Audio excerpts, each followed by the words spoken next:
Chapter 2661, Upgraded Black Dragon, Amazing. So, this is Saint's Hand's true foundation? Even after reaching this point, Black Flame still dares to fight. He sure is courageous. It's a pity that the current god's domain is no longer how it was before. Otherwise, with his combat power, it might really be possible to turn things around. How foolish. Is he just being stubborn, or does he really think things are still the same? When the various superpowers members saw Faux unsheath the abyssal blade, their reactions varied from laughing in ridicule, sighing in disappointment, and lamenting. The strength Faux had previously displayed in battle was indeed incredible. It wouldn't be an exaggeration at all to call him a monster. Unfortunately, before a true monster, Faux's strength amounted to nothing. He could only buy time at best. Had he withdrawn when he had the chance, instead of provoking Thousand Eyes' group, he wouldn't have fallen into such a predicament. As the various superpowers members were conversing, the abyssal blade in Faux's hands suddenly transformed into a cloud of dark fog that enveloped him completely, then expanded rapidly. When the cloud of fog had grown to a 60-yard radius, a dragon's roar echoed throughout the battlefield, making everyone's soul shudder. Before anyone could react to this roar, a gigantic, pitch-black claw emerged from the fog and landed right beside Iron Tooth. The ground under the claw sank as if it was water. In addition, web-like cracks appeared in the space around the claw, the phenomenon making it seem as if the surrounding space could shatter at any time, unable to withstand the power the claw carried. Shortly after the gigantic claw appeared, another dragon's roar dispersed the black fog.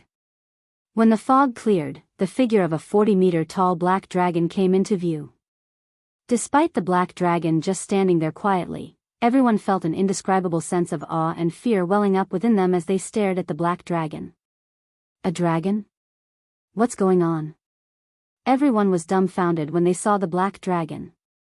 Dragons were creatures that all players in God's domain knew about because the existence of dragons was synonymous with destruction in God's domain. One could easily find information depicting dragons destroying kingdoms and empires overnight in any of God's domain's libraries. Now that a real dragon appeared before them, everyone was naturally astonished. When Thousand Eyes and the other Saint's Hand members saw the black dragon, their complexions paled drastically. Although they didn't know whether the black dragon before them was real or not, the pressure coming from it was no laughing matter. The black dragon's life rating was undoubtedly leaps and bounds above theirs. Archaic species? Ferocious beasts? Compared to this black dragon, the life ratings of those creatures were insignificant. You asked me how I felt before, right? How do you feel about the situation now? Faux asked calmly as he gazed down at the dumbfounded Iron Tooth standing beside his claw.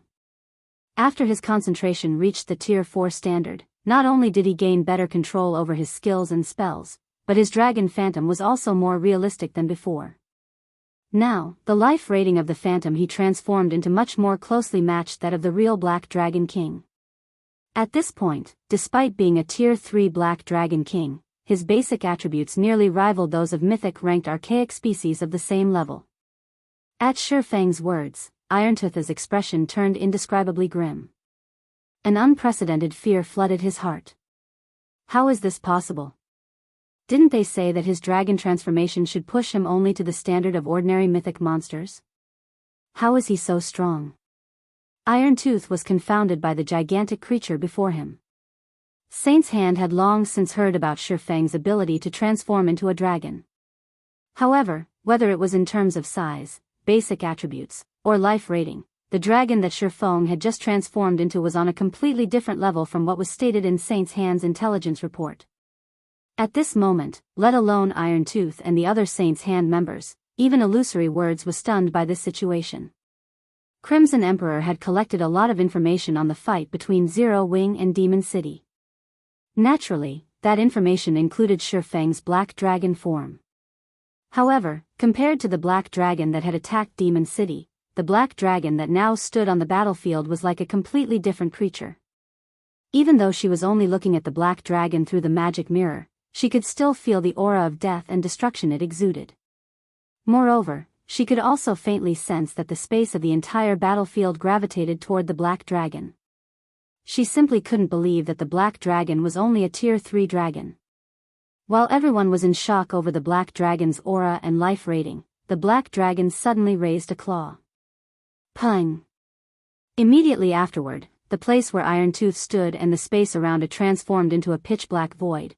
The dozen or so Saints' Hand members who had been standing in this space were nowhere in sight. As for Iron Tooth, his 6-meter-tall figure currently lay inside a newly formed crater over 30 yards from his previous position. Cracks were also spreading across the silver armor protecting Iron Tooth's 2 arms, and his HP had decreased by more than 2 million. Silence. At this moment, it was as if time had stopped. What just happened? The fierce man from Crimson Emperor muttered, slack-jawed. As a domain realm expert with basic attributes and a physique rivaling those of grand lords of the same level, almost nothing in God's domain could escape his sight. However, he actually hadn't seen what had happened just now. Aside from a momentary black flash in the magic mirror's display and a loud boom, his senses had failed to pick up any other information. So, this is his true strength?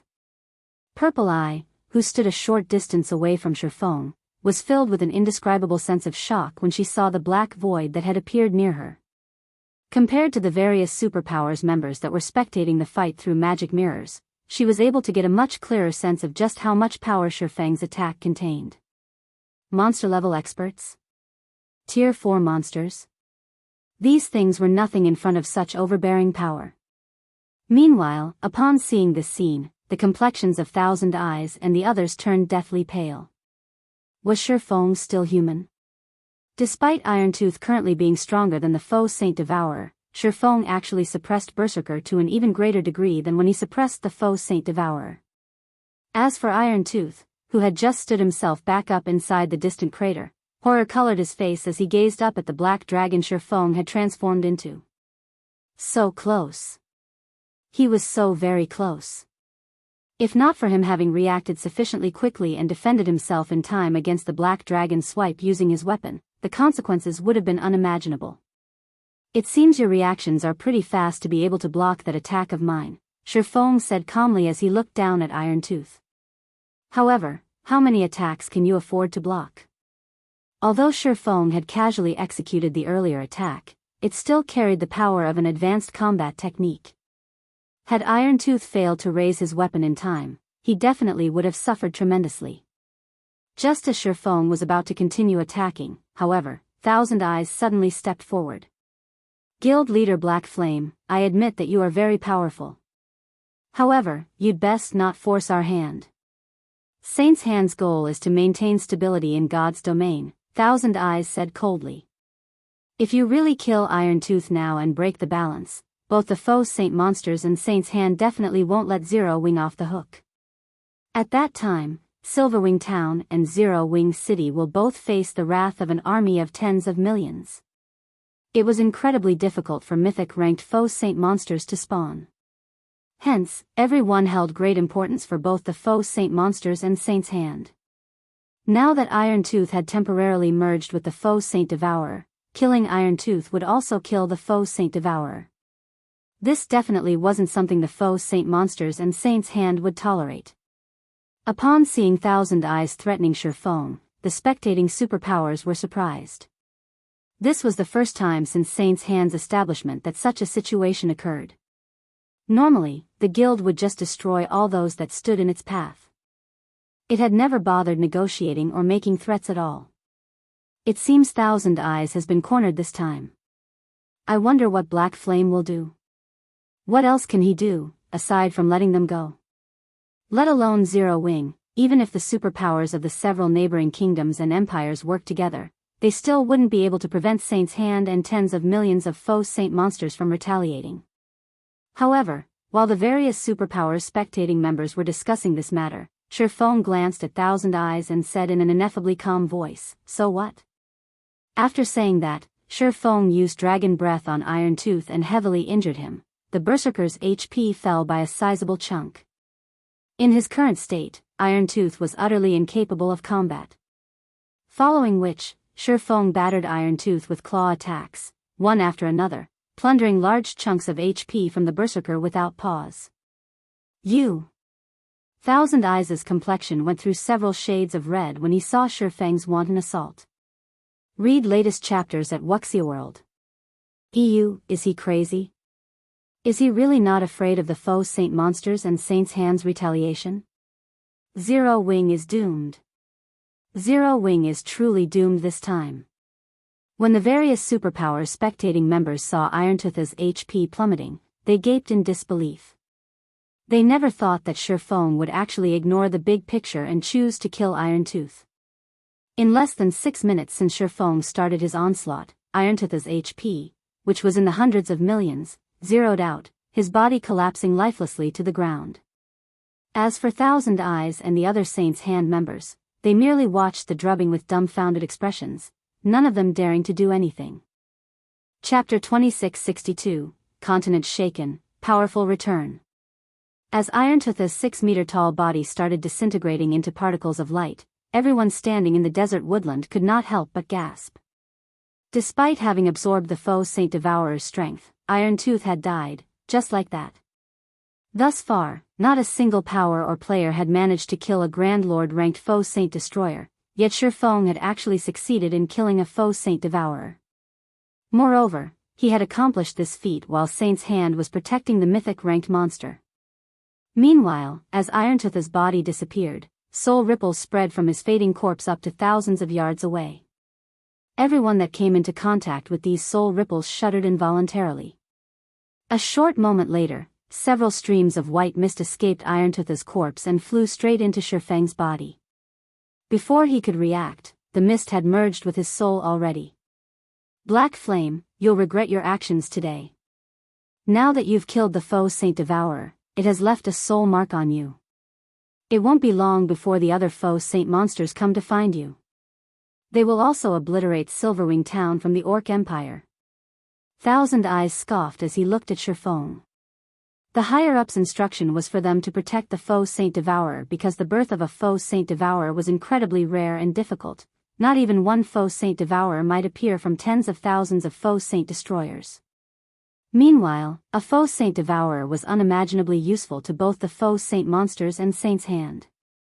However, Shifeng had not only disregarded Saint's Hand but even killed the Faux Saint Devourer right before everyone's eyes. He had actually snubbed Saint's Hand. This was the first time Thousand Eyes had suffered such humiliation since entering God's domain. Due to the mission's failure, Thousand Eyes wanted to make Shifeng realize just how foolish his actions were and regret them for the rest of his life. The other Saint's Hand members present also started eyeing Shifeng with derision. Unlike ordinary monsters, the Faux Saint monsters possessed close bonds with each other. Moreover, the tightness of this bond corresponded with the strength of a Faux Saint monster.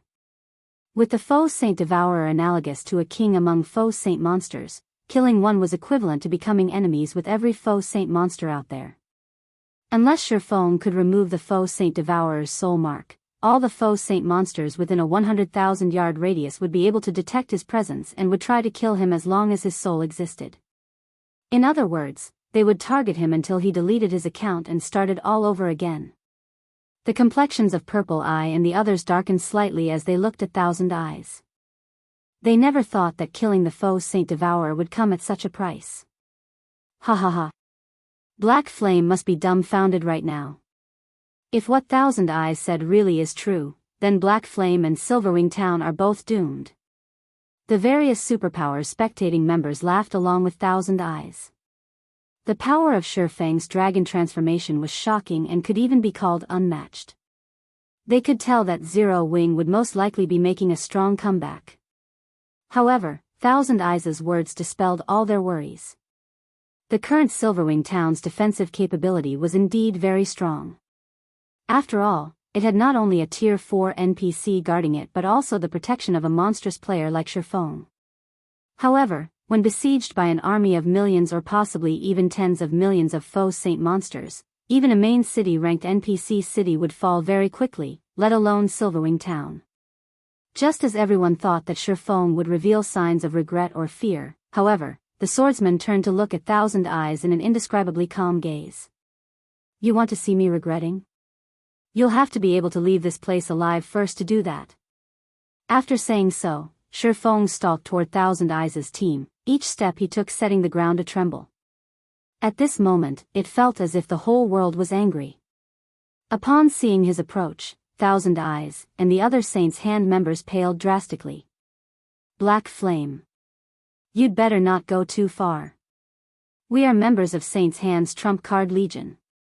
If you kill us, Saint's Hand will not forgive Zero Wing. That's right.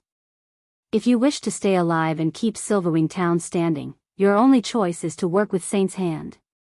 Otherwise, both you and Zero Wing will be devoured by those Faux Saint monsters. Faced with the 40-meter-tall black dragon and the overbearing aura it exuded, Saint's Hand's peak experts and even Thousand Eyes, a domain realm expert, were overwhelmed with unspeakable terror. Their minds blanked out, preventing them from properly controlling their bodies. They couldn't escape even though they wanted to. This scene flabbergasted the various spectating superpowers. For a moment, they doubted that the people displayed on their magic mirrors were actually the members of one of Saint's Hand's trump card legions, who normally showed no respect even to the various superpowers. Before the various superpowers spectating members could dismiss their doubts, Faux had already arrived before Thousand Eyes and slowly raised one of his massive claws. You don't need to concern yourselves with this. After Faux said so, he sent a claw smashing into Thousand Eyes' team. First sword, light shadow. In the next moment, the phantom of a gigantic dragon's claw descended from the sky, so immense and powerful that Thousand Eyes and the others couldn't dodge or defend themselves. In the blink of an eye, Thousand Eyes and the others were sent to the void, together with the ground beneath them. Silence. Destruction. Death. For a moment, time in the desert woodland seemed to freeze. Even the various superpowers members that were spectating from Silverwing Town stared at the magic mirrors before them with dumbfounded expressions, unable to believe their eyes. They got killed, just like that? Those are experts that Saint's Hand had invested a fortune in nurturing. With this, Saint's Hand definitely won't let Zero Wing off the hook. Is he really Black Flame? Unlike normal players, the experts of Saint's Hand's trump card legions had relied on special methods to gain astonishing basic attributes. Hence, the death penalties they suffered were also far greater than that of normal players. By killing Thousand Eyes' team, Faux had basically crippled half of the trump card legion they belonged to. It would be strange if Saint's Hand did not try to take revenge on Zero Wing. Despite Zero Wing's fate already hanging on the line, now that it had to go up against the Faux Saint army, Faux had actually annihilated Thousand Eyes' team, instead of trying to mend his relationship with Saint's Hand to improve Zero Wing's chances of survival. What Faux just did basically pushed Zero Wing further down the path of no return. However, even after annihilating Thousand Eyes' team, Faux remained calm like usual as if he had just killed a bunch of mobs. After giving Purple Eye some instructions, as well as gifting the weapons and equipment of Saint's Hand's members to the patrol army's members, he flew off to the distant Silverwing town. Read latest chapters at Wuxia EU. Shortly after Faux left the battlefield, news regarding the events in the desert woodlands started spreading like wildfire. Black Flame's shocking return to Silverwing Town. Mythic ranked Faux Saint Devourer gets killed. Black Flame single-handedly annihilates one of Saint's Hand's trump card legions. These shocking pieces of information shook the entire eastern continent one after another. Chapter 2663, He's back. Cold Spring Forest, Stone Forest City, Freedom Hotel. Inside a splendorous meeting room, several dozen Tier 3 experts exuding powerful auras were currently seated around a round table. However, despite the number of people present, the room was remarkably quiet. Careful observation of the people present would discover that quite a few of them radiated intense bloodlust and were enveloped by extremely dense darkness energy. Ordinary dark players were no match for these people in these two aspects. These people were none other than Dark Rhapsody's upper echelon and the commanders of a few of the Dark World's top adventurer teams.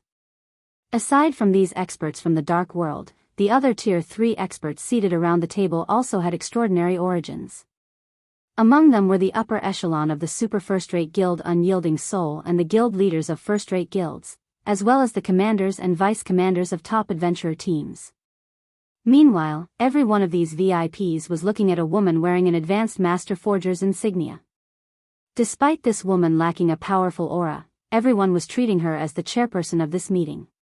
Currently, however, this woman appeared indescribably haggard.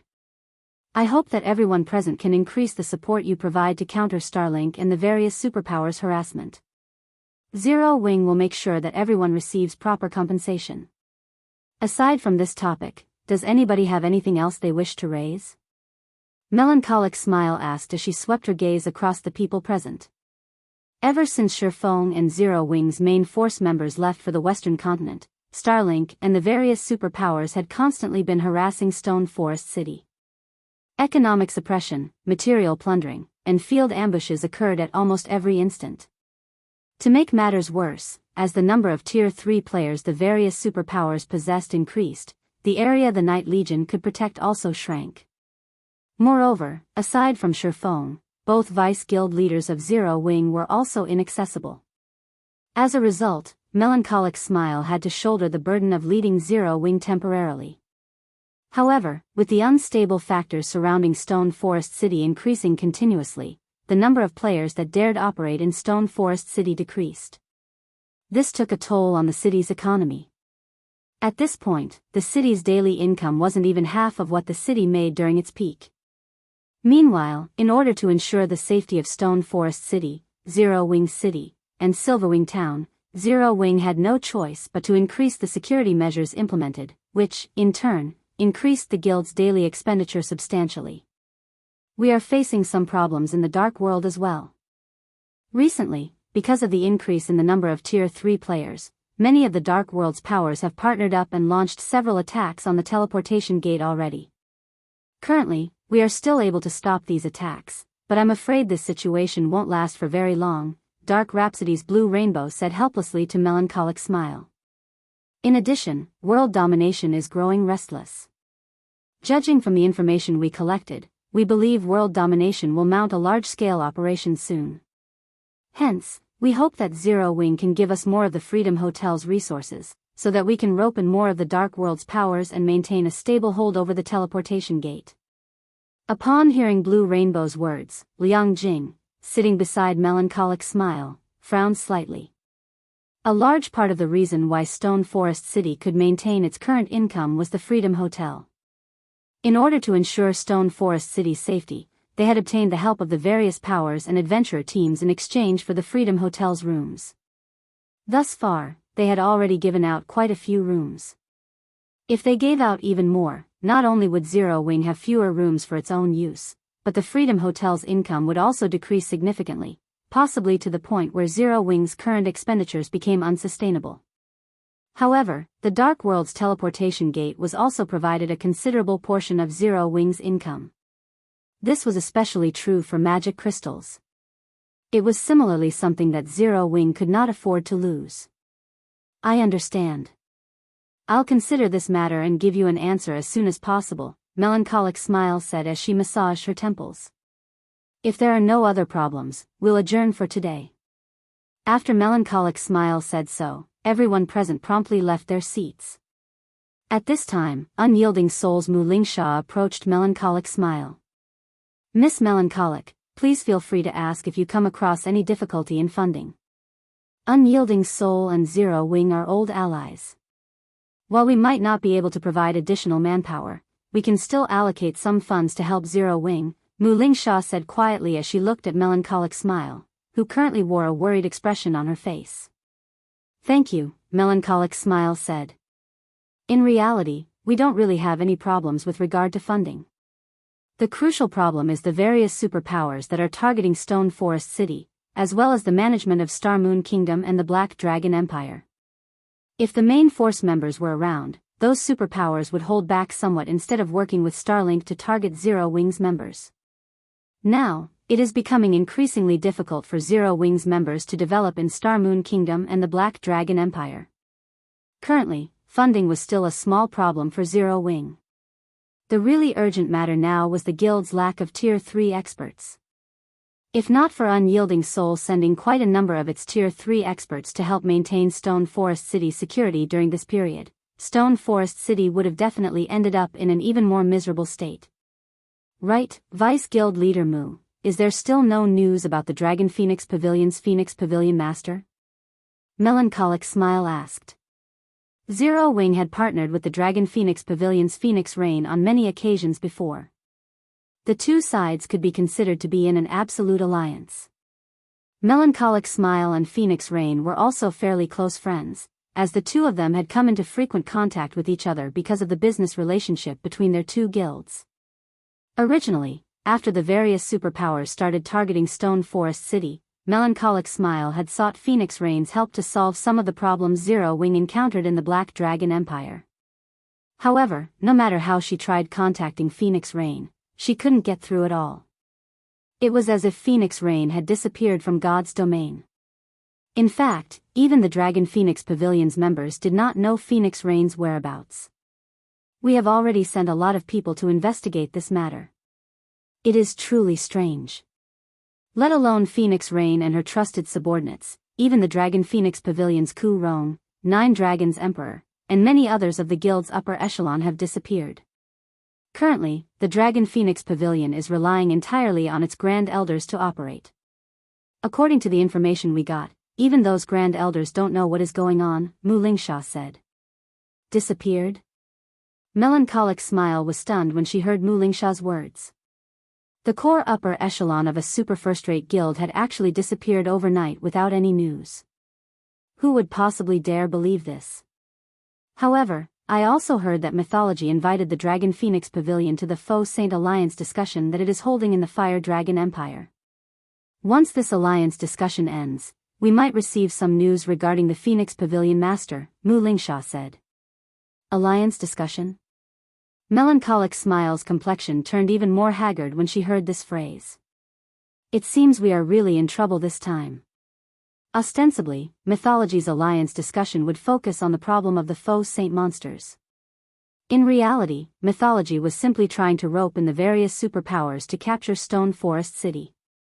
If the various superpowers come to an agreement on how to split Stone Forest City's profits during this upcoming discussion, then the next step would be for them to attack Stone Forest City. With Stone Forest City's current defenses, it could fend off the various superpowers' joint assault, but such a war would destroy Stone Forest City's economy. Melancholic Smile wasn't the only person suffering a headache over this matter. Mu Lingsha was not having a good time either.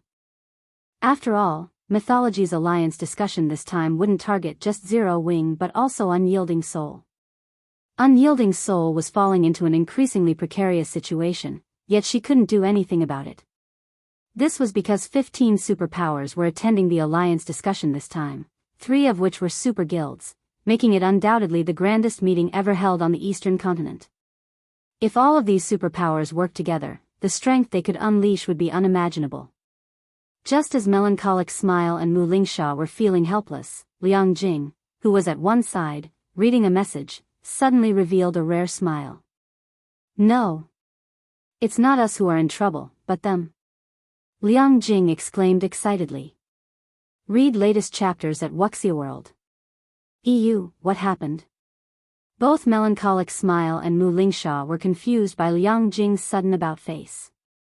They could not understand why she was smiling at all. He's back. The guild leader. The guild leader is back.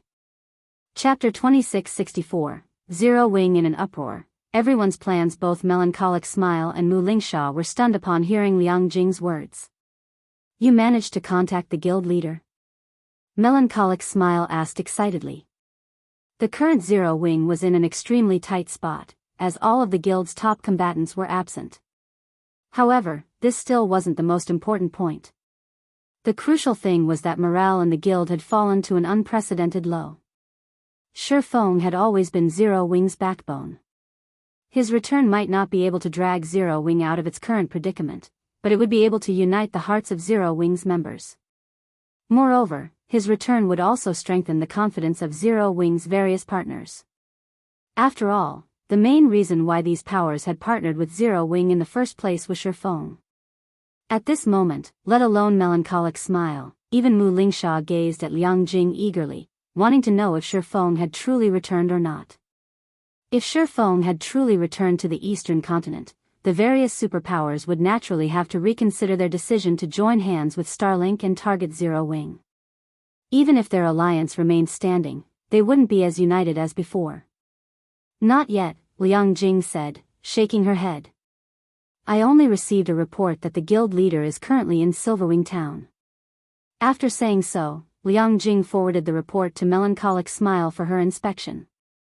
However, when Melancholic Smile and Mu Lingsha finished reading the report Liang Jing shared with them, the excitement on their faces disappeared, replaced by indescribable grimness.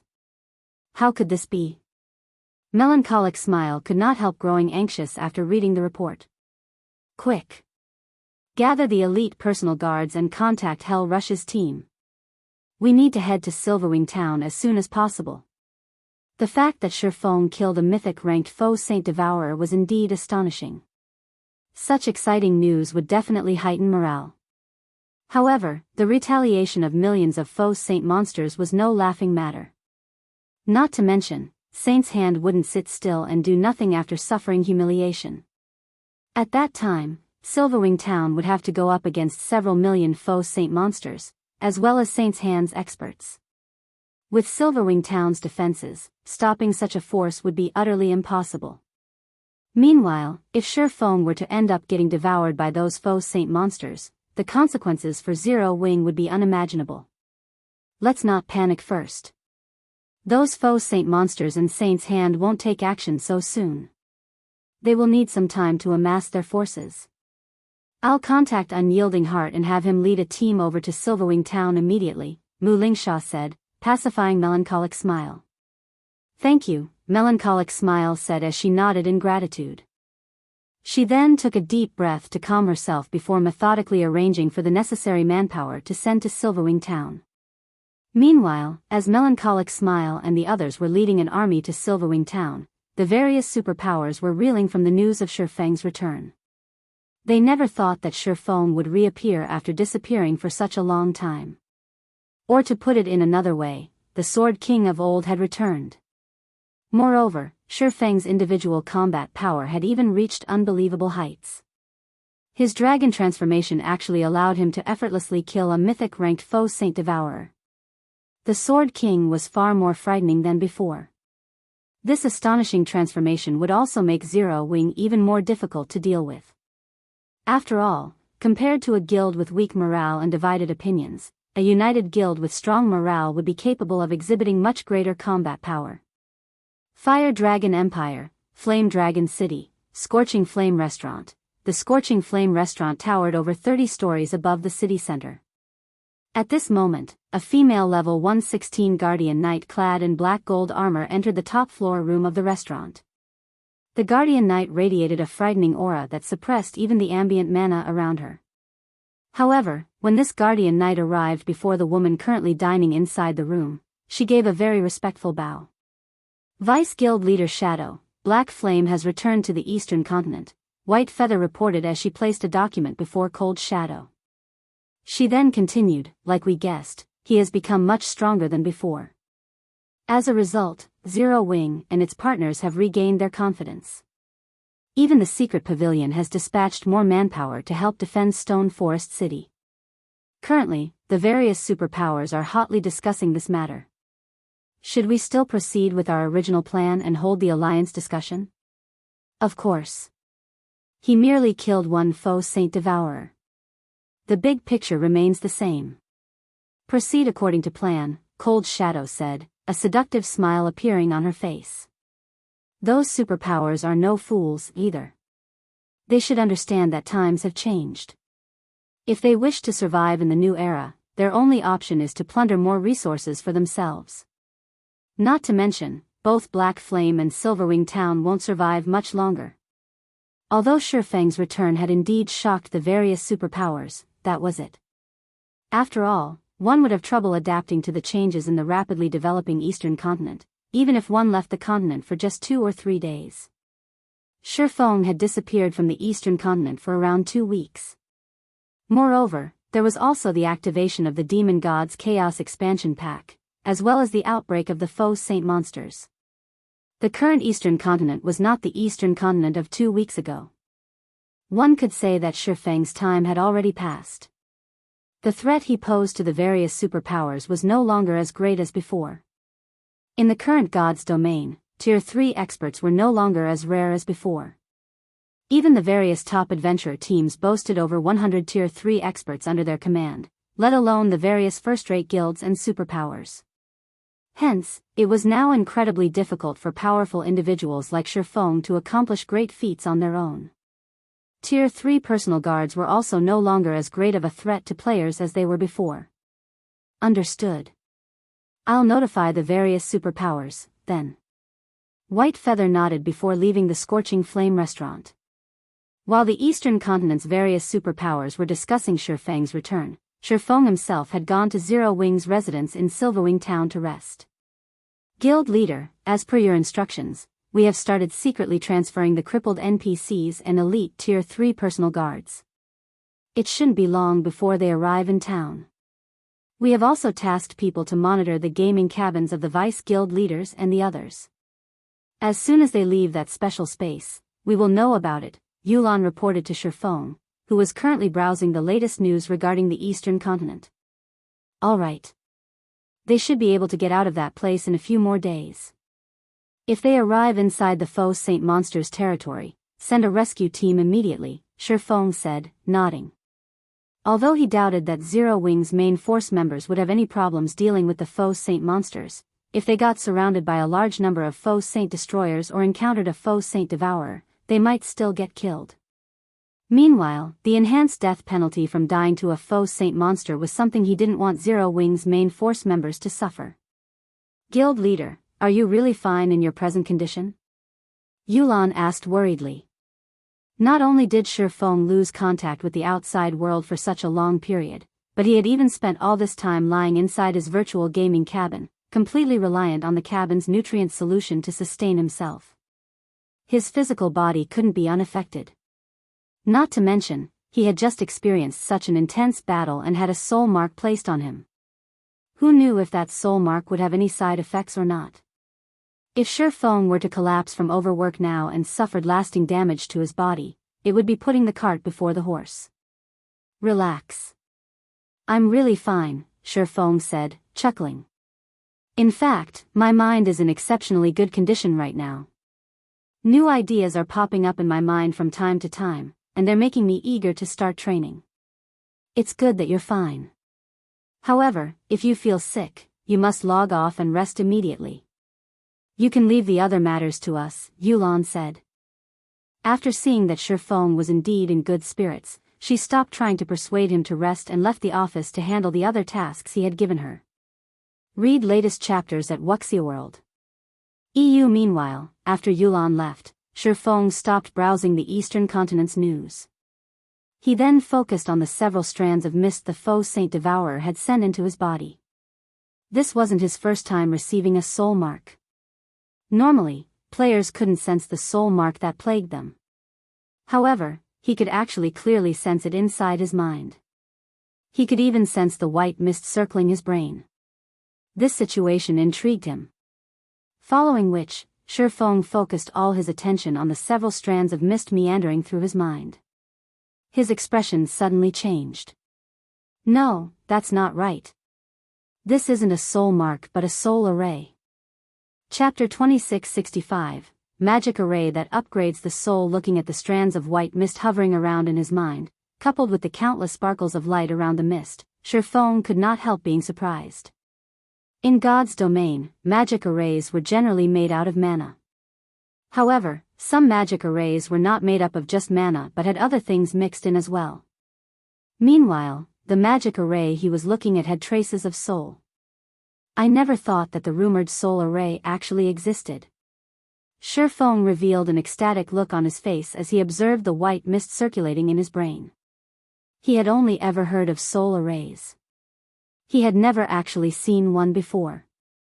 According to the rumors he had heard, the soul array was a magic array capable of changing a player's soul. Of course, there were also mentions that the soul array devoured a player's soul. In short, there were many rumors surrounding soul arrays. However, there was one thing Feng was certain of: a soul array could upgrade a player's soul. Logically, it shouldn't be possible for players to upgrade their soul. That was only possible for NPCs. However, the soul array made the impossible possible.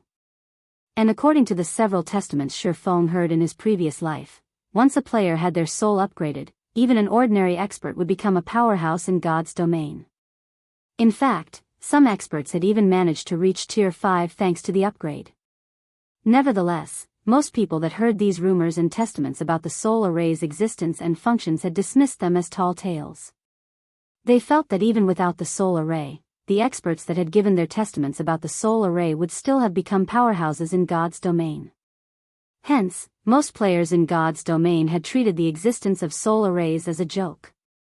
Now, however, Faux was actually looking at a soul array himself.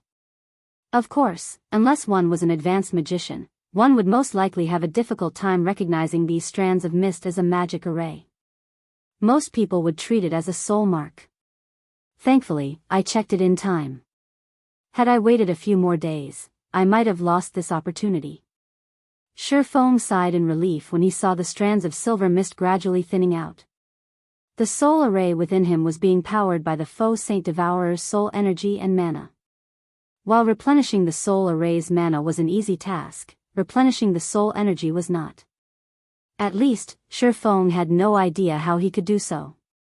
Hence, the soul array would not last for very long. Of course, so long as this soul array existed, the Faux Saint monsters would be able to perceive his presence. The soul array's existence could be considered both good fortune and misfortune. Having thought up to this point, Faux promptly started studying the soul array in his brain. The soul array had merely been imprinted onto his brain. The magic array itself wasn't active. If he wished to let the soul array exhibit its real effects, he would have to activate it first. Sure enough, this soul array really is complex. Just from what I can see, it is made up of at least 40 basic master magic arrays and over a dozen advanced master magic arrays, 3 of which are almost at the Grandmaster standard. Moreover, I have to rely on my own spiritual will to activate this soul array, and even the slightest mistake will result in my soul getting devoured. It's no wonder some people labeled it a magic array that devours players' souls. After inspecting the soul array for half an hour, Faux was flabbergasted by his findings. The soul was something illusory. There was no describing it with words, much less upgrading it, or weakening it. However, the soul array within him could actually accomplish this feat easily. This was simply unbelievable. Unfortunately, the risks involved in activating the soul array were ridiculous. Of the 2 possible outcomes, one was heaven, while the other was hell. There was nothing in between. If ordinary experts were presented with such a choice, they probably would not hesitate to give activating the soul array a try. After all, the potential gains far outstripped the potential losses. Even if they got their souls damaged, the worst outcome would be remaining stuck at Tier 3 forever. For ordinary experts, this would most likely be the case anyway, even if they didn't have their souls weakened. However, it was a completely different story for Faux. His potential losses outweighed his potential gains. With his current standards, he should have no problem reaching Tier 5. If he had his soul damaged now, then reaching Tier 5 would become a problem. After all, the higher the tier players reached, the lower the importance of weapons, equipment, and bloodlines. Instead, individual strength was what mattered most. Do I give up? Faux hesitated despite himself as he considered the gradually dissipating soul array in his mind. As the soul array would be used on his soul, he only had one chance at activating it. If he messed up the activation, the soul array would backfire and devour his soul instead. However, if he succeeded, then the soul array would upgrade his soul. No, it's not hopeless. After debating for some time, Faux thought of a possibility. He then took out Augustus's damaged heart from his bag. It was incredibly rare for players to come across opportunities to upgrade their souls.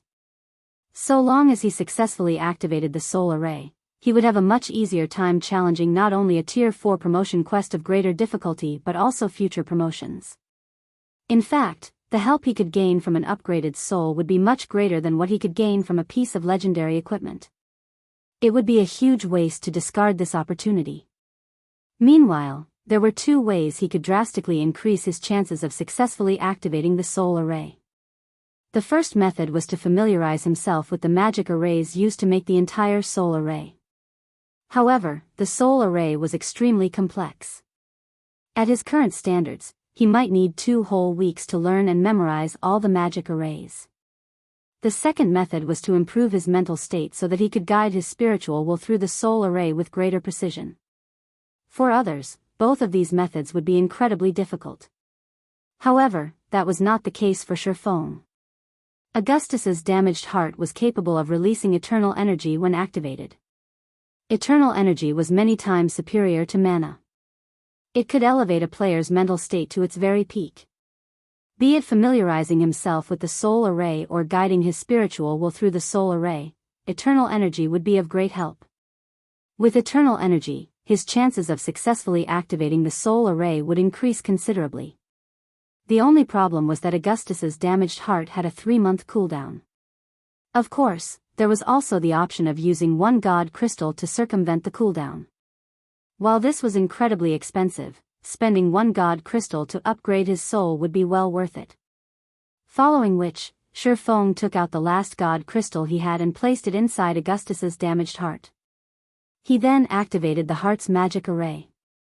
Immediately, streams of purple mist flowed out of Augustus's heart and converged around Faux. At the same time, a refreshing feeling spread across his body. His thoughts also became much clearer than before. Good. Let's begin. Taking a deep breath, Faux started carefully analyzing the soul array's components one after another. 2 hours. 4 hours. 6 hours. Originally, it should have taken Faux at least a dozen days to learn the soul array. However, with the help of eternal energy, he learned and familiarized himself with all of the soul array's components in just a little over 7 hours. He had even achieved rough mastery of a pseudo-grandmaster magic array that could be used to exert a little control over souls. Now that I've familiarized myself with all of the magic arrays, next up will be to utilize my spiritual will to activate them. Looking at the soul array in his mind, he could not help some slight nervousness. Although he had familiarized himself with all of the component arrays, activating them was an entirely different matter. After all, the activation of each magic array required him to split his spiritual will into multiple strands. The difficulty of doing so was incredibly high. After mentally preparing himself for several minutes, Faux then started guiding his spiritual will through the magic arrays in his mind. 1 magic array activated. 2 magic arrays activated.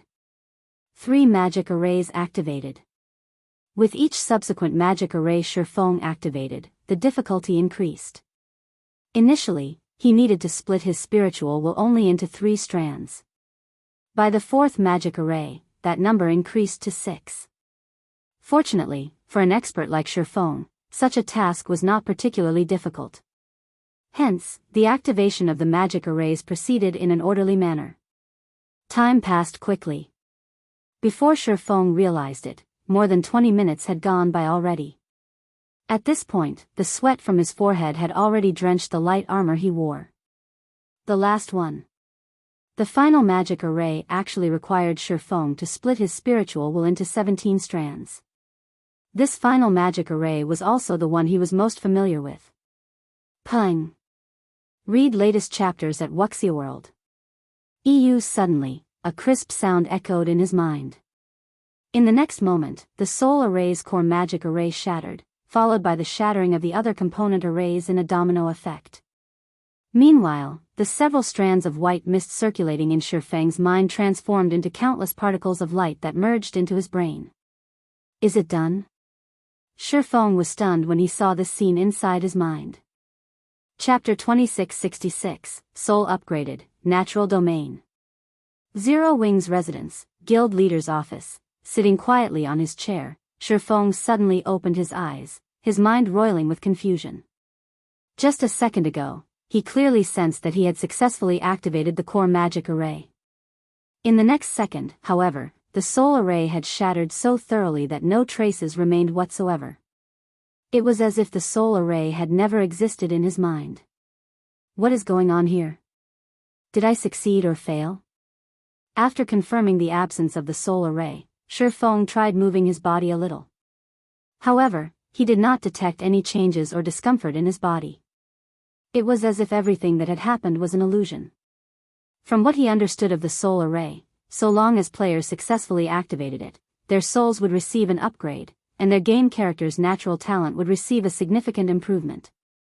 On the other hand, if players failed to activate the soul array, their souls would get devoured, and their natural talent would deteriorate significantly, which would, in turn, eliminate almost all chances for further improvement.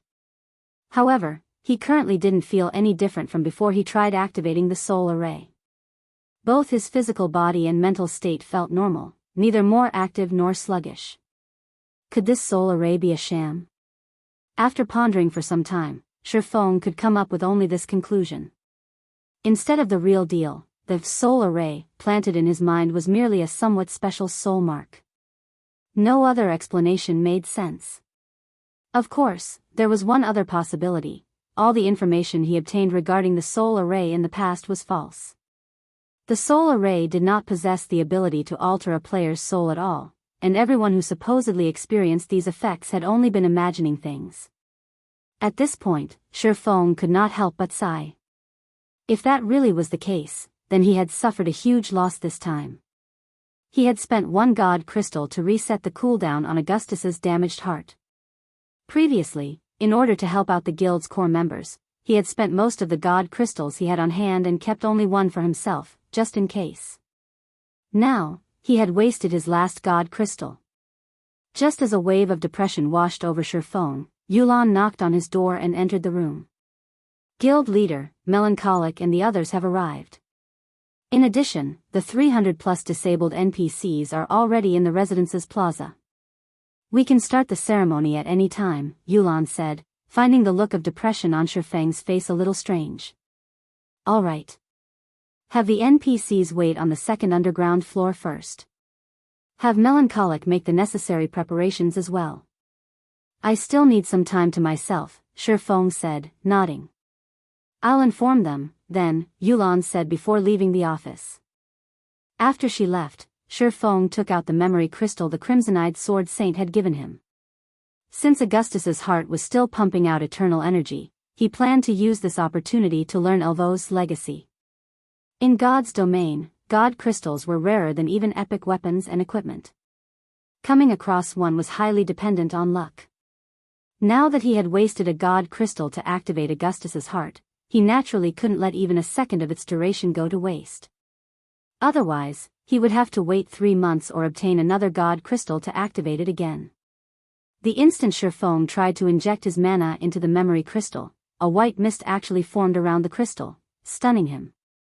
This materialized mana? How is this possible? Mana was intangible. Players could only rely on their senses and imagination to control it. Even then, they could exert only simple control over mana. Trying to concentrate the density of thin mana was beyond even Tier 4 players who had basic control over mana. Normally, players would be capable of such a feat only after reaching the Advanced Master Magician standard. Faux had just recently reached the Intermediate Master Magician standard, yet this materialized mana indicated that he had actually reached the Advanced Master Magician standard already. He could hardly believe it. An Advanced Master Magician. Although the Magician class was only a subclass in God's domain, the Advanced Master Magician standard was a realm all Tier 4 experts sought to reach. At the Advanced Master Magician standard, players could rely on their will to manipulate the mana around them, utilizing the ambient mana as if it were an extension of their bodies. They could have their own natural domain. An ordinary Tier 3 player who reached the Advanced Master Magician standard would be invincible among all opponents below Tier 4, the true Tier 4 standard, not monsters or players that possessed basic attributes at the Tier 4 standard. One could easily imagine how powerful the Advanced Master Magician subclass was. Could this be the soul array's effects? This was the only explanation Faux could come up with for this situation after giving the matter some thought. Manipulating intangible mana was an incredibly complex task. Players needed a lot of time to adapt their minds before they could do it. Now, however, he could exert a great degree of control over mana despite barely putting any thought to the task. It was as if his mind had automated this process for him. Amazing. Truly amazing. The change to my magical talent is simply heaven-defying. Faux was filled with an indescribable sense of shock as he controlled the mana domain that had naturally formed around him. Currently, he could freely control all the mana within a 30-yard radius as if it were one of his limbs. With just a thought, he could have the ambient mana attack someone. Moreover, this attack would carry power at the peak of Tier 3, just by him materializing the ambient mana. If he were to use a magic array, the power he could exhibit would be even greater. After a brief moment of excitement, Faux calmed himself and put away the crimson-eyed Sword Saint's memory crystal. He then took out a tattered notebook from his bag. Originally, I thought that I could learn this thing's contents only after reaching Tier 4. I never dreamed that I could actually learn them now. That Faux Saint Devourer really has helped me a bunch, Faux muttered, chuckling as he looked at the notebook in his hands. The notebook he held was none other than the mana forging notes he had received from the famed smith Alba Grey. Although he had only one volume of the mana forging notes, the value of this one volume could easily rival that of a legendary item. It was an item that the various empires of God's domain would go crazy over. This was because the forging techniques recorded within the mana forging notes could serve as the foundation of an empire. Of course, learning the recorded forging techniques was an incredibly difficult task. Firstly, one had to have reached the Advanced Master Magician standard. This requirement was because Alba Grey's mana forging techniques were different from conventional forging techniques, which prioritized the materials used. Instead, Alba Grey's techniques prioritized mana, while the materials used were only of secondary importance. One could consider Alba Grey's techniques a kind of lost ancient technology. Faux immediately started manipulating the mana around him to break the mana seal on the notebook. In order to remove the mana seal, one needed to use one's mana to decode it. Utilizing brute force would permanently destroy the notebook's contents. The mana seal consisted of 27 magic arrays, every one of which was at the basic Grandmaster standard. The degree of precision one needed to have when decoding these magic arrays was akin to threading a needle. Only those capable of freely manipulating mana would succeed in lifting the mana seal. This was also the reason why Faux had left the mana forging notes sitting inside his bag all this time. 1 array. 2 arrays. 3 arrays. After working on the mana seal for more than 2 hours, Faux finally decoded the last magic array on the mana forging notes. Immediately, all mana within his office seemed to have been summoned, as it surged toward the mana forging notes. This mana then transformed into texts and images that flowed into his brain. For a time, Faux felt as if his head would explode. Read latest chapters at Wuxia EU. The amount of information contained within the mana forging notes was comparable to that of the small mobile fortress design. If not for his concentration having reached the Tier 4 standard already, he would have most definitely lost consciousness. The information transfer continued for 20 minutes. Then, the mana forging notes closed itself, and the mana seal reappeared on it. As for Faux, he slumped back in his chair, his complexion indescribably pale. However, despite his miserable state, his eyes sparkled with joy and shock. Before Faux could snap out of his daze, he suddenly received a call request from Yulan. Guild leader, we just received news that the Faux Saint monster army is currently crossing Star Moon Kingdom's borders. Rough estimates put its numbers at over 4 million. We have also spotted some of Saint's Hand's members among the monsters, Yulan reported anxiously. They're finally here? Faux revealed a faint smile on his face when he heard Yulan's words. Have Melancholic and the others ready the materials. I'll head over immediately. Chapter 2667, Foundation Skyrockets Silverwing Town, Zero Wing's residence, second underground floor. At this moment, over 300 NPCs stood inside an underground hall, which was half the size of a football field. These NPCs all looked old and injured. The 100-plus Tier 3 experts of Zero Wing present could not help their confusion over the presence of these NPCs. With the situation outside so tense already, why did the guild leader gather us here instead of having us prepare for battle? a tall and thin level 115 man wearing the emblem of Zero Wing's main force reserve member muttered, perturbed.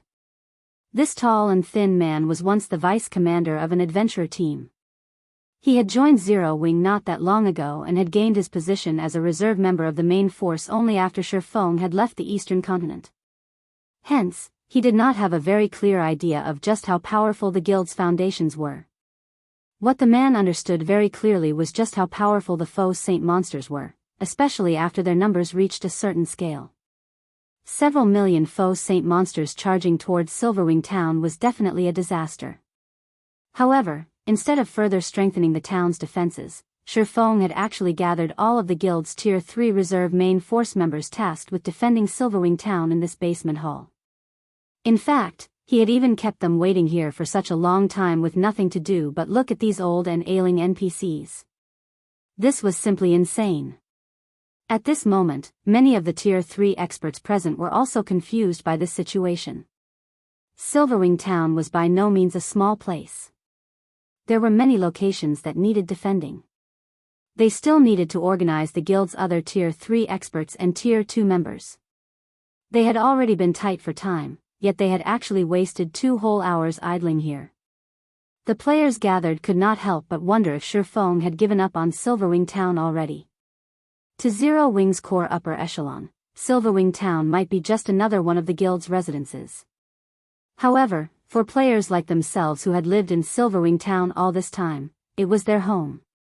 Just as everyone was grumbling about the current situation, Yulon and Melancholic Smile walked to the staircase leading upstairs.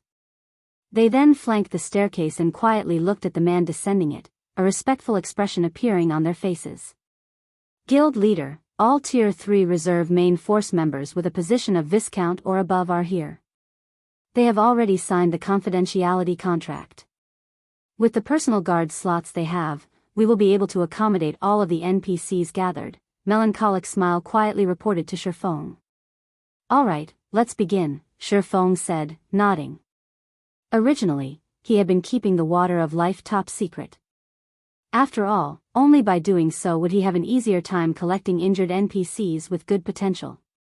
However, now that God's domain had developed to such a state, he no longer had the leeway for such secrecy. After Faux said so, Melancholic Smile had the gathered NPCs line up before her. She then distributed the water of life to every one of them, the situation further confusing the reserve main force members present. What are they doing? What dense life energy? Why do all these NPCs look so excited? Many people knew of the water of life in God's domain, but not many people had seen it in person. In the eyes of Zero Wing's reserve main force members, Melancholic Smile was merely distributing potions brimming with life energy to the NPCs gathered. However, when these NPCs received the potion, their gloomy and lifeless expressions immediately brightened up, their eyes glowing with hope and energy. Every one of these NPCs even excitedly thanked Melancholic Smile and swore loyalty to her. This situation baffled the Zero Wing members. They could all tell that these NPCs were not personal guards but independent NPCs. There should be no way these NPCs would show such gratitude toward players, much less take the initiative to swear loyalty to a player. As the reserve main force members were stewing in confusion, frightening auras burst forth from the gathered NPCs, one after another. Previously, none of these gathered NPCs was a match even for ordinary Tier 2 NPCs. Now, however, even the weakest of them radiated an aura that made even the refinement realm experts present shudder. When the auras of these 300-plus NPCs flooded the hall, the 100-plus reserve main force members could not help stumbling back with nervous expressions as they cautiously eyed the NPCs before them. At this moment, they could tell that, so long as these NPCs willed it, none of them would leave this basement alive. Not to mention, the strongest few auras even made them feel as if they stood before a bottomless abyss. The owners of these auras were definitely not just ordinary Tier 3 NPCs. While bathed in these auras, everyone felt as if they were standing inside a muddy swamp, their bodies incredibly sluggish. In fact, they had also lost control over the ambient mana around them. A mana domain? At this moment, even Yulon goggled in shock at this situation.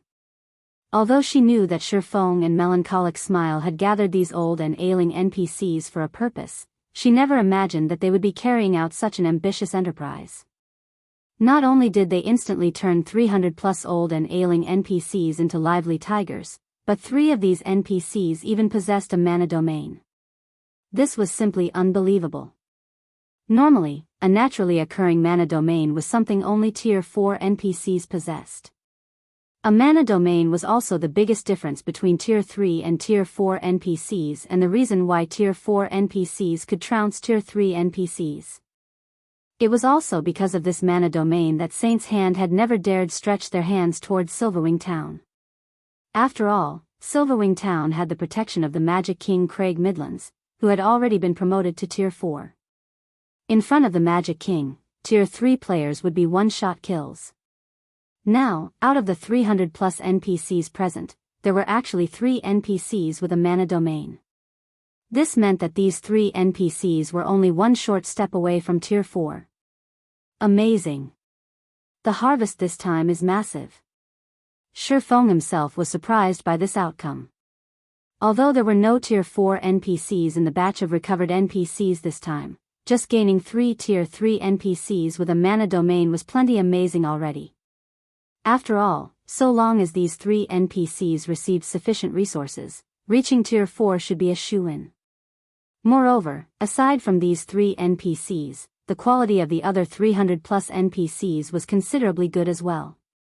Of the other 300+ NPCs, 1 actually possessed growth potential at the Dark Gold rank, 11 at the Fine Gold rank, 151 at the Secret Silver rank, and the rest at the Mysterious Iron rank. In God's domain, NPCs that possessed growth potential at the Fine Gold rank or above could only be found by luck. Aqua Rose had already swept through the old and ailing NPCs of numerous countries once. The fact that they could obtain so many NPCs at the Dark Gold and Fine Gold standard in the second batch was truly incredible. After all, any random Tier 3 NPC at the Fine Gold rank could suppress current Tier 3 domain realm experts. Even the various superpowers would not possess more than a handful of such existences. Now, Zero Wing had just gained 15 of such NPCs. Moreover, 3 of them possessed a mana domain, of which 2 were at the Fine Gold rank and 1 was at the Dark Gold rank. If the various superpowers were to learn of this haul, they would definitely die of envy. Meanwhile, after a brief moment of silence in the hall, Faux turned his gaze toward the reserve main force members assembled before him. Alright, stop daydreaming. Line up according to the number assigned to you and start signing a contract with these NPCs, Faux said with a clap of his hands.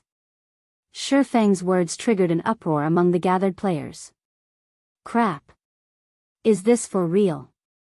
Even the weakest among these NPCs is at the Mysterious Iron rank, right? We can contract these NPCs as our personal guards. Everyone felt as if they were in a dream when they heard Feng's words. The fact that the guild could recruit so many powerful NPCs was already plenty amazing. Now, however, they were being told that they could have these NPCs as their personal guards. They couldn't believe their ears. The various first-rate guilds treated even Mysterious Iron guards as family heirlooms. Normally, only the guild elders would have the qualifications to contract such NPCs as personal guards. As for Secret Silver guards, they belonged to the guild leader and grand elders. Everyone else should not even think of obtaining them. Now, however, Zero Wing was actually letting mere reserve members of its main force contract with Mysterious Iron guards and above. This situation was even more fabulous than if the guild had granted every one of them a level 100+ epic weapon. However, in no time at all, everyone snapped out of their daze and dashed forward to line up before Faux. As for the distribution of the NPCs, Faux first granted every player in line a Secret Silver NPC. As for the 2 Dark Gold NPCs, he assigned Melancholic Smile and Yulan 1 each. He also granted both of them and Liang Jing 1 Fine Gold NPC each. This way, the 3 of them would no longer have to worry about their security when traveling around God's domain. As for the remaining Fine Gold NPCs, he assigned them to the 11 people in line who had made the most contributions to the guild. Upon seeing this, the other Zero Wing members inevitably grew envious. That was a fine gold guard they were talking about. With the strength of a fine gold guard, one would not have to worry even when coming across a 100-man, Tier 3 team. In fact, the Tier 3 team would most likely try to avoid the fine gold guard. This is wonderful. With the addition of these personal guards, we should have no problem withstanding the Faux Saint monster's attack. Yulan breathed out a sigh of relief when the distribution of the personal guards was over. Although Silverwing Town was only an advanced town, Zero Wing had invested plenty of resources and funds into its development. While its defensive capability might not rival that of a guild city, its capability was not that far off either. Not to mention, the town also had 5 magic towers and a Tier 4 NPC protecting it. With the addition of so many Tier 3 personal guards, there shouldn't be any problem defending Silverwing Town from the Faux Saint monsters. Withstand? Fong shook his head at Yulan's sigh. Sneering, he continued, since they dare to come, then they shouldn't think of leaving anymore. After saying so, Fong tasked Yulan and Melancholic Smile with arranging Silverwing Town's defenses. As for himself, he made his way to Silverwing Town's Town Lord's mansion. Inside the control room of the Town Lord's mansion, Fong took out 600 mana stones and arranged them above the core magic array. The mana forging notes recorded plenty of powerful items. However, the highlight of the volume he received from Alba Grey was a special magic array capable of strengthening other magic arrays to whole new heights. Read latest chapters at Wuxia World. EU. Of course, this improved strength did not come for free. The strengthening would triple the consumption of the target magic array. The target magic array would also take longer to recover naturally. However, compared to the possible benefits, this was a small price to pay. When Fong finished drawing the special magic array using the mana stones, a crimson pillar suddenly emerged from the core magic array. Following which, the sound of a system announcement suddenly entered Feng's ears. System: Silverwing Town has met the qualifications for promotion to a basic city. Do you wish to promote it to a basic city? Chapter 2668, Siege Battle at Silverwing Town. The town can be promoted, just like that? Feng was surprised as he looked at the notification window at the corner of his vision. Although Silverwing Town was developing rapidly and its promotion to a basic city was only a matter of time, its attaining the promotion qualifications so soon caught him unawares. He never thought that there would be such a benefit to strengthening a town's core magic array. The defense of a basic city was significantly more substantial than that of an advanced town. The number of NPC guards one could hire would also undergo a qualitative transformation. This boost was especially advantageous for strongholds located in the Orc Empire. Recently, more and more players had started operating in the Orc Empire. Due to the very low number of player strongholds there, any stronghold that could ensure the safety of its players would become extremely popular, which would, in turn, guarantee its rapid development. However, despite receiving this unexpected boon, Feng did not choose to promote Silverwing Town yet. Instead, he focused on the crimson light pillar that had appeared at the center of the room. He then took out piles of magic crystals and started channeling the mana of the light pillar into Silverwing Town's various magic arrays. While upgrading Silverwing Town now would indeed raise its defensive capability by a significant margin, doing so would come at a great price. All the players inside the town would be teleported out of the town during the promotion process. With the Faux Saint army approaching, there was simply no time to upgrade Silverwing Town. Otherwise, Zero Wing's members might have to fight the millions of Faux Saint monsters without the help of the city's defensive structures. Moreover, now that he had strengthened Silverwing Town's core magic array, its performance would surpass even that of the core magic arrays of ordinary basic cities. There was simply no need to take such a big risk. The rampaging mana inside the hall started flowing into the core magic array, together with the mana the magic crystals released. The core magic array then directed this mana into the various magic arrays throughout Silverwing Town, reinforcing them. 3 arrays. 6 arrays. 9 arrays. As Silverwing Town's magic arrays got strengthened one after another, the town's ambient mana changed. By the time half of Silverwing Town's magic arrays were strengthened, a layer of red mist had appeared above the town, enveloping it completely. Quick, look! Why is there a red mist above the town? What's going on? Is this Zero Wing's doing? It's highly possible. The ambient mana seems to have become slightly wilder. So long as we use this mana, the power of our skills and spells should increase substantially. With this, we should have an easier time repelling the Faux Saint army. The players in Silverwing Town quickly noticed the changes to the town's mana and could not help discussing them. Many of the adventurer team members preparing for battle relaxed slightly. Silverwing Town was one of the few player strongholds in the Orc Empire that were open to independent players. Hence, many independent players had decided to support Zero Wing against the approaching Faux Saint army. In addition, Zero Wing had also set up a contribution system for the players participating in the town's defense. Through this system, players could earn contribution points and exchange these points for rewards. Hence, even more independent players had chosen to stay and fight for Silverwing Town. It seems Black Flame isn't completely unprepared for this upcoming battle. Illusory Words, who currently stood on the town's wall, sighed in relief when she saw the red mist covering the town. After seeing Shi Feng's previous performance against the Faux Saint Devourer, Crimson Emperor had decided to go all out in helping Zero Wing defend Silverwing Town. However, Illusory Words wasn't confident of success. After all, the Faux Saint monsters were simply too many. Moreover, even the weakest Faux Saint monster was at the Great Lord rank. The most they could do was persevere against the Faux Saint monster's assault. That was right. Persevere. With their current forces, repelling the Faux Saint army would be impossible. All they could do was persevere. Fortunately, Shi Feng had killed the Faux Saint Devourer. With this, even the strongest Faux Saint monster remaining would be only at the Grand Lord rank. Silverwing Town's defensive magic array would have no problem tanking the hits of Grand Lords. Meanwhile, so long as they ensured the continuous replenishment of the energy reserves of the town's defensive magic array before they got depleted, the Faux Saint monsters would not be able to take even a single step into Silverwing Town.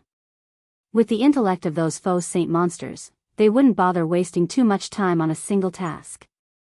After seeing that they couldn't break through the town's defensive magic array even after several days, they would naturally retreat. It seems Black Flame has quite a few tricks up his sleeves. He's actually able to make the town's mana go berserk.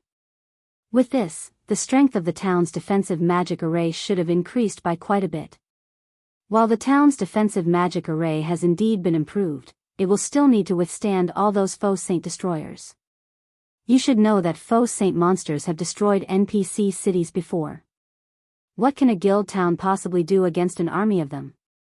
The various superpowers members hidden inside the town disdained the transformation to Silverwing Town's mana.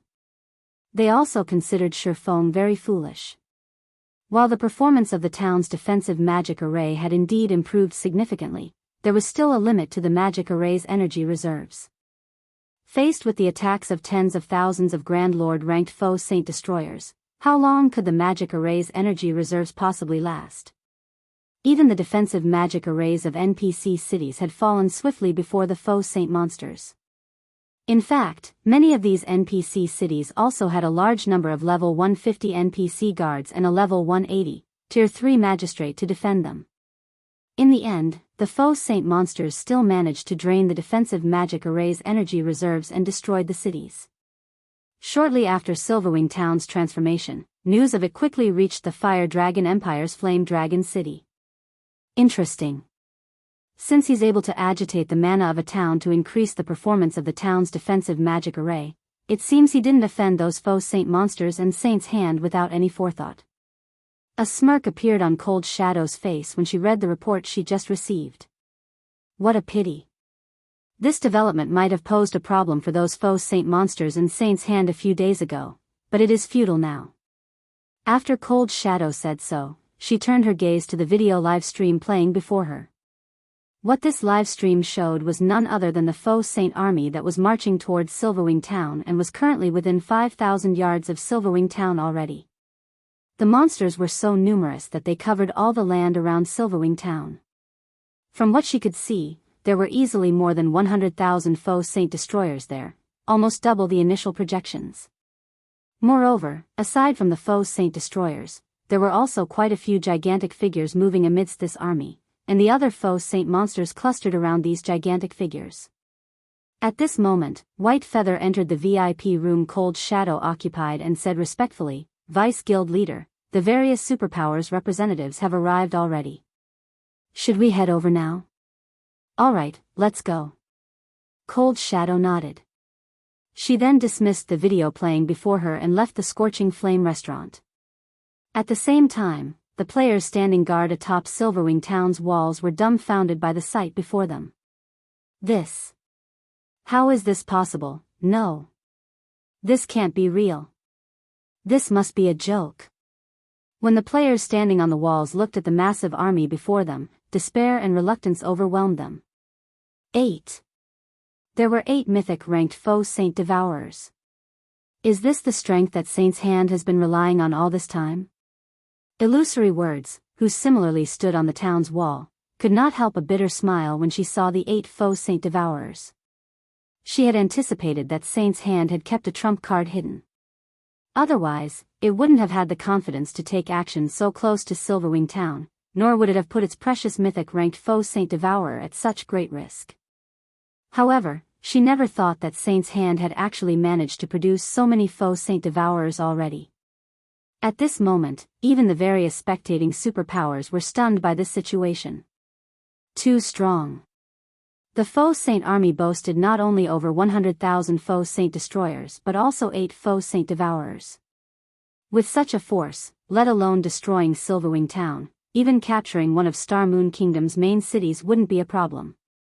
After all, the only real threat in main city-ranked NPC cities was the level 180, Tier 4 magistrates tasked with defending them. As for the remaining level 150 NPCs that were at Tier 2 or Tier 3, while they did pose a problem, they weren't undefeatable. At the same time, several thousand players wearing the guild emblem of Saint's Hand were hiding in a forest several thousand yards away from Silverwing Town. Among them, 1,000 magical class players were currently drawing a gigantic and complex magic array, which constantly drew on the ambient mana and reduced its density. Black Flame. I'll show you just how foolish your previous actions are and make you regret everything you've done. Thousand Eyes, who currently radiated an extremely weak aura, sneered as he looked at the Silverwing Town displayed on the magic mirror before him. No, I should say that you won't even have time to regret. Your Silverwing Town will turn to dust before you know it. Read latest chapters at Wuxia EU.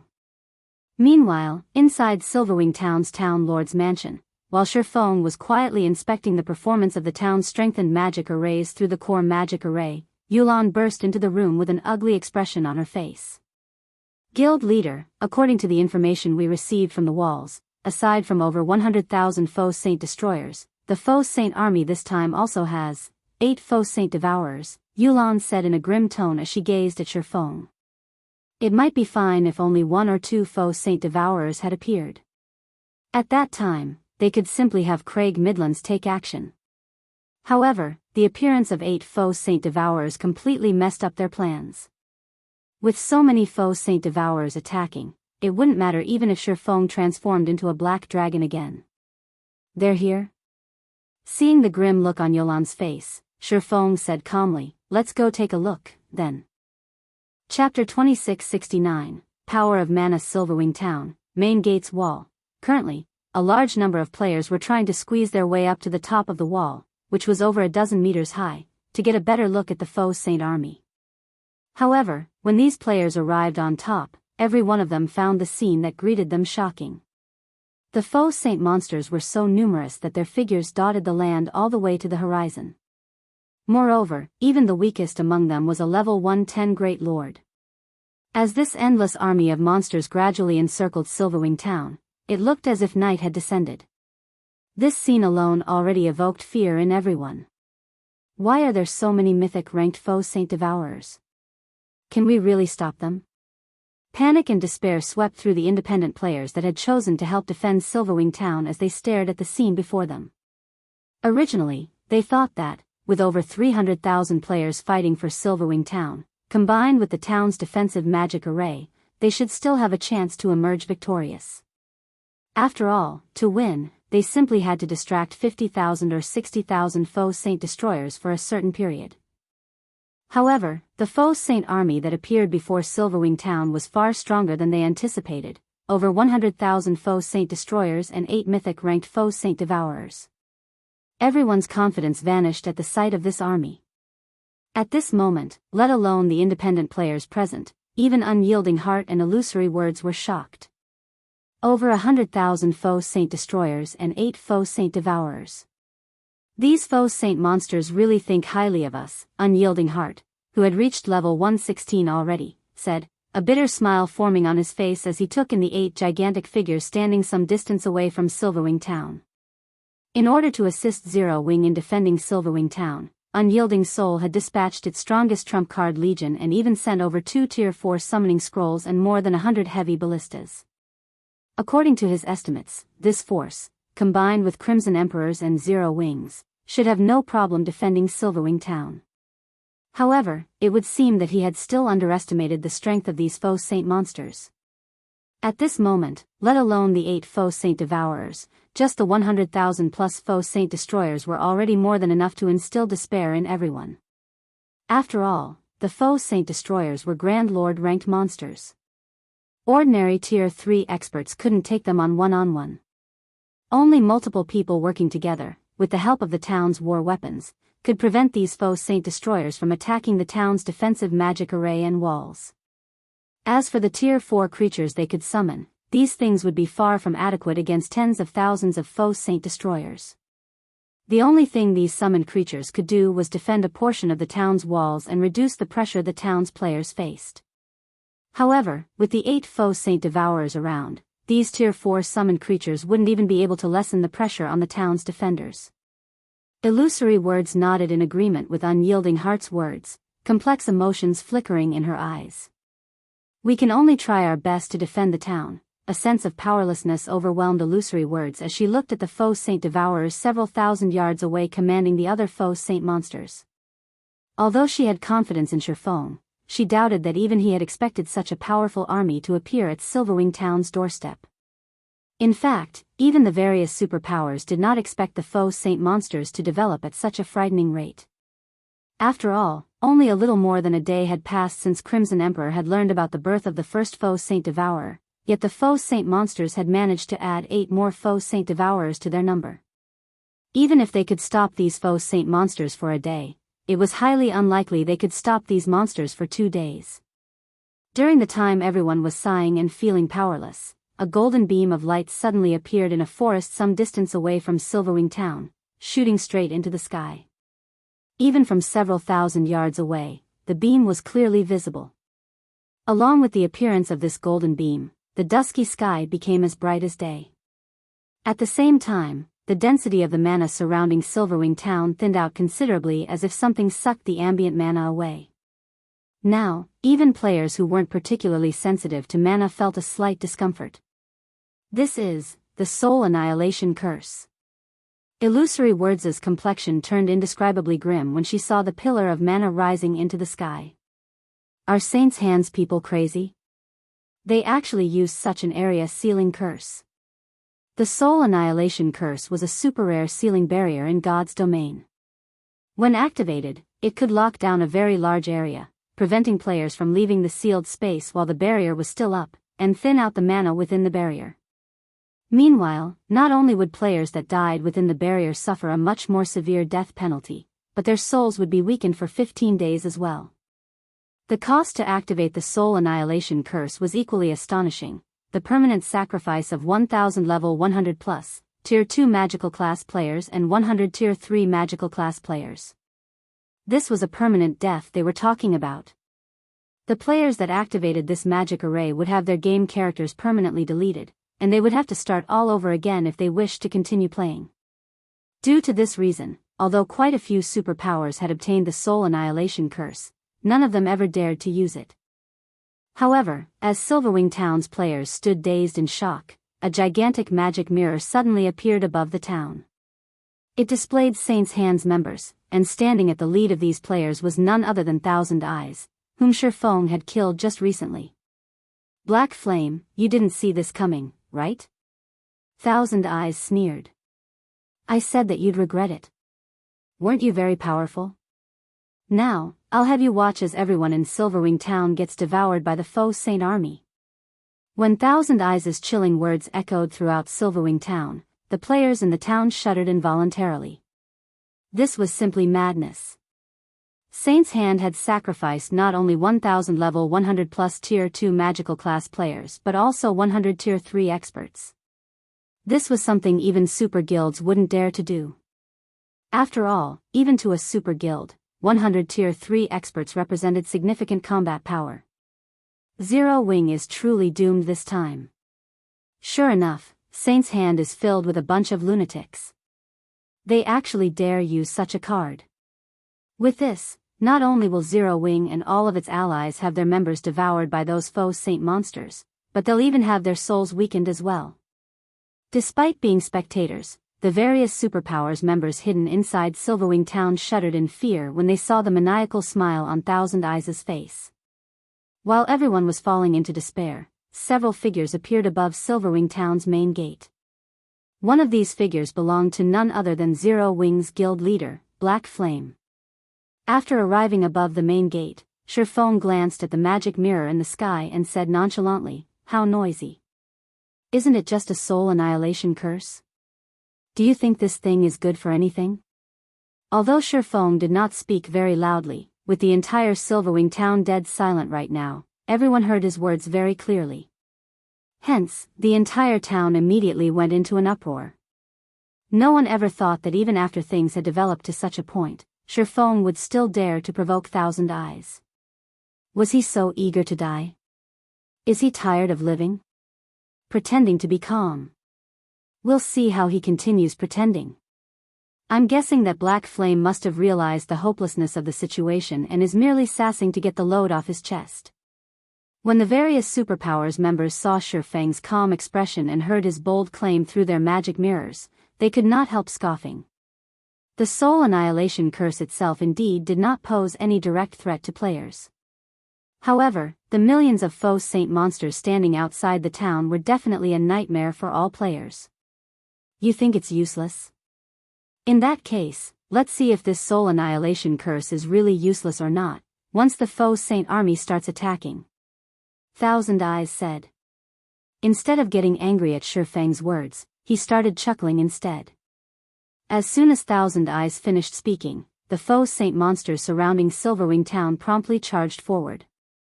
When the army of millions advanced, it looked as if a tsunami was sweeping across the land. The earth shattered underfoot, and explosions kept reverberating through the air. Everyone inside Silverwing Town gasped at the sight. Some Tier 3 experts even retreated unconsciously.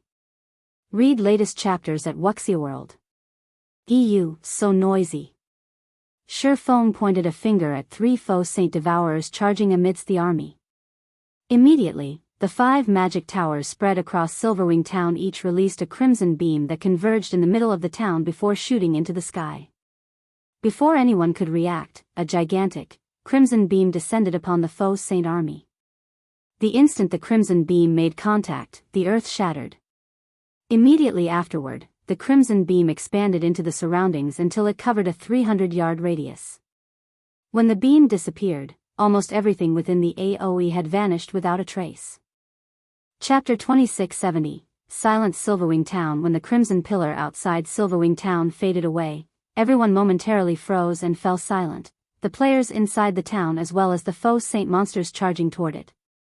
For a moment, time seemed to stop for Silverwing Town and its surroundings. Just one hit. Aside from the Grand Lord and Mythic-ranked Faux Saint monsters, everything within the Crimson Beam's 300-yard radius had disappeared into the void. Not one of the 10,000 or so Faux Saint saboteurs caught within the area survived. The magnitude of this attack was simply unbelievable. As for the Faux Saint destroyers and Faux Saint devourers that remained alive, they were clearly heavily injured. Moreover, the Faux Saint devourers were barely able to move, and they were currently struggling to escape the void that formed around them. The Faux Saint destroyers were incapable of moving at all, only able to watch helplessly as the void slowly enveloping them closed and trapped them for the rest of their lives. This, Illusory Words and Unyielding Heart were momentarily at a loss for words when they saw this scene, shock and excitement flaring in their eyes. This attack was simply too absurd. This one attack not only exiled close to 1,000 Faux Saint Destroyers to the void but also heavily injured 3 Faux Saint Devourers. This outcome reduced the pressure Silverwing Town's defenders had to face significantly. Meanwhile, when Saint's Heart's members saw this scene through their magic mirrors, they were similarly stunned. They never thought that Silverwing Town's magic towers possessed the power to heavily injure the Faux Saint Devourers. You just heavily injured 3 Faux Saint Devourers. This battle is nowhere close to over. Thousand Eyes said nonchalantly when he saw Silverwing Town's players revealing joyous expressions.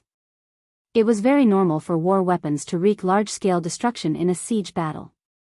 While the power of Silverwing Town's magic towers somewhat exceeded their initial estimates, this difference would not affect the overall picture. For the Faux Saint army, which consisted of over 4 million monsters, a loss of 10,000 monsters was practically negligible. Not to mention, the magic tower's attack had a very long cooldown. By the time the magic towers were ready to attack again, the Faux Saint monsters would have long since arrived before Silverwing Town. Moreover, the Faux Saint army went berserk because of the magic tower's attack. After the 5 remaining Faux Saint Devourers let loose angry roars, the other Faux Saint monsters resumed charging at Silverwing Town with even greater ferocity, their speed at least 20% faster than before. Upon seeing this, the defending players standing atop Silverwing Town's walls could not help growing nervous. The magic tower's combined attack was indeed astonishing, but the Faux Saint monsters, which had managed to instantly fill the gap in their battle formation, were even more astonishing. These monsters made it seem as if the previous attack never happened at all. All ballistas and turrets, prepare to fire. Aim for the densest locations as much as possible. When the Faux Saint army resumed its advance with even greater vigor, Unyielding Heart, who had commanded dozens of large-scale battles, immediately shouted out the necessary orders. At his behest, Silverwing Town's defenders promptly recovered from their fear and prepared to attack. All magical units, start chanting your incantations. Make sure those destroyers don't get close to the walls. Similarly, Illusory Words commanded the magical class players standing atop the walls to prepare their spells. Afterward, she started chanting a Tier 3 curse of her own. As commands were issued one after another, the nervous and frightened defenders also gradually stabilized their emotions. For a time, the defenders watched quietly as the Faux Saint army closed in. 1,300 yards. 1,200 yards. 1,000 yards. Fire! Unyielding Heart shouted. Immediately, hundreds of ballistas and dozens of arrow towers and defense turrets launched their attacks simultaneously, the firing sounds echoing throughout the town.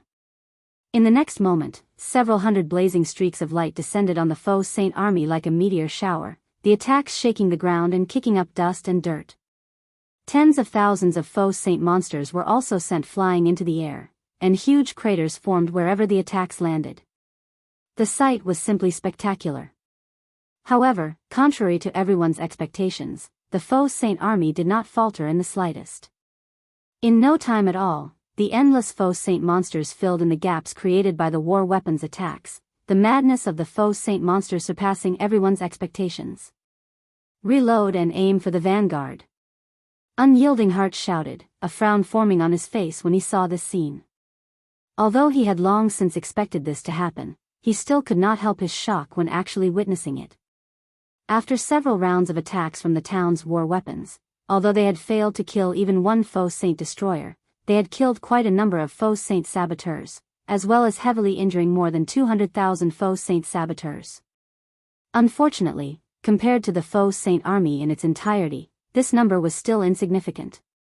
In the next moment, the first wave of Faux Saint monsters arrived within 100 yards of Silverwing Town's walls. Illusory Words and the other ranged players standing on the walls promptly released their strongest skills and spells. For a time, tens of thousands of skills and spells bombarded the Faux Saint monsters at the forefront. However, just when everyone thought that the Faux Saint monsters would get hit and have their charge interrupted, a shocking scene occurred.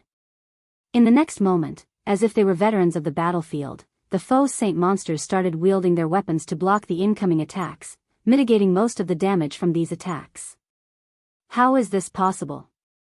Purple Eye, who was casting her spells on the town's wall, was stunned by this scene. These Faux Saint monsters had even blocked a large portion of the attacks launched by Tier 3 experts. Only Tier 3 Refinement Realm experts and above managed to land their attacks on these Faux Saint monsters. Fools! Do you think the Faux Saint monsters before you are the same as those you met a few days ago? Thousand Eyes sneered as he looked at Silverwing Town's defenders. Victory might be possible for Silverwing Town's players if they were going up against an army of ordinary monsters. However, they were up against the Faux Saint army. Every monster in the Faux Saint army possessed intellect surpassing that of ordinary monsters. Thousand Eyes' words immediately silenced everyone. Faced with such opponents, just how were they supposed to continue fighting? Only the attacks of the war weapons and a small number of Tier 3 experts were effective, everyone else's were utterly useless. During the time everyone was distracted by Thousand Eyes' words, the 5 intact Faux Saint Devourers suddenly leaped toward the space above the walls. Not good. Stop them. Unyielding Heart's complexion turned indescribably grim when he saw the Faux Saint Devourers launching an attack. While the town's defensive magic array had indeed been strengthened, the Soul Annihilation Curse had thinned the ambient mana considerably, effectively nullifying the upgrade the defensive magic array had just received. Moreover, an advanced town's defensive magic array couldn't hope to withstand the attacks of several mythic monsters. Before anyone could react, 5 spears tore through space and converged on a single point on the defensive magic array. A combination combat technique? Illusory words goggled in shock at the 5 Faux Saint Devourers' attacks. The fact that the Faux Saint monsters could use combat techniques was already plenty astonishing. Now, they actually used a combination combat technique, something very few players could execute. This was simply a nightmare. Guild Leader Black Flame, what a pity. I never thought that you all would fall so quickly, Thousand Eyes said, a delighted smirk appearing on his face as he looked at Sherfone, who had remained silent all this time. So long as Silverwing Town's defensive magic array shattered, the players inside the town would be no different from lambs to the slaughter. The Tier 4 NPC guarding the town wouldn't matter. After all, even a ferocious tiger couldn't beat a pack of wolves. Boom! A loud explosion shook the entire battlefield, the shockwave of the impact so powerful that even the Faux Saint destroyers nearby stumbled. It seems Zero Wing is really doomed now. When the various superpowers spectating members saw the shattered space above the walls, they shook their heads. The Faux Saint Devourers originally already possessed extraordinary strength. Now that they had used a combination combat technique, the power of their joint attack reached the peak of Tier 4, which definitely wasn't something an advanced town's defensive magic array could block. However, as the black void vanished and the dust settled, the various superpowers members with gleeful expressions on their faces were stunned. At this moment, the faint red barrier enveloping the town actually remained intact. In fact, it didn't even have the tiniest of cracks. Read latest chapters at Wuxia EU. This. How is this possible? At this moment, let alone the various superpowers spectating members, even Thousand Eyes gaped in shock, his eyes glued to the red barrier. This was a peak Tier 4 attack they were talking about. During the time the entire battlefield had fallen silent, a voice suddenly came from the town's main gate and echoed throughout the battlefield. Is that it? If that is your strongest move, then we can indeed put an end to this farce. Chapter 2671, Powerful Faux Saint Army. As Shifang's words echoed throughout the battlefield, a gigantic phantom world suddenly manifested in the sky above Silverwing Town. Along with the appearance of this phantom world, every Faux Saint monster in the town's vicinity had their basic attributes reduced by a significant margin, the change causing a commotion all over the silent battlefield. Too strong. So, this is Zero Wing? Earlier, even 5 Faux Saint Devourers working together failed to crack the town's magic barrier. Now that every one of these Devourers has been weakened, these Faux Saint monsters should be impotent against the town's barrier for a short period. Previously, everyone had already fallen into despair over the Faux Saint army's strength. They never thought that Silverwing Town's defensive magic array would be so powerful that even a peak Tier 4 attack couldn't even scratch it. Meanwhile, so long as the town's defensive magic array remained up, the Faux Saint monsters wouldn't be able to touch any of the players inside the town. Moreover, if the defensive magic array could hold out until its energy reserves got replenished, a perfect consumption replenishment cycle could be formed. At which point, the Faux Saint army would have to give up its siege of the town even if it didn't want to. What amazing defensive capabilities! Isn't this defensive magic array already on par with the ones found in intermediate cities? At this moment, besides the independent players present, even Illusory Words and Unyielding Heart were surprised when they saw the town's defensive magic array remaining intact. The Soul Annihilation Curse had clearly thinned out the town's ambient mana by a significant margin already, so the town's defensive magic array should have likewise weakened considerably. Nonetheless, the defensive magic array had actually blocked the combination attack of 5 Faux Saint Devourers. It was simply unheard of for a town's defensive magic array to provide such a formidable defense. Now that Sherphone had used Miniature World, the Faux Saint Devourers shouldn't even dream of shattering the defensive magic array. Presumptuous. Thousand Eyes frowned slightly when he saw the calm look on Sherfeng's face. You merely blocked the Faux Saint Devourer's combination attack once. The defensive magic array's energy reserve is limited. I want to see just how long you can continue acting arrogantly before the Faux Saint army's attacks. Magic arrays in God's domain needed energy to operate. Even if an attack couldn't overcome a defensive magic array's defensive threshold, it would still take a toll on the magic array's energy reserve.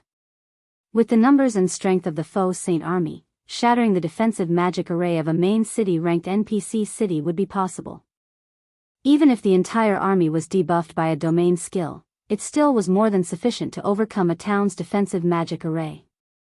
As soon as Thousand Eyes finished speaking, the 5 Faux Saint Devourers launched another combination attack on the defensive barrier. At the same time, tens of thousands of other Faux Saint monsters also started bombarding it. Boom! Boom! Boom! For a time, countless explosions rang out in the space above Silverwing Town. This can't go on. We need to stop their attacks. Otherwise, the defensive magic array's energy reserve won't last very long, Unyielding Heart said as he looked at the trembling barrier before him. Individually, the other Faux Saint monsters might not be a match for the Faux Saint Devourers. However, there were simply too many of them. Even if they were currently weakened, they exhausted the defensive magic array's energy reserve much faster than even the 5 Faux Saint Devourers had at full power. My side can summon 2 mythic monsters. We can use them in conjunction with the town's weapons to defend against the assault at the front gate. My side can summon 2 as well. With the strength of 4 mythic monsters, we should be able to eliminate the pressure at the front gate. That way, we can send more Tier 3 experts to support the other sides. Then, all we'd need to do is find a way to distract those 5 Devourers, and we should just barely be able to defend Silverwing Town, Unyielding Heart said after giving the matter some thought. While Tier 3 players might not be capable of doing anything to the weakened Faux Saint Devourers, stopping the weakened Faux Saint Destroyers shouldn't be a problem. This situation was much better than before, when ordinary Tier 3 players were utterly helpless against the Faux Saint Devourers. However, just as Unyielding Heart and Illusory Words reached an agreement, a clear and sweet voice suddenly entered their ears. No need to waste your Tier 4 summoning scrolls. Leave the rest to us. Upon hearing this voice, Unyielding Heart and Illusory Words turned reflexively to look at its origin, surprise and confusion flashing across their eyes when they saw its owner. This was because the voice's owner was none other than Silverwing Town's manager, Yulan. Currently, over 100 Tier 3 experts from Zero Wing stood behind Yulan, every one of them at least level 115. Many of them were even at the refinement realm standard. This scene rendered Unyielding Heart and Illusory Words speechless momentarily. While the 100-plus Tier 3 experts before the two were indeed extraordinary, they were far from enough to resolve Silverwing Town's plight. After all, just the Grand Lord-ranked Faux Saint Destroyers attacking the town numbered more than 100,000, what more the Great Lord-ranked Faux Saint Saboteurs. Besides, if these Tier 3 experts wished to stop the Faux Saint army's assault, they would have to do it beyond the town's walls and defensive magic array. Only Tier 4 summoned creatures could possibly go up against so many monsters simultaneously. Tier 3 experts would simply be charging to their deaths. However, before Unyielding Heart and Illusory Words could say anything, Yulan suddenly waved her hand forward. Immediately, every one of Zero Wing's reserve main force members left afterimages as they split up and made their way toward the various sections of the town's walls. After getting into position, they jumped off the walls without hesitation. Have these Zero Wing members lost their minds? The independent players fighting above the town's walls gaped, stupefied, at the actions of Zero Wing's reserve main force members. As for the various superpowers spectating members, they, too, could only gape in shock at this scene. In their opinions, Faux was already plenty crazy. However, these Zero Wing members seemed to be even crazier. Even Tier 3 peak experts would not dare charge into a horde of level 120 plus Great Lord and Grand Lord ranked Faux Saint monsters, yet these Zero Wing members, who were nowhere near the Void Realm standard, had actually done so without hesitation. What were they playing at? Fools that are tired of living. Thousand Eyes sneered when he saw Zero Wing's members jumping off the town's walls. The Faux Saint monsters might have had their basic attributes reduced, but their combat standards remained unaffected. Even the weakest Faux Saint saboteur was not an opponent ordinary Tier 3 experts could hope to match. He could already foresee the scene of the Faux Saint monsters devouring Zero Wing's members in the blink of an eye. Read latest chapters at Wuxia EU in front of Silverwing Town's front gate, just as Yulan was about to come into contact with the several Faux Saint destroyers there, she suddenly took out 2 summon guard scrolls from her bag and activated them. 2 figures then emerged from the 2 dazzling summoning arrays before Yulan, one of them, an axe-wielding man with a tall and robust body, and the other, a blonde woman wielding an aquamarine staff. The instant these 2 figures appeared, 2 frightening auras swept the battlefield. Every player on the battlefield shuddered in response. In the next moment, the axe-wielding man transformed into a tornado that blocked all the Faux Saint destroyer attacks aimed at Yulan. In addition, the tornado sent several dozen Faux Saint destroyers and over 100 Faux Saint saboteurs nearby flying over 30 yards away. In the blink of an eye, a clearing appeared before the town's front gate. As Yulan landed, the blonde woman beside her also happened to complete her spell. In the next moment, the battlefield shook as a gigantic rift up to 300 yards long opened up on the battlefield. Not only did the rift separate the Faux Saint monsters from Silverwing Town's walls, but it also devoured several thousand Faux Saint monsters, which suffered over -5 million damage each. All of this happened in just a brief moment. Chapter 2672, Just Stay Here Forever. Aren't they a little too strong? What rank are those 2 personal guards? The independent players present gaped in shock when they saw Yulan's 2 personal guards clearing the area before the town's main gate. Although the Faux Saint monsters had been weakened, ordinary Tier 3 personal guards still shouldn't be able to handle them. In fact, even the slightest mistake could result in a Tier 3 personal guard getting killed instantly by the numerous Faux Saint destroyers.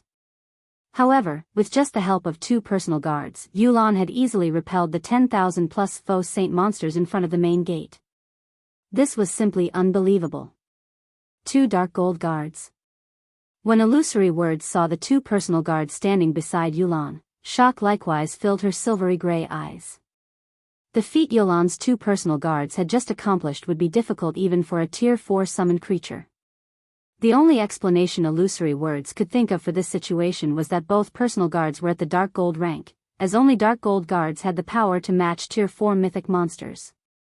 However, in the current God's domain, let alone Dark Gold guards, even fine gold guards were exceedingly rare, much rarer than even level 100 plus epic weapons. Despite being a super first-rate guild, Crimson Emperor had only 6 fine gold guards. As for Dark Gold guards, Crimson Emperor still had not obtained even a single one, yet Yulan actually had 2 for herself. What Illusory Words did not know was that only one of Yulan's 2 personal guards was at the Dark Gold rank, the other was at the fine gold rank. However, the Magic King Craig Midlands' special ability gave both personal guards a significant boost to their combat power. As a result, they currently possessed the strength to match even mythic monsters. Nevertheless, illusory words and unyielding heart did not relax at this unexpected development. In fact, their expressions further tensed up because the faux saint monsters that got repelled were charging forward once more. Moreover, they were attacking with even greater ferocity this time. In the next moment, several hundred faux saint destroyers let loose an angry bellow before grouping up and executing combination combat techniques on Yolan's group. The might of their attacks rivaled a normal attack of a Tier 4 mythic monster. In the blink of an eye, over 30 such attacks assailed Yulan and her 2 personal guards. As for the faux saint monsters caught inside the rift, they quickly climbed out of it and rejoined the army in attacking Silverwing Town's defensive magic array. Sure enough, just 2 dark gold guards won't be enough to change anything. The strength of the faux saint army simply isn't something current players can hope to resist. When the various superpowers members saw this scene, they sighed ruefully. Dark gold guards were existences that could be obtained only through luck. On a battlefield, a dark gold guard could exhibit combat power far greater than a mythic monster of the same level. However, that was only true against players. Against the faux saint army, the efforts of even 2 dark gold guards were negligible. After all, no matter how powerful a Tier 3 NPC was, they couldn't one-shot Great Lord-ranked monsters, much less Grand Lords. The faux saint army could easily pin down Yolan's 2 dark gold guards with just several hundred faux saint destroyers. Even if the 2 dark gold guards eventually annihilated these several hundred destroyers, Silverwing Town would have long since fallen by the time they did so. However, just when the faux saint army was about to commence another round of attacks on Silverwing Town's defensive magic array, silver summoning arrays appeared outside the town's walls, one after another, over 300 in all. Figures then emerged from these summoning arrays.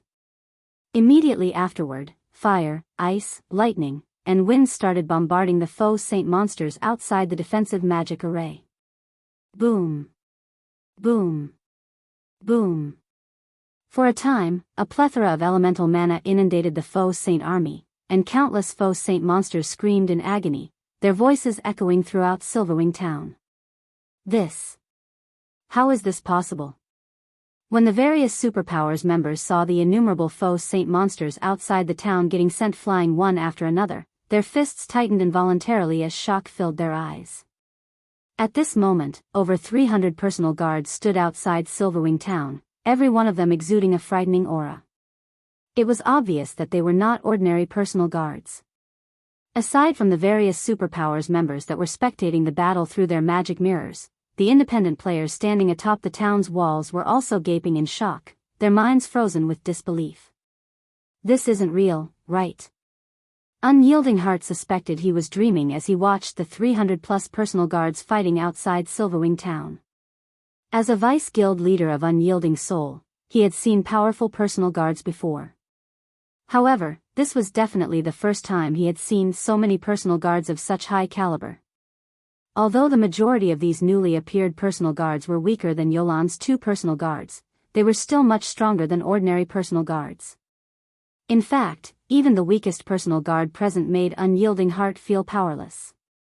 Meanwhile, after Illusory Words saw the 300-plus personal guards, she could not help shifting her gaze to Faux, who stood nearby.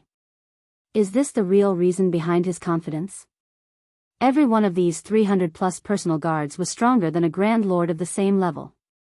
At this stage of the game, it was unlikely that even the 5 great super guilds possessed such strength. It was no exaggeration to say that, so long as these 300-plus personal guards were present, Silverwing Town would not fall. While NPCs already possessed basic attributes superior to players, after becoming a personal guard, they would gain an additional 10% boost to their basic attributes. Combined with the boost from the town's magic array, these Tier 3 personal guards were far stronger than the town's Tier 3 NPC soldiers. One could even say that Silverwing Town's defenses were currently stronger than even that of main city-ranked NPC cities. After all, the NPC soldiers found inside main city-ranked NPC cities were mostly Tier 2 NPCs, only a small number were actually Tier 3 NPCs. The only advantage the NPC soldiers of NPC cities had over Zero Wing's personal guards was levels. Meanwhile, Although the Faux Saint army had an overwhelming numerical advantage and even possessed more than 100,000 Grand Lords in its ranks, Silverwing Town's magic towers were extraordinary. Now that the Faux Saint monsters couldn't attack the town's defensive magic array effectively due to the interference of Zero Wing's personal guards, they were nothing more than live targets for the magic towers and various war weapons. However, while Silverwing Town's players were rejoicing over the strength Zero Wing had just displayed, the 3 heavily injured Faux Saint Devourers had consumed a few Faux Saint Destroyers and finally recovered their strength.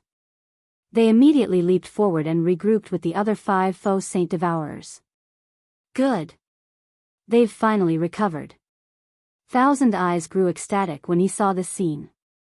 Previously, Faux had caught them completely off guard and sidelined 3 Faux Saint Devourers before the fight had even begun. As a result, the Faux Saint Devourers couldn't display their true strength. Now that all 8 Faux Saint Devourers had regrouped, they would finally be able to display their true strength. In the next moment, the 8 Faux Saint Devourers exchanged glances. After apparently coming to a tacit agreement, all 8 Devourers hurled their spears at the defensive barrier before them. The 8 spears then converged in mid-flight, their combined power so great that it crumbled the space around them and created a black hole, which transformed everything within a 50-yard radius into a field of nothingness. The power of this attack far exceeded that of the combination attack the 5 Faux Saint Devourers executed before. Tier 5? Illusory words felt stifled when she looked at the void field the black hole created. The phenomenon the Faux Saint Devourer's combination attack had created was known as void collapse, a phenomenon limited to Tier 5 attacks. Despite the debuff from Miniature World, the 8 Faux Saint Devourers had actually managed to execute an attack that reached the Tier 5 standard. An attack of such caliber could give even a main city-ranked defensive magic array a run for its money. An ordinary NPC city's defensive magic array would evaporate instantly when struck by this attack. Yet, despite knowing all of this, Illusory Words and Unyielding Soul could only watch as the Faux Saint Devourer's combination attack approached Silverwing Town's defensive magic array. After all, Tier 3 players or NPCs could not hope to stop such a powerful attack. The only thing they could do now was pray that Silverwing Town's defensive magic array could survive this attack. However, just when the black hole was about to reach the defensive magic array, a man clad in extravagant robes and holding a pitch-black, wooden staff suddenly appeared outside Silverwing Town. The man then casually extended a hand toward the approaching black hole. A gigantic, aquamarine, threefold magic array promptly formed before this man and stopped the black hole's advance cold. The man then flicked his extended hand upward, and the threefold magic array deflected the gigantic black hole into the distance. When the black hole touched the ground, it exploded and heavily injured all the Faux Saint monsters within a 50-yard radius. Moreover, these Faux Saint monsters also got trapped inside a void and couldn't escape from it. The attack got blocked. Everyone who saw this scene was stunned. Thousand Eyes, in particular, nearly had his eyes fall out of their sockets. This was a Tier 5 attack. Yet, it had been deflected so easily. However, before anyone could snap out of their daze, the robed man suddenly waved his wooden staff. Dozens of black lightning arcs lashed down from the sky, bombarding the 8 Faux Saint Devourers. As if a truck had hit them, all 8 Devourers got embedded into the ground. Their HP bars also lost a visible chunk, their life auras weakening considerably. Everyone was at a loss for words when they saw the 8 6-meter-deep craters that had suddenly formed on the battlefield. The strength that was just displayed could no longer be described as powerful. It practically challenged their worldview. Damn it! How is that Tier 4 NPC so powerful? Thousand Eyes scowled at the robed man hovering in midair. They had done their research on Craig Midlands, the Tier 4 NPC that protected Silverwing Town. This NPC's presence was the reason why Saint's Hand had not dared to approach Silverwing Town all this time. They had only done so after Faux had riled up the Faux Saint monsters into attacking en masse. However, Craig Midlands' strength was simply monstrous. The Magic King was basically casting Tier 4 curses instantly. To top it all off, he was even double casting Tier 4 curses without incantations. Commander, we can't go on like this. If we continue fighting, I'm afraid that Tier 4 NPC will soon kill all 8 Faux Saint Devourers. At that time, the guild leader will definitely fault us, the level 115, Tier 3 ranger standing beside Thousand Eyes advised hurriedly when he saw the Faux Saint Devourers becoming heavily injured. In front of the Magic King Craig Midlands, the 8 Faux Saint Devourers couldn't mount the slightest resistance. Their HPs were also rapidly decreasing. It was only a matter of time before their HPs hit 0. If not for Craig Midlands having his area of activity limited to Silverwing Town, he might even be able to annihilate the entire Faux Saint army single-handedly. Relay my command. Have all of the Faux Saint monsters retreat, Thousand Eyes said reluctantly when he saw the Faux Saint Devourers' HPs continuing to plummet and the Faux Saint army barely landing any attacks on Silverwing Town's defensive magic array. They had lost.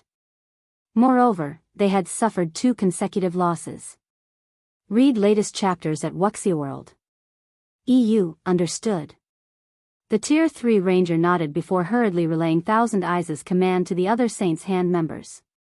Following which, Saints' Hands members took out a strange crystal from their bags and started chanting an incantation. Immediately afterward, the Faux Saint monsters attacking Silverwing Town fled to the surroundings as if they had just received a summons.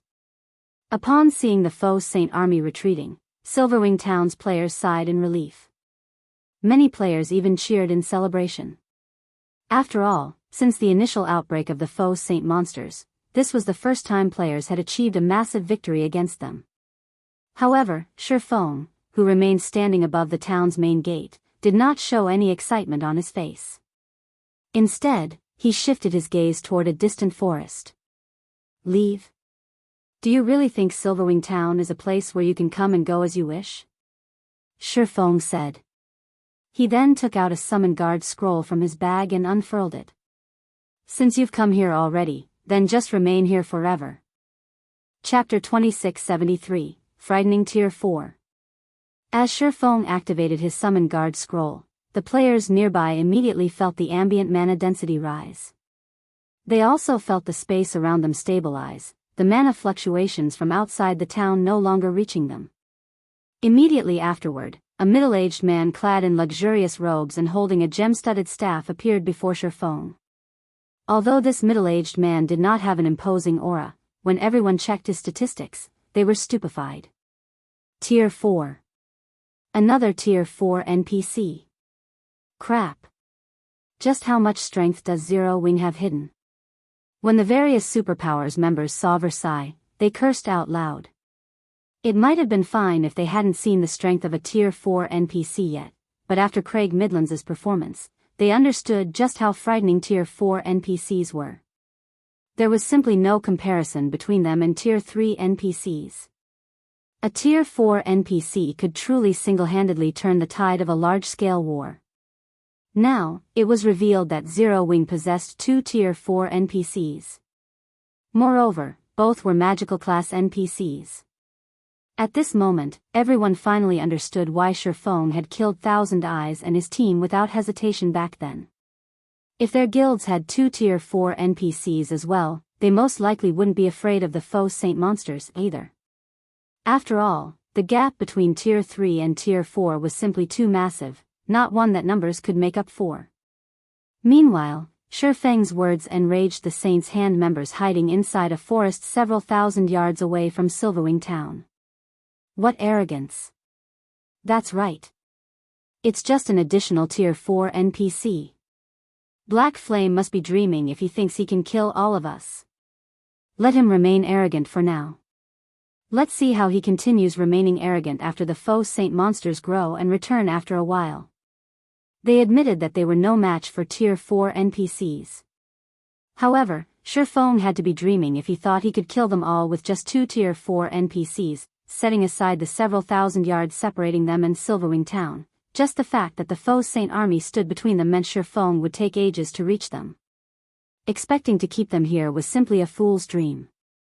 Silverwing Town's players shared the same opinion. They also thought that Faux was boasting. Even though the Faux Saint army couldn't bring down Silverwing Town, it still held the absolute initiative in this war.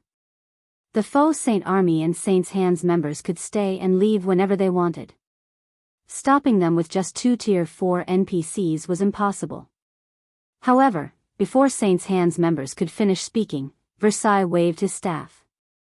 Suddenly, the space before him shattered and formed a space-time vortex. Following which, Faux and Versailles stepped into the space-time vortex and instantly arrived above the forest where Saint's Hands members were hiding, quietly overlooking these players, who were preparing to retreat. Teleportation? How is this possible? Saint's Hands members were shocked when they saw Faux and Versailles above them. Even this is possible? At this moment, aside from Saint's Hands members, the various superpowers members hidden in Silverwing town were stunned, as well.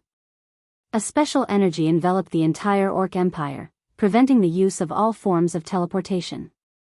In fact, one couldn't even summon flying mounts in the Empire. Players could rely on only carriages and land mounts to travel around, which was common knowledge for players operating within the Empire. This was one of the reasons why Saint's Hands members were not afraid of getting killed. After all, even though Tier 4 NPCs could fly, it would still take them some time to cross a distance of several thousand yards. With the number of Saint's Hands members present being over 1,000, so long as they split up and fled in different directions, it would be impossible for Versailles and Craig Midlands to kill them all. Now, however, Faux and Versailles had teleported across a distance of several thousand yards. This was simply unbelievable. Evacuate. Everyone, split up and escape. Thousand Eyes yelled with an indescribably grim expression on his face, reacting immediately to Feng's arrival. Currently, the entire area around Silverwing town was under the soul annihilation curse. Any player that died within this sealed region would be subject to the curse. Naturally, Saint's Hands members were no exception. In order to ensure the conquest of Silverwing town, not only did Saint's Hands sacrifice 1,000 Tier 2, level 100 plus players and 100 Tier 3 experts, but it had also dispatched over 500 Tier 3 experts and over 1,000 Tier 2 experts capable of absorbing the strength of the Faux Saint destroyers. If every one of these players got killed now, Saint's Hand would suffer unimaginable damage. As soon as Thousand Eyes finished shouting his orders, he took out a Tier 3 flight scroll from his bag. This was an item that granted players the ability to fly for a short time. The movement speed bonus provided was also much greater than that provided by a land mount. This scroll was one of his most important life-saving items.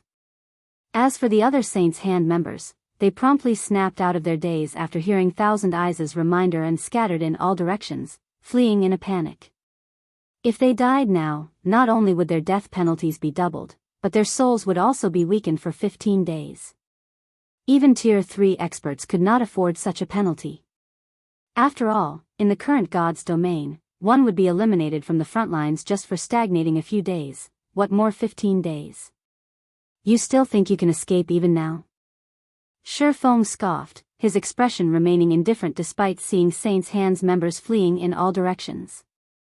As soon as Faux finished speaking, a ripple of mana spread out from Versailles' body and instantly enveloped Saint's Hands members, restricting their movements. In the blink of an eye, all the Saint's Hand members found themselves immobilized. How is this possible? What is that NPC? Silverwing Town's players were stunned as they took in the scene displayed on the gigantic magic mirror hovering above the town. Craig Midlands' earlier performance had already been plenty astonishing. However, Versailles was actually outperforming him. Those were over 1,000 expert players. Moreover, many of them were even Tier 3 experts. Nevertheless, Versailles had rendered them immobile with just his mana domain. Is that really just a Tier 4 NPC? Illusory Words' mind reeled as she looked at Versailles. The fact that Craig Midlands could heavily injure 8 Faux Saint Devourers was already plenty amazing. Now, Versailles was even more terrific. Just by unleashing his mana domain, the NPC had subdued over 1,000 expert players and gained full control over their lives. How could this still be considered a fight? This was basically a one-sided massacre. What Illusory Words and the others did not know was that Versailles wasn't just an ordinary Tier 4 Great Wizard but a Tier 4 Great Wizard who had reached the world creation realm. He could create his own world within his mana domain. Unless one was at the Tier 4 standard, they wouldn't be able to resist his mana domain at all. In the next moment, Versailles swung his staff down at Saint's Hand's members. Immediately afterward, a crimson magic array with a 200-yard radius appeared in midair.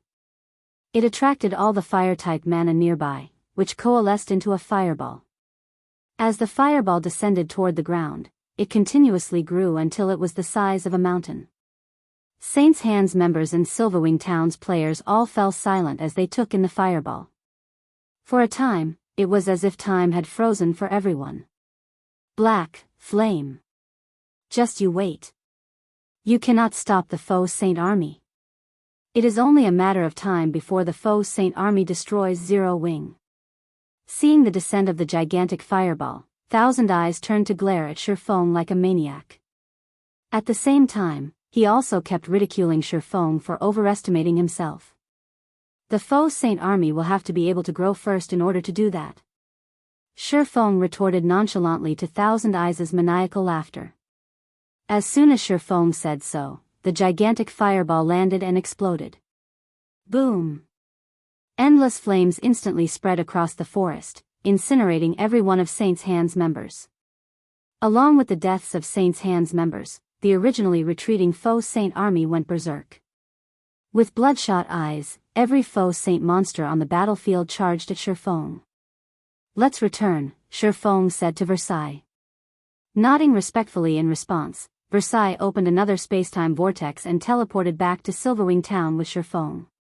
Only after Faux arrived back at Silverwing Town's main gate did the players there snap out of their daze. Everyone then turned to stare at Faux in amazement. He got the job done, just like that? Looking at Feng's calm demeanor, it looked as if he had just taken a stroll through his backyard. Those were more than 1,000 expert players. However, Feng had simply trampled over them like they were a bunch of ants. With such strength in his grasp, even if the various superpowers Tier 3 experts banded together, they would be helpless to do anything against Zero Wing. Faux Saint army? It was nothing but a joke. Meanwhile, after Feng returned to Silverwing Town, aside from the 8 heavily injured Faux Saint Devourers that were still desperately trying to escape, the other Faux Saint monsters resumed attacking Silverwing Town like crazy. However, by this time, everyone understood that Zero Wing would definitely annihilate the Faux Saint army in the end. After all, even if the Faux Saint Devourers could escape the Magic King, they wouldn't be able to escape Versailles. As for the other Faux Saint monsters, they were merely live targets for Silverwing Town's magic towers and Zero Wing's personal guards. Fire Dragon Empire, Flame Dragon City, Fire Dragon Auction House. Currently, the upper echelons of nearly 20 superpowers had assembled inside the Fire Dragon Auction House. This was a gathering of unprecedented scale in the entire Fire Dragon Empire. At this moment, the Tier 3 experts of these superpowers had also surrounded the auction house, preventing unaffiliated players from entering the building. However, despite being barred entry, a huge crowd of players, including the upper echelons of first-rate guilds and top adventurer teams, still waited outside the building. Every one of these players was very concerned about the results of the alliance discussion this time. After all, this alliance discussion could very well change the power structure of the entire Eastern continent. If they did not pay attention to the results of this meeting, they might end up getting eliminated from God's domain without knowing the reason. Read latest chapters at Wuxia World. EU. Meanwhile, inside the top-floor meeting room of the Fire Dragon Auction House. Over 100 Tier 3 peak experts or above were currently seated at a round table. The combined aura these experts released would deter even domain realm experts from messing around. Currently, however, all of these experts were looking at the woman seated at the head of the table with respectful looks on their faces. White Feather, who stood behind the chairwoman, leaned forward and said quietly, "Vice Guild Leader, the various superpowers upper echelons are all here." In response, Cold Shadow nodded and said, "All right, let's begin." Chapter 2674, relayed message. As soon as Cold Shadow indicated to start the meeting inside the large and spacious meeting room, White Feather stepped forward and swept her gaze across everyone present. Although White Feather did not say anything, everyone present promptly quieted down and focused their gazes on her, as they all understood that the alliance discussions were finally going to begin. Firstly, let me thank everyone on behalf of Mythology for attending the Faux Saint Alliance discussion. Although the Dragon Phoenix Pavilion's invitees are unable to attend the meeting this time, due to special circumstances, the pavilion has sent a representative capable of making decisions for the guild.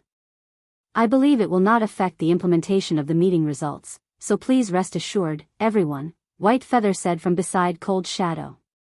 Upon hearing White Feather's words, the various superpowers upper echelons present reflexively shifted their gazes to the white-clad elderly man representing the Dragon Phoenix Pavilion. At this point, the sudden disappearance of the Dragon Phoenix Pavilion's Great Pavilion Master and 2 Pavilion Masters was already common knowledge among the superpowers. However, everyone had always thought that this was due to an internal dispute between the 2 Pavilion Masters and that they would definitely show up for today's meeting. Yet, to everyone's surprise, despite today's meeting being of utmost importance to the Dragon Phoenix Pavilion's continued existence, be it the pavilion's Great Pavilion Master or the 2 Pavilion Masters, none of them had shown up. Only a few guild elders and 1 grand elder represented the pavilion at today's meeting. This situation inevitably piqued everyone's curiosity as to what had actually happened to the Dragon Phoenix Pavilion. Since everyone is here, I won't waste words with you all. Let's address today's main topic, White Feather said as she swept her gaze across the people before her once more. She then clapped her hands twice. A holographic map of the entire eastern continent appeared in the center of the round table. Although many areas remained blacked out as unknown territory, the map included every location known by players at this stage of the game. In fact, it even displayed some level 120 to level 140 neutral maps, places that most of the superpowers attending this meeting lacked the ability to visit, in great detail. What a detailed map! For a time, the various representatives present gasped over the contents of the map. Detailed maps of specific parts of God's domain might not be rare in God's domain, but compiling all of them into one continental map was not an easy task. This was especially true for level 100+ neutral maps and forbidden lands. The various powers considered the information for these maps top secret and rarely shared it with others. Now, however, Mythology had actually shared its valuable map information with the superpowers present without hesitation. This was an incredibly generous gesture. However, after everyone spent some time studying the map, they noticed a few surprising points. Certain locations on the map were marked in dull gray and white. These locations were none other than the territories of God's domain's various NPC dark forces and the recently appeared Faux Saint monsters. Mythology's intel on the territories of the eastern continent's NPC dark forces mostly matched up with what the other superpowers had, and these NPC dark forces were mainly based in level 100+ neutral maps. However, the Faux Saint monsters' territory marked on Mythology's map made everyone present doubt their eyes. How did the Faux Saint monsters' territory grow so large? A grey-clad assassin wearing Shadowless Empire's guild emblem exclaimed. According to their information, the Faux Saint monsters' territory should encompass only the Purple Thorns Kingdom, Star Moon Kingdom, and the Orc Empire. However, according to Mythology's map, the Faux Saint monsters were about to extend their reach into the 14 other neighboring kingdoms as well as the Black Dragon Empire and Dark Knight Empire already. This was incredible. Is this really the Faux Saint monsters' territory? Is there some kind of mistake? Besides Shadowless Empire's vice guild leader, the representatives of the Super Guild's Pride Empire, Sky Dragon House, Sacred Temple, and Nine Heavens Pavilion, as well as the representatives of the other superpowers, were stupefied by Mythology's map. Although they had long known that the Faux Saint monsters were not easy opponents and would definitely pose a huge problem for the eastern continent, they hadn't anticipated that the monsters' development speed would be so swift. Everyone need not doubt the validity of this map. It is the result of exchanging information with multiple super guilds. Moreover, this information is just a day old, Cold Shadow said. I know many of you present find this hard to believe, but this is reality. This is also one of the reasons why I invited everyone present to today's meeting. The vice guild leaders of the 4 other super guilds present nodded, acknowledging that their respective guilds had indeed traded information with Mythology. A day old? Doesn't that mean that the Faux Saint monsters' territory is even larger now? A level 116 female druid from the Moon God's Realm's Dark Pursuit asked. That's right. With their development speed, they should have come into contact with the borders of these kingdoms and empires already, Cold Shadow replied, nodding. I'm afraid it won't be long before their territory spreads to nearly half of the entire eastern continent. At that time, everyone present will not be able to avoid coming into contact with Faux Saint monsters. The representatives that remained relatively relaxed before could not help growing nervous at Cold Shadow's words. Originally, they had come to this meeting merely to see if there were any benefits to be had. After all, they all believed that this meeting targeted Zero Wing. In their opinions, the matter of forming an alliance to resist the Faux Saint monsters was just an excuse. Vice Guild Leader Shadow, since you've gathered us here, does that mean you have a plan to prevent this situation from occurring? The white-clad elder from the Dragon Phoenix Pavilion asked with a grim expression. The sudden disappearance of the Great Pavilion Master and the two Pavilion Masters had already dealt a significant blow to the Dragon Phoenix Pavilion. Now, there was also the threat of the Faux Saint monsters. This development was simply a nightmare for the pavilion. He had seen how the Faux Saint monsters destroyed Star Moon Kingdom's border cities. Although the Black Dragon Empire was strong, the Faux Saint monsters were growing stronger by the day. After they gobbled up Star Moon Kingdom, it was only a matter of time before they did the same to the Black Dragon Empire. Upon hearing the white-clad elder's words, the other representatives present promptly turned to Cold Shadow. They all wished to know the reason why Cold Shadow had gathered them today. Of course. Otherwise, I wouldn't have invited everyone to come, Cold Shadow replied, nodding. Her lips curling up, she continued, I believe everyone already knows by now how powerful the Faux Saint monsters are. It is simply impossible for us to stop these monsters from spreading their influence. Hence, before today's meeting, I formed a partnership with Saint's Hand's guild leader. A partnership? Everyone perked up their ears at Cold Shadow's words. The guild known as Saint's Hand was not foreign to those present. They also knew very clearly that Saint's Hand possessed tools that prevented the Faux Saint monsters from attacking players. In fact, the guild even had a tool that could surely prevent the Faux Saint monsters from attacking guild towns and cities. However, until this day, Saint's Hand had never shown any willingness to partner with other powers.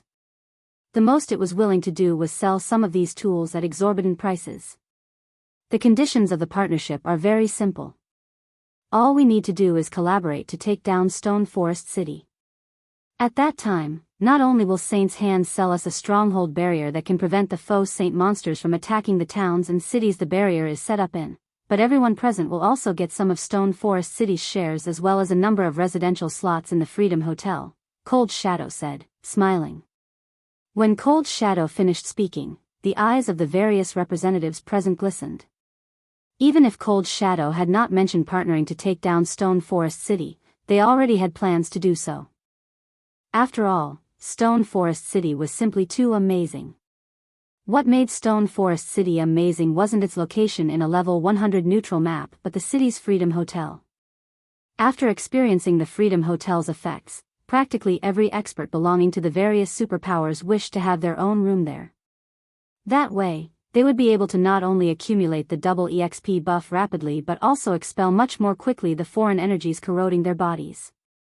Having a room of their own would drastically increase their leveling speed. Moreover, depending on the quality of the room one rented in the Freedom Hotel, one could even train in the Freedom Hotel's excellent environment and achieve extraordinary results. At this point, the main reason why Stone Forest City was able to continue flourishing in Zero Wing's hands was the Freedom Hotel. Otherwise, the city would have long since fallen due to Starlink and the various superpowers' constant harassment. If they could secure Stone Forest City for themselves, not only would they have a better assurance against the Faux Saint monsters, but they would even gain residential slots in the Freedom Hotel. This was definitely killing two birds with one stone. However, taking Stone Forest City down won't be easy. Aside from the NPC Night Division, quite a few superpowers have partnered with Zero Wing. Even with an alliance, I'm afraid capturing the city will be difficult. That's right. The flying ships are also constantly patrolling around Stone Forest City. If it really comes down to a fight, I'm afraid the number of Tier 3 experts we have is far from enough to capture the city. The Dark World's failed invasion has thoroughly proven this point. Moreover, I heard that Black Flame has already returned. His personal strength is extraordinary. Although many of the representatives present showed interest in Cold Shadow's plan, some representatives also shook their heads and expressed their worries. The fact that the various superpowers desired Stone Forest City was old news. However, it was precisely because they were incapable of dealing with Zero Wing's NPC Night Division that they had chosen to whittle down Zero Wing's economy in secret instead of taking direct action. Although Cold Shadow had brought this matter out into the open, the crux of the problem remained unchanged. Black Flame's return is indeed a problem, but he already has problems protecting himself. I believe you all should know about this. Moreover, aside from us, the Dark World's various powers will take action as well.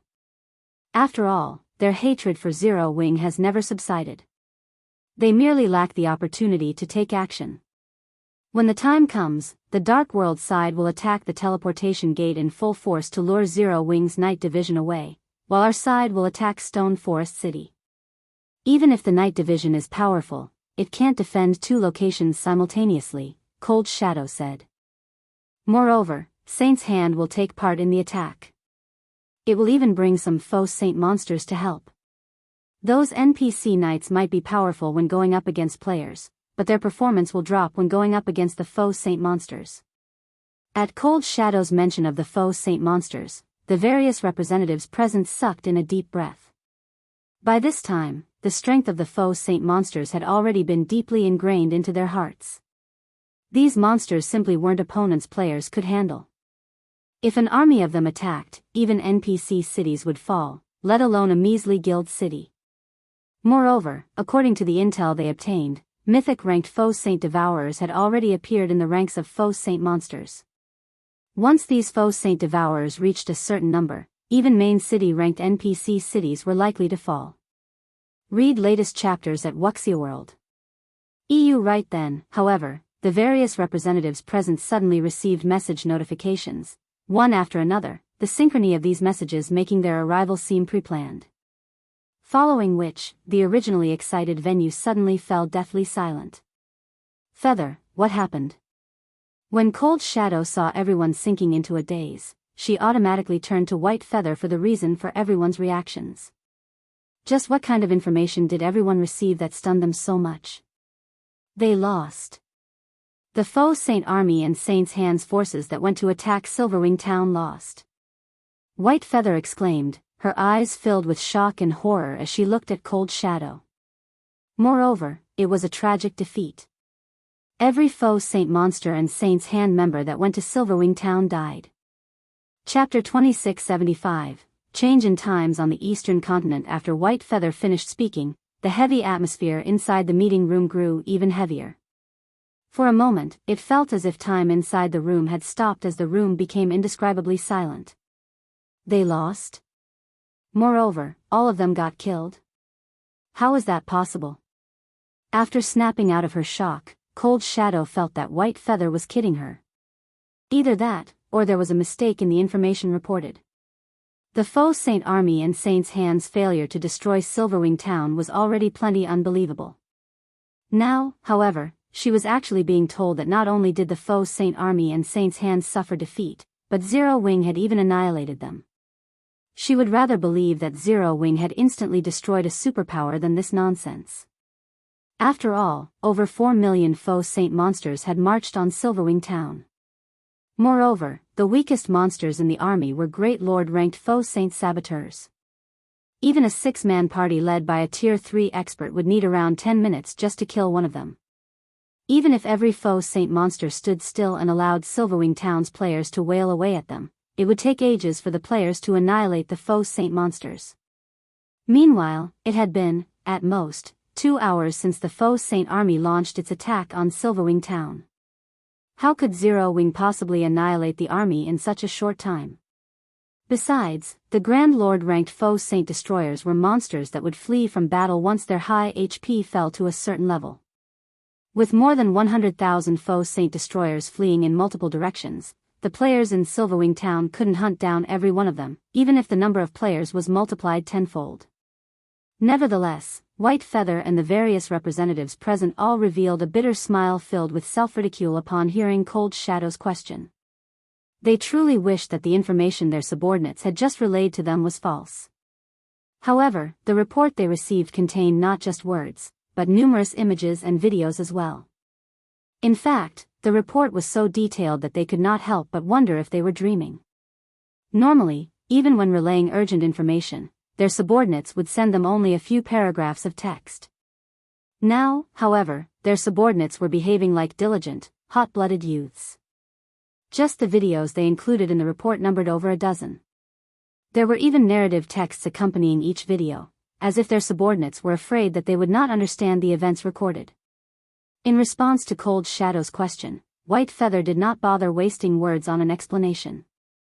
Instead, she forwarded the report her subordinates sent her to Cold Shadow. When Cold Shadow finished looking through White Feather's report, her entire person fell into a daze, her reaction not much better than White Feather's and the others. An impenetrable defensive magic array. Over 300 personal guards capable of overwhelming the Faux Saint monsters. A Tier 4 NPC guard capable of heavily injuring 8 Faux Saint Devourers in a single hit. A Tier 4 personal guard capable of immobilizing and vaporizing over 1,000 expert players with just a thought. Each piece of information was practically more exaggerated and unbelievable than the one before. If not for Cold Shadow being certain that Saint's hand aimed to annihilate Zero Wing and knowing that the Faux Saint army marching to Silverwing town was real, she would have thought that Saint's hand had joined hands with Zero Wing to toy with her. Meanwhile, aside from the superpowers attending the Alliance discussion, the various powers all over the eastern continent were also in an uproar. So, this is Zero Wing's true strength? Amazing. It's no wonder Black Flame thought nothing of Thousand Eyes' threat and even killed him directly. With such strength, who could possibly take down Silverwing town? A Tier 4 personal guard? It seems times are going to change on the eastern continent. The various powers of God's domain had never thought that the Faux Saint army would fail to destroy Silverwing town, much less suffer such an overwhelming defeat. However, rather than the Faux Saint army's defeat, what truly shocked the various powers was the strength of Tier 4 NPCs, or rather their gross misjudgment of the strength of Tier 4 NPCs. Previously, although they were in awe of Tier 4 NPCs, it was only at the level of the awe they felt for mythic monsters. Nowadays, however, the number of Tier 3 experts in God's domain was on a constant uptick. The number of Tier 3 skills and spells Tier 3 experts learned had also increased substantially. Tier 3 experts with fully unlocked mana bodies were also appearing one after another. Hence, expert players that possessed combat power approaching the Tier 4 standard were no longer as rare as before. In fact, killing level 100+ mythic monsters had already become a normal occurrence for players in the current God's domain. Hence, no one felt much awe toward Tier 4 NPCs anymore. They all thought that Tier 4 NPCs were no longer anything special. At most, they were just slightly stronger than mythic monsters and could play a relatively significant role only in small-scale battles, and not affect the big picture at all. However, after watching Craig Midlands's and Versailles' performances, the various powers realized that they had been sorely mistaken. Let alone being capable of affecting the big picture of God's domain, everything below Tier 4 was basically an ant before Tier 4 NPCs. The number of Tier 3 players or monsters that Tier 4 NPCs had to face did not matter. They could easily annihilate their opponents with a single wave of their hands. Previously, many of the Eastern Continent's superpowers had felt gleeful over the fact that they had surpassed Zero Wing in the number of Tier 3 experts they possessed. In fact, their number of Tier 3 experts had grown so large that even Tier 3 personal guards would not be capable of stopping them. This was also why many superpowers had started having designs on Zero Wing's Stone Forest City. However, after Craig Midlands's and Versailles' performances, these superpowers realized that their thoughts were laughable. Zero Wing's main force had disappeared. Zero Wing was no longer as strong as before. Zero Wing was merely relying on its past prestige to survive. It was only a matter of time before the various superpowers devoured Zero Wing completely. What a bunch of nonsense. Every one of these assumptions was outrageously mistaken. Meanwhile, inside the Dark World, a commotion was also sweeping through the entire Otherworld due to the Faux Saint army's defeat. Amazing. After this blow, the powers that are secretly taking action in the Dark World will have to think twice. Blue Rainbow balled her fists in excitement when she got to the end of her subordinate's report. Previously, although Dark Rhapsody had managed to develop rapidly due to its partnership with Zero Wing, the pressure the Dark World's various powers placed on Dark Rhapsody had also risen steadily. As a result, safeguarding the Dark World's teleportation gate became increasingly difficult. To make matters worse, World Domination had also pulled off a huge comeback, using some unknown method to raise the levels and strength of its guild members rapidly. It had also secretly allied with many of the Dark World's powers and incessantly ambushed Dark Rhapsody's members, inflicting significant losses on Dark Rhapsody. As a result, not only did Dark Rhapsody's influence in the Dark World not increase, but it was even decreasing with each passing day. Recently, the various rumors of Zero Wing's eventual downfall had even swayed the opinions of part of Dark Rhapsody's upper echelon, which, in turn, shattered the guild's unity. Those senior members all thought that Dark Rhapsody would only be doomed if it continued partnering with Zero Wing and had suggested that the guild partner with World Domination instead. However, with the appearance of a Tier 4 personal guard in Zero Wing, who would dare continue opposing Dark Rhapsody's partnership with Zero Wing? Meanwhile, during the time Zero Wing's various partners were rejoicing, the war at Silverwing Town had also entered its final phase. With the Faux Saint army annihilated, thousands of Zero Wing members were currently helping the various independent players tally their contribution in the war with excited expressions on their faces. Although the Faux Saint monsters did not drop any loot, they granted a lot of EXP, easily 3 or 4 times more than ordinary monsters of the same rank and level. This was also one of the reasons why many players still chose to operate in the Faux Saint monsters' territory instead of heading for safer locations. Operating within the Faux Saint monsters' territory might be very dangerous, but with how much EXP these monsters granted, so long as one did not die, one's leveling speed would be at least 2 times faster than if one grinded elsewhere. After Silverwing Town successfully annihilated the Faux Saint army without sustaining any casualties, the EXP everyone got was through the roof. The Zero Wing members that had participated in this war had leveled up once on average, with the lower-leveled members even gaining 2 levels through this war. Their leveling speed was simply unprecedented. At the same time, Silverwing Town's victory induced the players and adventurer teams operating in the other guild towns established within the Orc Empire to make their way to Silverwing Town, all wishing to develop there. In fact, there were many Tier 3 experts seeking to join Zero Wing as well. This situation overjoyed Yulan and Melancholic Smile. Currently, what Zero Wing lacked the most were Tier 3 experts. Due to Zero Wing's main force members' absence and the fact that most level 100+ dungeons had a Tier 3 requirement for entry, Zero Wing had a very difficult time obtaining the rare materials available only in level 100+ dungeons. The guild could only purchase and trade for these materials. However, the various powers all considered these materials strategic resources and rarely ever chose to sell them. This, in turn, limited Zero Wing's production of level 100+ weapons and equipment. Read latest chapters at Wuxia EU. Meanwhile, as Silverwing Town's players were celebrating their victory, Faux made his way back to Zero Wing's residence. He planned to log out of the game and get some rest. Previously, because he had killed another 8 Faux Saint Devourers, he had gained another 8 soul marks. Although none of these soul marks contained a soul array like before, they had refreshed his brain and triggered extraordinary activity.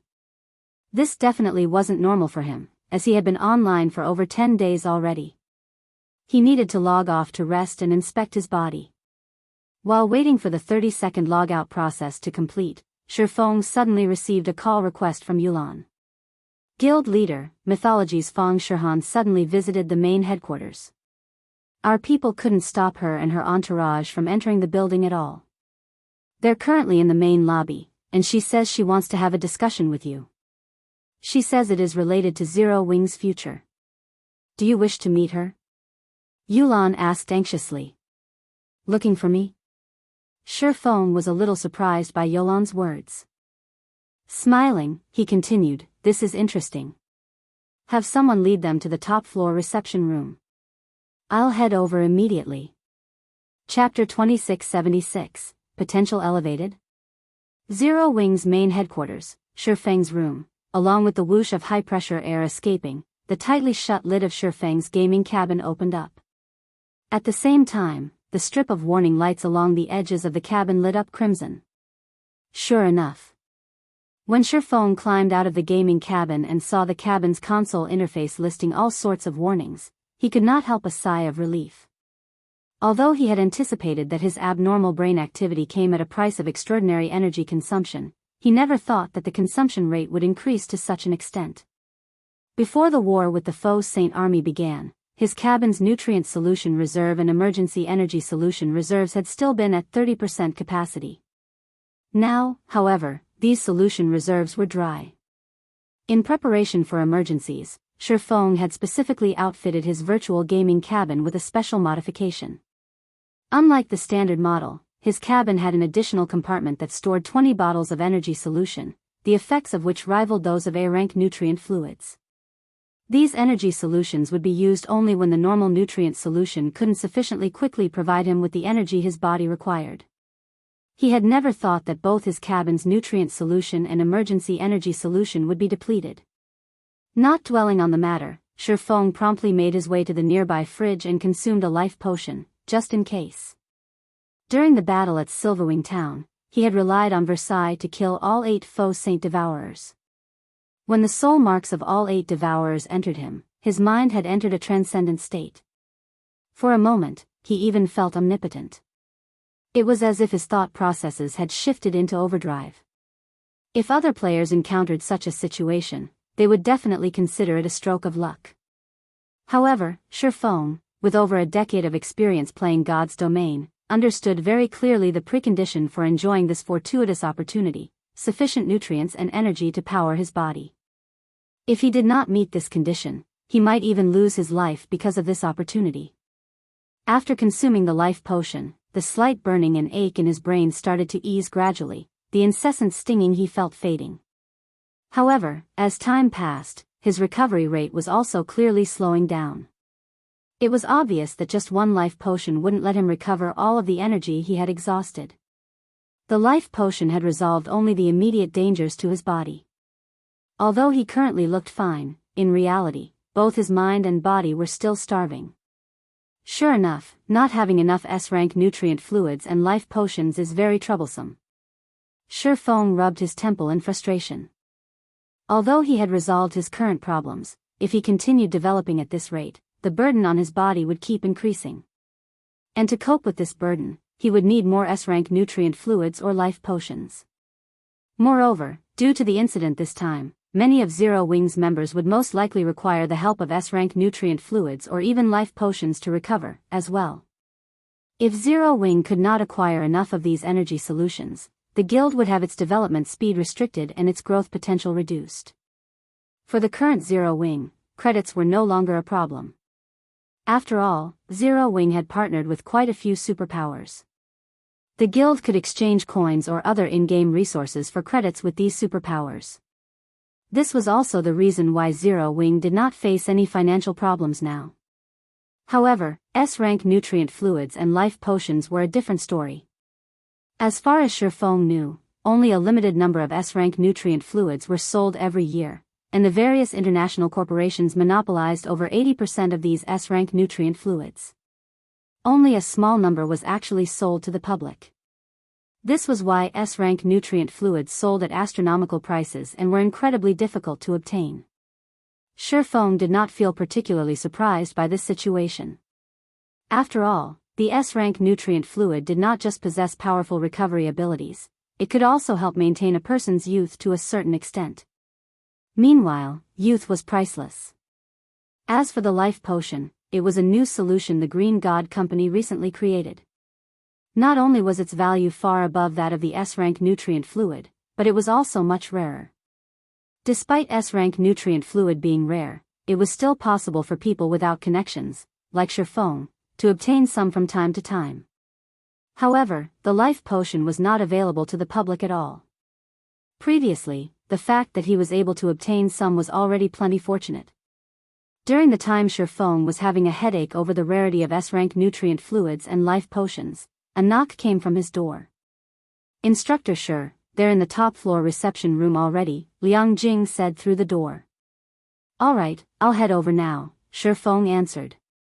After tidying himself, he promptly left with Liang Jing and headed to the building's top floor reception room. Top floor reception room. Currently, a man and two women were present inside the luxurious reception room that overlooked half of Fenglin City. Meanwhile, leading the group was none other than Cold Shadow, a vice-guild leader of mythology. At the same time, she was also one of the outstanding talents among the Fang family's younger generation, Fang Shihan. At this moment, however, Fang Shihan did not seem to be here as a representative of the Fang family, as the man and woman standing beside her were not members of the Fang family. Although one would not be able to tell through external appearances alone, the woman standing beside Fang Shihan was the female guardian knight White Feather. While White Feather's appearance in the real world was significantly different from her appearance in God's domain, the aura she exuded was exactly the same. However, what was most surprising was that White Feather was actually stronger in the real world than in God's domain. Although she was not a grandmaster martial artist, her aura trumped that of an actual grandmaster. If placed within one of the country's top dojos or training centers, she would definitely be regarded as an absolute prodigy, yet she was actually unknown in the fighting industry for some reason. As for the man standing beside Fang Shihan, he was none other than Matt, who had previously visited the Heaven's Rumble Training Center with Fang Shihan. Based on his aura, he was much stronger than before. Read latest chapters at Wuxia World. When Feng entered the room, the gazes of the trio promptly fell on him. Fang Shihan, in particular, looked at Feng as if she was appraising an item rather than a person. Miss Fang, long time no see. May I know what business you have with me to seek me out so urgently? Feng asked, going straight to the point. Previously, after he had displayed his strength as a grandmaster martial artist and suppressed Matt, both the Fang family and mythology had dropped all contact with Zero Wing in the real world. However, he also understood that this period of peace merely meant that his enemies were secretly making preparations for the next attack. After all, even an expert like Matt was merely an excellent disciple of mythology, not one of the guild's big shots or top-ranking experts. Otherwise, Matt wouldn't have listened to Fang Shihan's orders so obediently. Instructor Shi, no, I suppose I should address you as Guild Leader Black Flame. May I know if I am correct? Fang Shihan asked, a faint smile appearing on her face as she gazed at Feng. Chapter 2677, Identity Exposed. When Fang Shihan finished speaking, a moment of silence enveloped the entire room. Black Flame? He's that Black Flame? Standing behind Fang Shihan, Matt and White Feather gaped at Feng in incredulity. By this time, there was most likely nobody among the superpowers that did not know the name Black Flame. In fact, this name was even feared among them. After all, Black Flame's individual strength was simply too astonishing. He had relied on his own strength to develop Zero Wing to its current scale, a feat that had already become a legend on the eastern continent, which made him an existence that countless players looked up to and worshipped. However, Black Flame's identity was incredibly mysterious. Even now, nobody knew Black Flame's true identity in the real world. Many powers and players suspected that Black Flame possessed an incredibly powerful origin and that the power behind him was even more mysterious. Some people even believed that, despite Black Flame's in-game appearance, his actual age exceeded 35 already. He definitely wasn't as young as he looked in the game. After all, it was possible for players to adjust their appearances when creating their game characters in God's domain. It wasn't strange for someone to look a decade or two younger. However, Fang Shihan was saying that Feng, someone who was still in his early 20s, was the legendary guild leader of Zero Wing, Black Flame. This was incredible. Meanwhile, when Liang Jing, beside Feng, heard Fang Shihan's words, she couldn't help tensing up inwardly. Feng's true identity was a core secret of Zero Wing that only the guild's core upper echelon knew. She was apprised of this secret only because her responsibilities required her to know about it. Zero Wing was able to develop to its current state due largely to the mystery behind Black Flame's identity. Many superpowers had guessed that Black Flame actually had a powerful backer. Otherwise, he couldn't have become so powerful. However, as the various superpowers were unable to uncover any information regarding Black Flame's real identity, no matter what, they had never dared to take any drastic actions against Zero Wing. Now that Fang Shihan had discovered Shi Feng's identity as Black Flame, the consequences for Zero Wing would be unimaginable. However, Liang Jing quickly suppressed the urge to refute Fang Shihan's words.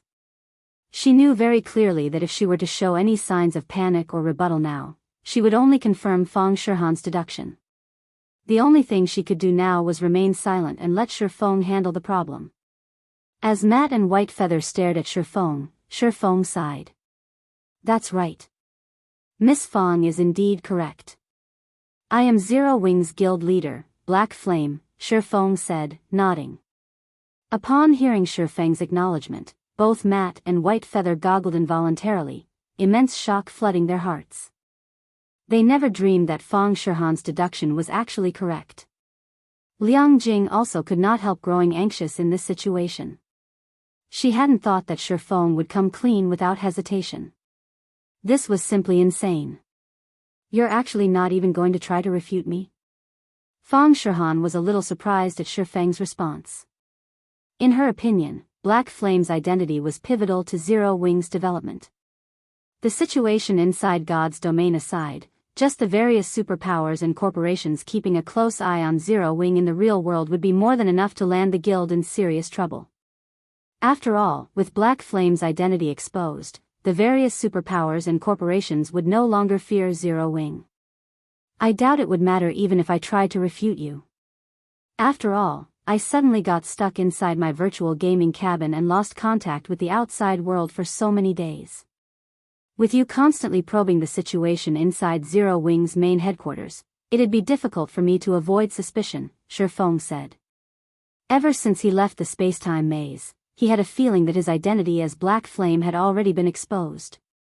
After all, many of Zero Wing's matters in the real world required his, or to be precise, Shi Feng's, approval and input to proceed. Be it in God's domain or the real world, Zero Wing's management had fallen into a state where it lacked a unified command with both Shi Feng and Black Flame unavailable. It was very easy for others to suspect his identity in such a situation. As expected of guild leader Black Flame.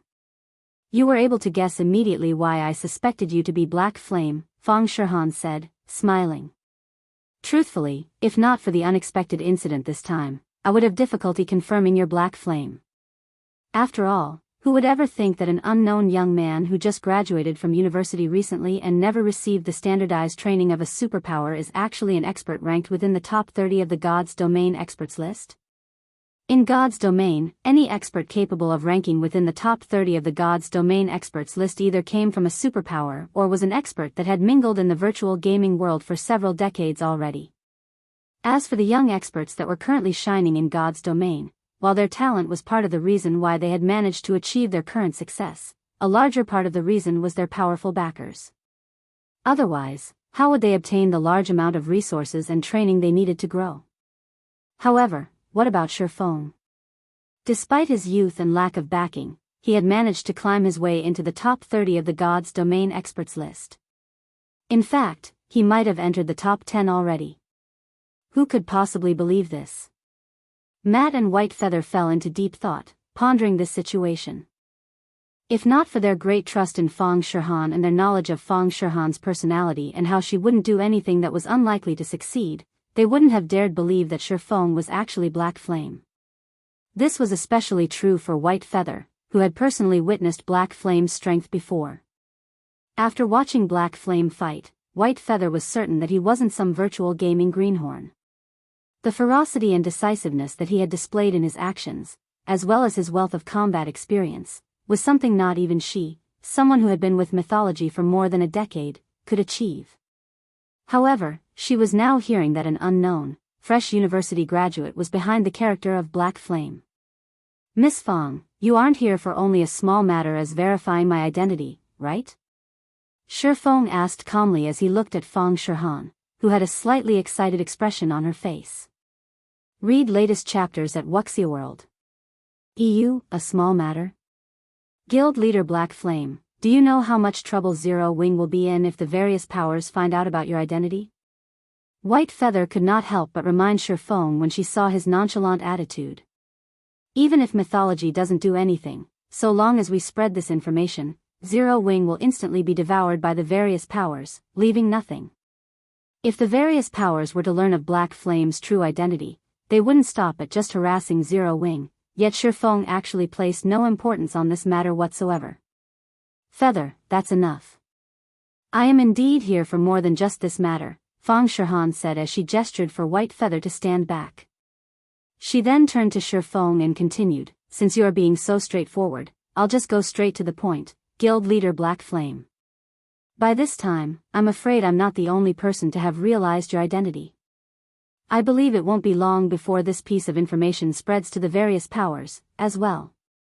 When that happens, I'm sure you know what kind of outcome awaits Zero Wing. What are you trying to say, then? Faux asked, a smile forming on his face. Stone Forest City and the method to grasp the spiritualization realm. Fang Shihan said. So long as Zero Wing hands these two things over, Zero Wing will be able to avoid all those problems. Moreover, mythology will also supply Zero Wing with some S-rank nutrient fluids and life potions. I believe these should be things Zero Wing urgently requires right now, correct? Chapter 2678, Upgrading Silverwing Town. Liang Jing's complexion paled at Fang Shihan's demand.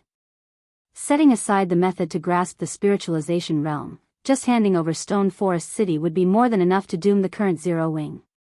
Over half of Zero Wing's current income came from Stone Forest City. Moreover, it was also because of Stone Forest City that so many experts were joining Zero Wing right now.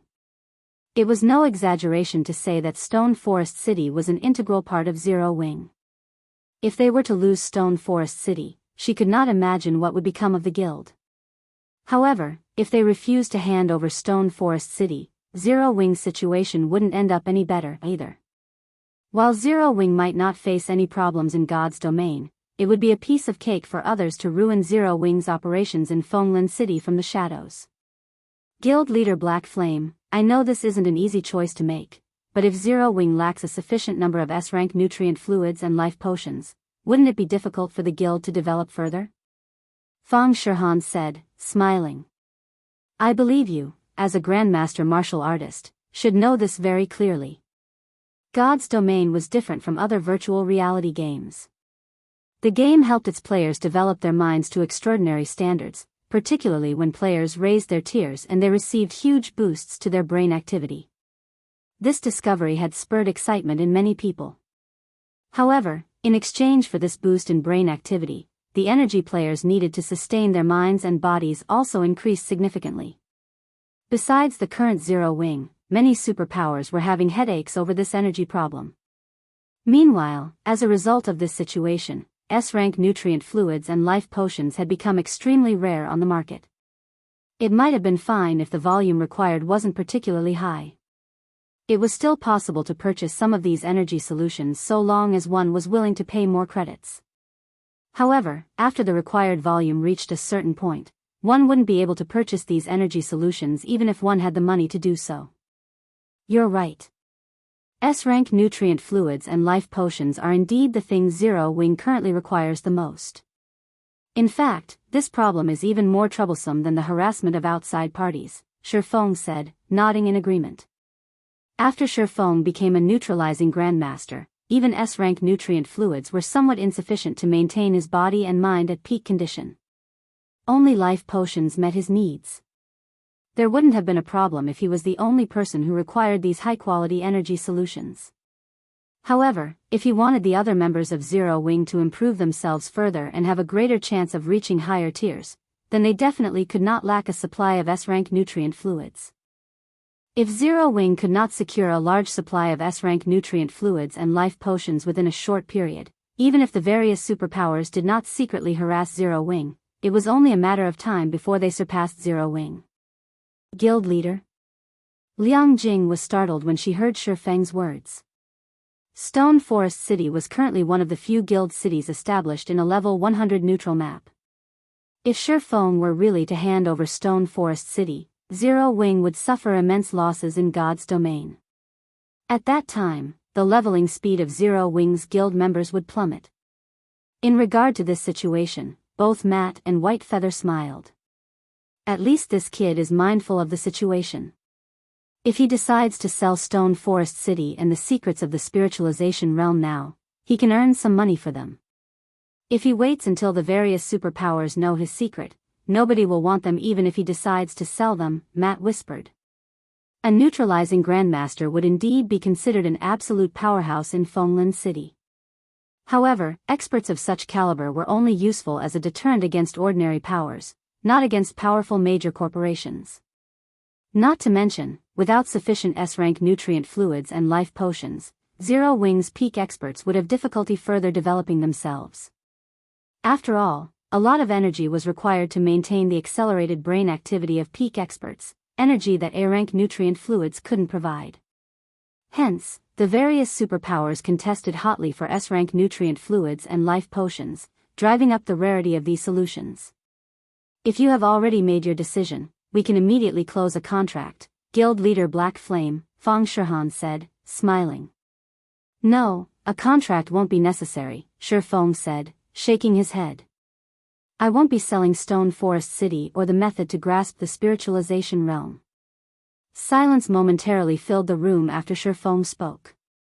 Both Matt and White Feather gazed at Feng in shock, wondering if he had gone crazy. Did he really not grasp the direness of Zero Wing's situation? Guild Leader Black Flame, you need to think this through clearly. If you miss out on this opportunity, we won't offer you the same price next time, Fang Shihan said, a little surprised by Feng's response. By then, the problems Zero Wing will have to face will be far greater than what you can imagine. Currently, mythology could be said to be Zero Wing's only lifeline.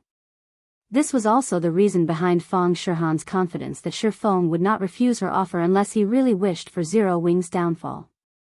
After all, without sufficient S-rank nutrient fluids and life potions, Zero Wing's future would be bleak. Thank you for your concern. If the various superpowers really wish to take covert action, I don't mind teaching them what a one-way trip is, Feng replied calmly. The current Zero Wing was no longer the same as before. This was especially true after he had become a neutralizing Grandmaster. This was also why he did not particularly mind his identity getting exposed. After all, secretly dealing with a neutralizing Grandmaster wasn't easy. Very well. Since you have already said so, we will take our leave first, Guild Leader Black Flame, Fang Shihan said. After seeing Feng remaining unfazed by her warning, she no longer tried to persuade him. Instead, she stood up and left the reception room. After exiting Zero Wing's main headquarters, Matt looked at Fang Shihan and asked, Vice Guild Leader, are we really going to leave just like that? The old instructor had told them to do their best to get their hands on the method to grasp the spiritualization realm. If they just left now, it would be much more difficult for them to obtain this method in the future. Relax.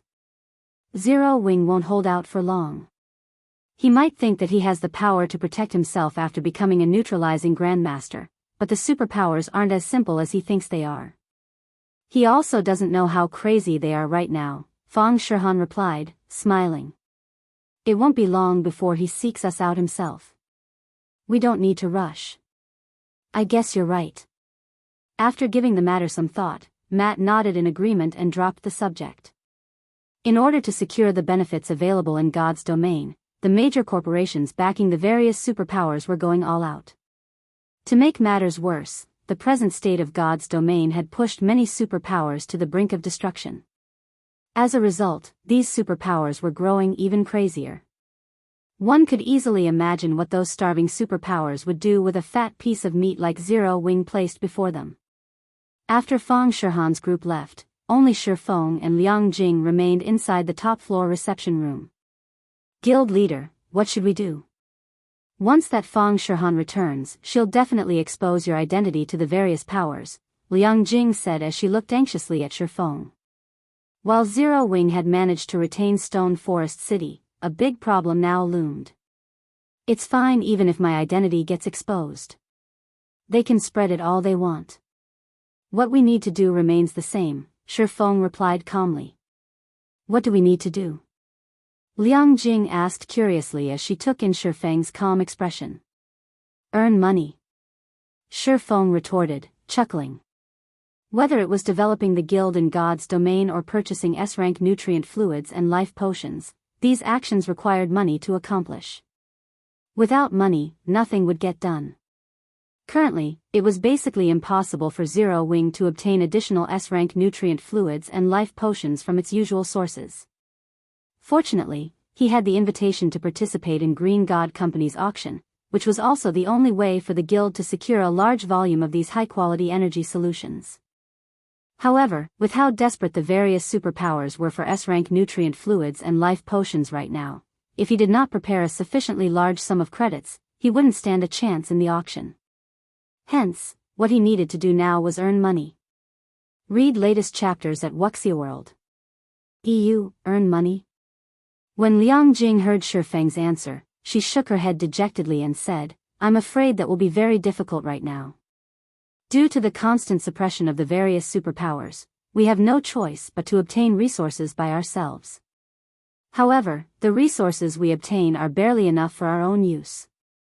We don't have any surplus to sell. Moreover, Stone Forest City's player population has also been decreasing because of the harassment. In addition, the Faux Saint monsters have already conquered nearly half of Star Moon Kingdom. Our guild's income is decreasing by the day. Relax. That is in the past, Feng said, chuckling. After saying so, Feng had Liang Jing send someone to replenish the nutrient solution for his virtual gaming cabin. He then did some simple exercises and had a proper meal before logging back into God's domain without hesitation. Once Feng was back in Silverwing town, he promptly called out the town's interface and chose to upgrade the town. Shortly after, a system notification sounded in the ears of every player in Silverwing town as they got teleported out of the town. Chapter 2679, Promotion Frenzy Orc Empire, Silverwing Town. After Zero Wing's victory over the Faux Saint army, independent players started flocking to Silverwing Town from all over the Orc Empire. The members of many powers also came for a better look at Silverwing Town's situation. As a result, Silverwing Town became incredibly lively for a time. As players crowded into Silverwing Town, a 20-man team entered the town in an orderly manner. The players who saw this team could not help gaping in shock. What? Even they have come to develop in Silverwing Town. Every member of this 20-man team was a level 115+, Tier 3 expert geared in dazzling equipment. Even the weakest piece of equipment they sported was at level 110, fine gold rank. The two people walking in the lead were even geared in level 100+ epic equipment. This was an incredibly rare sight even among the various superpowers experts. However, compared to the levels and equipment of these players, what truly surprised everyone was their identities. This was because this team belonged to Frost Heaven, a superpower originating from the frozen world, which had unified several of the neighboring kingdoms. Frost Heaven's strength could easily rank within the top 10 up-and-coming superpowers. Due to Frost Heaven's access to the frozen world's special bloodline legacy, many expert players were seeking to join the guild. Unfortunately, its recruitment conditions were incredibly stringent. As a result, a large majority of the applicants were disqualified. Now that Frost Heaven's members, who did not operate within the Orc Empire, had come to Silverwing Town, how could everyone not feel surprised? Although the surrounding players were quietly discussing Frost Heaven's members, the Frost Heaven members in question paid no heed to the players around them, taking their time walking down the main street while observing Silverwing Town. So, this is Silverwing Town, a black-clad, level 116 female summoner muttered after inspecting her surroundings. Calmly, she commented, while the town's defenses are good, it's still considerably inferior to the other allied guilds' guild towns. It is completely reliant on those personal guards to stay afloat. This town is already quite excellent. At the very least, it has managed to stop the attacks of the Faux Saint army. It is worth recruiting into the alliance, said a female cursemancer, who was similarly level 116, bitterly smiling at her companion's words. The Faux Saint army was something even ordinary NPC cities were incapable of stopping, let alone guild towns and cities. Just the fact that Silverwing Town was able to defeat the Faux Saint army was already an incredible feat after all. Not every guild town possessed the Frozen World special methods. While these personal guards are indeed strong, those Faux Saint monsters are no pushovers either. Those monsters have already spread out to over a dozen kingdoms and the Black Dragon Empire. With their growth rate, I'm afraid a large group of Tier 4 Faux Saint Devourers will appear in a few days. At that time, these personal guards will most likely have trouble fending off the Faux Saint monsters, much less taking the initiative to hunt down those monsters, the black-clad summoner said as she shook her head. Moreover, our purpose in coming here is to observe whether Zero Wing is truly qualified to join us in dealing with the Faux Saint monsters or not. We're not necessarily here to recruit it. After all was said and done, personal guards could only be considered an external tool. The first reason for this was the incredible rarity of powerful personal guards. The second reason was the difficulty of resurrecting fallen NPCs. Currently, Silverwing Town might have a lot of players, but the town's Tier 3 player population was pitifully low. I guess you're right. Zero Wing might seem to be flourishing right now, but it is actually in a very precarious situation. The guild simply doesn't know that Saint's Hand has already partnered with many superpowers. Even if the Faux Saint monsters don't take action against Zero Wing, Saint's Hand can simply supply the various superpowers with the necessary support tools to thrive in the Faux Saint monsters' territory, and in return, the various superpowers will do their best to suppress Zero Wing's members. If Zero Wing does not possess enough players to fight for it, it can only hole up in its guild town and rely on the protection of its personal guards, unable to do anything more, the black-clad Cursemancer said, nodding in agreement after giving the matter some thought. Just like the summoner had said, a guild that could only defend and not retaliate did indeed lack the qualifications to join their alliance and become their partner. Meanwhile, as the level 116 summoner and level 116 Cursemancer from Frost Heaven were conversing, a system notification suddenly entered their ears. System: Silverwing Town has been promoted to Basic City. You will be teleported out of Silverwing Town in 30 seconds. What's going on? The town got promoted? The system notification stunned the players in Silverwing Town, their minds falling into a daze for quite some time as they stared at their notification windows. As for Zero Wing's members, they revealed ecstatic expressions on their faces. As an advanced town, Silverwing Town had already been able to repel the Faux Saint army's attack effortlessly. Now that Silverwing Town was getting promoted to Basic City, it would pose a much more difficult challenge for the Faux Saint army. Before anyone could properly react to the situation, every player inside Silverwing Town was teleported out of it. At the same time, a magic array enveloped the town. How is this possible? The black-clad, female summoner from Frost Heaven exclaimed as she gazed at the magic array veiling Silverwing Town in astonishment. Setting aside Silverwing Town's prosperity, its player population alone is still far short of the requirements of promotion. It should have taken the town at least another month to get promoted to Basic City. How could it get promoted so quickly? Frost Heaven had ample experience in promoting guild towns and cities. Hence, the team could tell that Silverwing Town's defenses already met the required standard for promotion, but its player population was still insufficient. This was a condition that could be fulfilled only by gradually accruing popularity among players. Yet, now, Silverwing Town had actually gotten promoted. At this moment, aside from Frost Heaven's members, even the other superpowers members secretly operating within Silverwing Town were stupefied by this situation. A third guild city. Some superpowers didn't even have 3 guild cities, yet not only did Zero Wing possess 3 guild cities now, but all 3 guild cities were actually established in strategic locations. This was especially true for Silverwing Town. Read latest chapters at Wuxia EU. After all, the Faux Saint monsters had already extended their sphere of activity to the dozen or so neighboring kingdoms, as well as the Black Dragon Empire. Due to the arrival of these Faux Saint monsters, many of the local maps had been transformed into high-level maps, with some even becoming level 120 maps. In addition, since these kingdoms and empires would have to deal with these Faux Saint monsters, plenty of kingdom and empire quests would definitely be issued in the future. Through these points, one could easily predict that the players of the affected kingdoms and the Black Dragon Empire would be operating in the Faux Saint monsters' territory in the future. However, as these maps were originally at the borders of the various countries, there were hardly enough shelters or strongholds for players to rest in nearby. Since the Orc Empire served as a hub connecting the various countries, the future development of any guild city there would be terrific. Meanwhile, shortly after Silverwing Town's players were teleported out of the town, news of the town's promotion spread like wildfire, quickly reaching the ears of the various powers and causing a frenzy. Chapter 2680, Silverwing City Fire Dragon Empire, Flame Dragon City, Scorching Flame Restaurant. As soon as Cold Shadow logged back into the game, she was greeted by the sight of a tall and beautiful woman standing before her. This woman was none other than White Feather, who had similarly logged back into the game not long ago. However, White Feather wore an indescribably gloomy expression on her face. Did something happen? Cold Shadow asked, a hint of confusion appearing in her silver eyes. We just received news that Zero Wing's Silverwing Town has been promoted to Basic City. Many of the powers operating around the Orc Empire are now heading towards Silverwing Town. They all plan to establish a long-term partnership with Zero Wing. Some superpowers are also considering doing the same, White Feather reported in a quiet tone.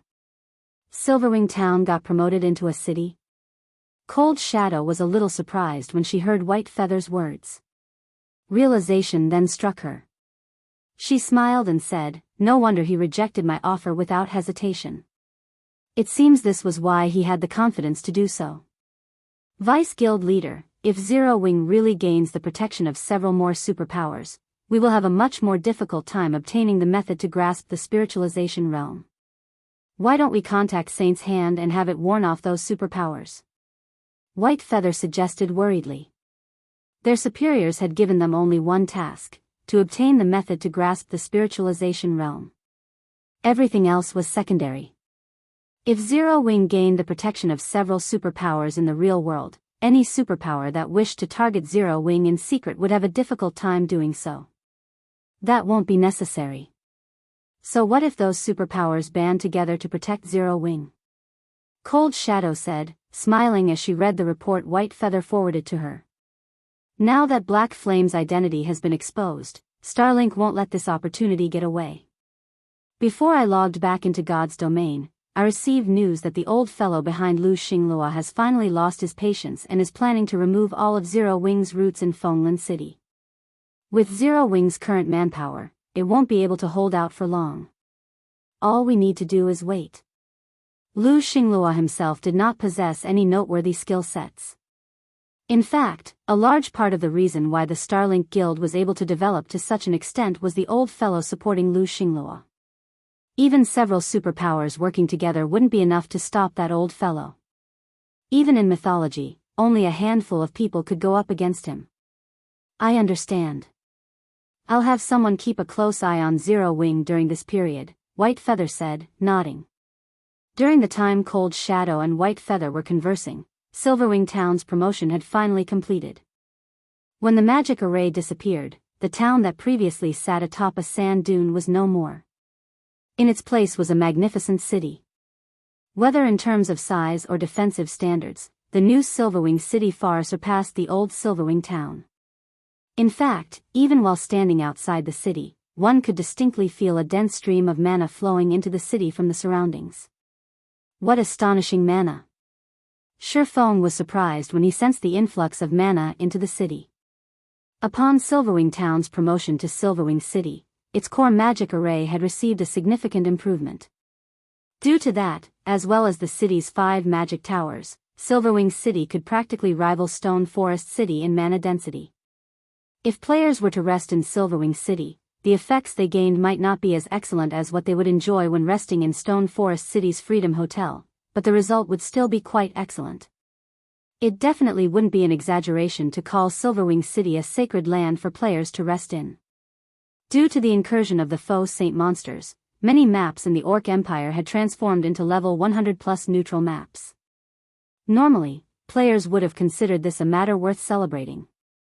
Unfortunately, not only did these new level 100+ neutral maps have very thin mana, but due to the Orc Empire's special circumstances, players also could not use flying mounts and return scrolls there. Moreover, there were still the corrosive foreign energies present in all neutral maps. As a result, most players were leery of operating in these newly created neutral maps. However, the appearance of Silverwing City in the Orc Empire could resolve many of these problems. At the very least, players would no longer have to travel to a distant NPC city to recover. In fact, players would enjoy a much faster recovery rate when resting in Silverwing City than in NPC cities. However, what truly excited Faux wasn't the change to the city's mana density, but to the city's airport. Originally, Silverwing Town's airport was only the size of a sports arena. However, after Silverwing Town's promotion, the airport received a massive improvement as well. Now, not only had the airport tripled in size, but the number of airship platforms it housed had also increased by several-fold. Now that Silverwing Town has become Silverwing City, I just need to spend some coins to open up air routes to the various kingdoms' capital cities. Once that's done, players from the various kingdoms can travel directly to Silverwing City. At that time, just the income from collecting transportation fees would most likely rival the Freedom Hotel's income.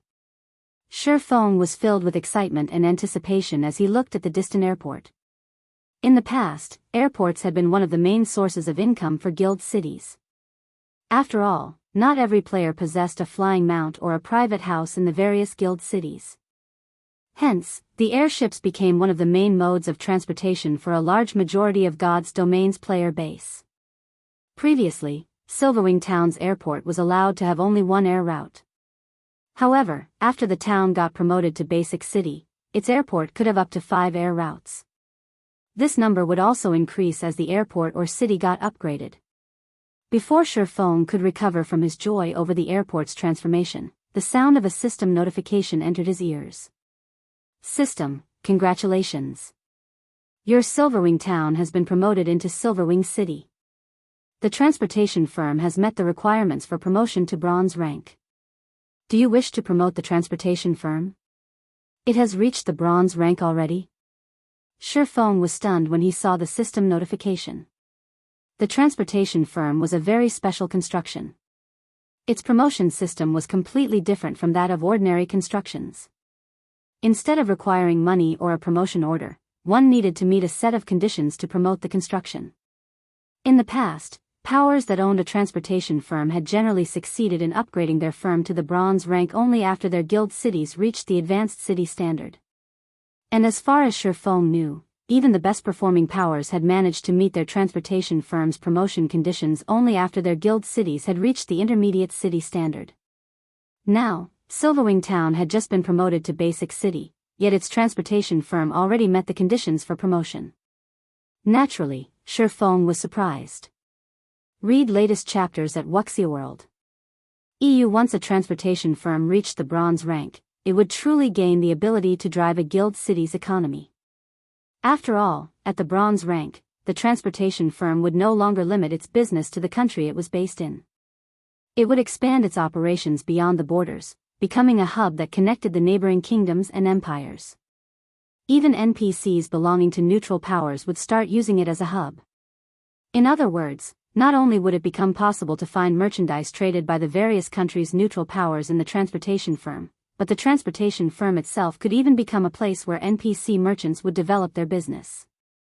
To put it simply, so long as a guild city possessed a bronze-ranked transportation firm, the members of the ruling guild would gain a significant boost in income. The guild city in question would also have a much easier time becoming a main city. Meanwhile, after glancing at the system notification, Faux chose to upgrade the transportation firm without hesitation. Chapter 2681, Arrogant Zero Wing. System: transportation firm can be reconstructed once after promotion at the cost of 40,000 gold and 100,000 magic crystals. Do you wish to proceed with the reconstruction? Note: promotion will take place even without the reconstruction. Reconstructed, Faux said without hesitation. While Zero Wing's funds were indeed tight, the guild still had around 100,000 gold and 400,000 magic crystals reserved for unexpected expenditures. And although reconstructing the transportation firm would not grant it any additional functions, there was one benefit: accommodating more NPC merchants to do business within it. If a transportation firm had more NPC merchants, not only would there be more quests available for players to pick up, but there would also be more merchandise for sale. Both of these factors would attract more players to develop in Silverwing City. As soon as Faux made his decision, 40,000 gold and 100,000 magic crystals vanished from his bag. Immediately afterward, the transportation firm, which stood at the edge of the city, transformed into a cloud of black mist that expanded rapidly, growing to the size of 4 sports arenas in just 5 seconds, then dissipated. When the black mist cleared, a 5-story tall building appeared in its place.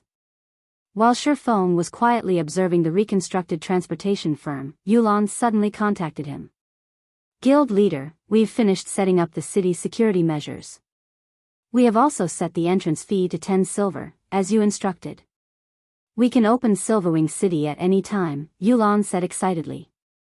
Previously, after news of Silverwing Town's promotion spread, many players from the neighboring kingdoms had eagerly made their way over to take a look at the city.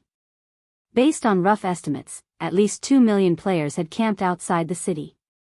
With so many players seeking entry, Zero Wing could earn a small fortune just by collecting entrance fees. Previously, Silverwing Town couldn't collect any entrance fees since it was a town. Its main sources of income back then were shop rentals and the candlelight trading firm. Now that they could collect entrance fees from players visiting Silverwing City, the financial problems Zero Wing was currently facing would definitely be resolved. Alright, open the city, Faux said, chuckling. After receiving Feng's approval, Yulan promptly deactivated the magic array inside the city lord's mansion that prevented outsiders from entering the city.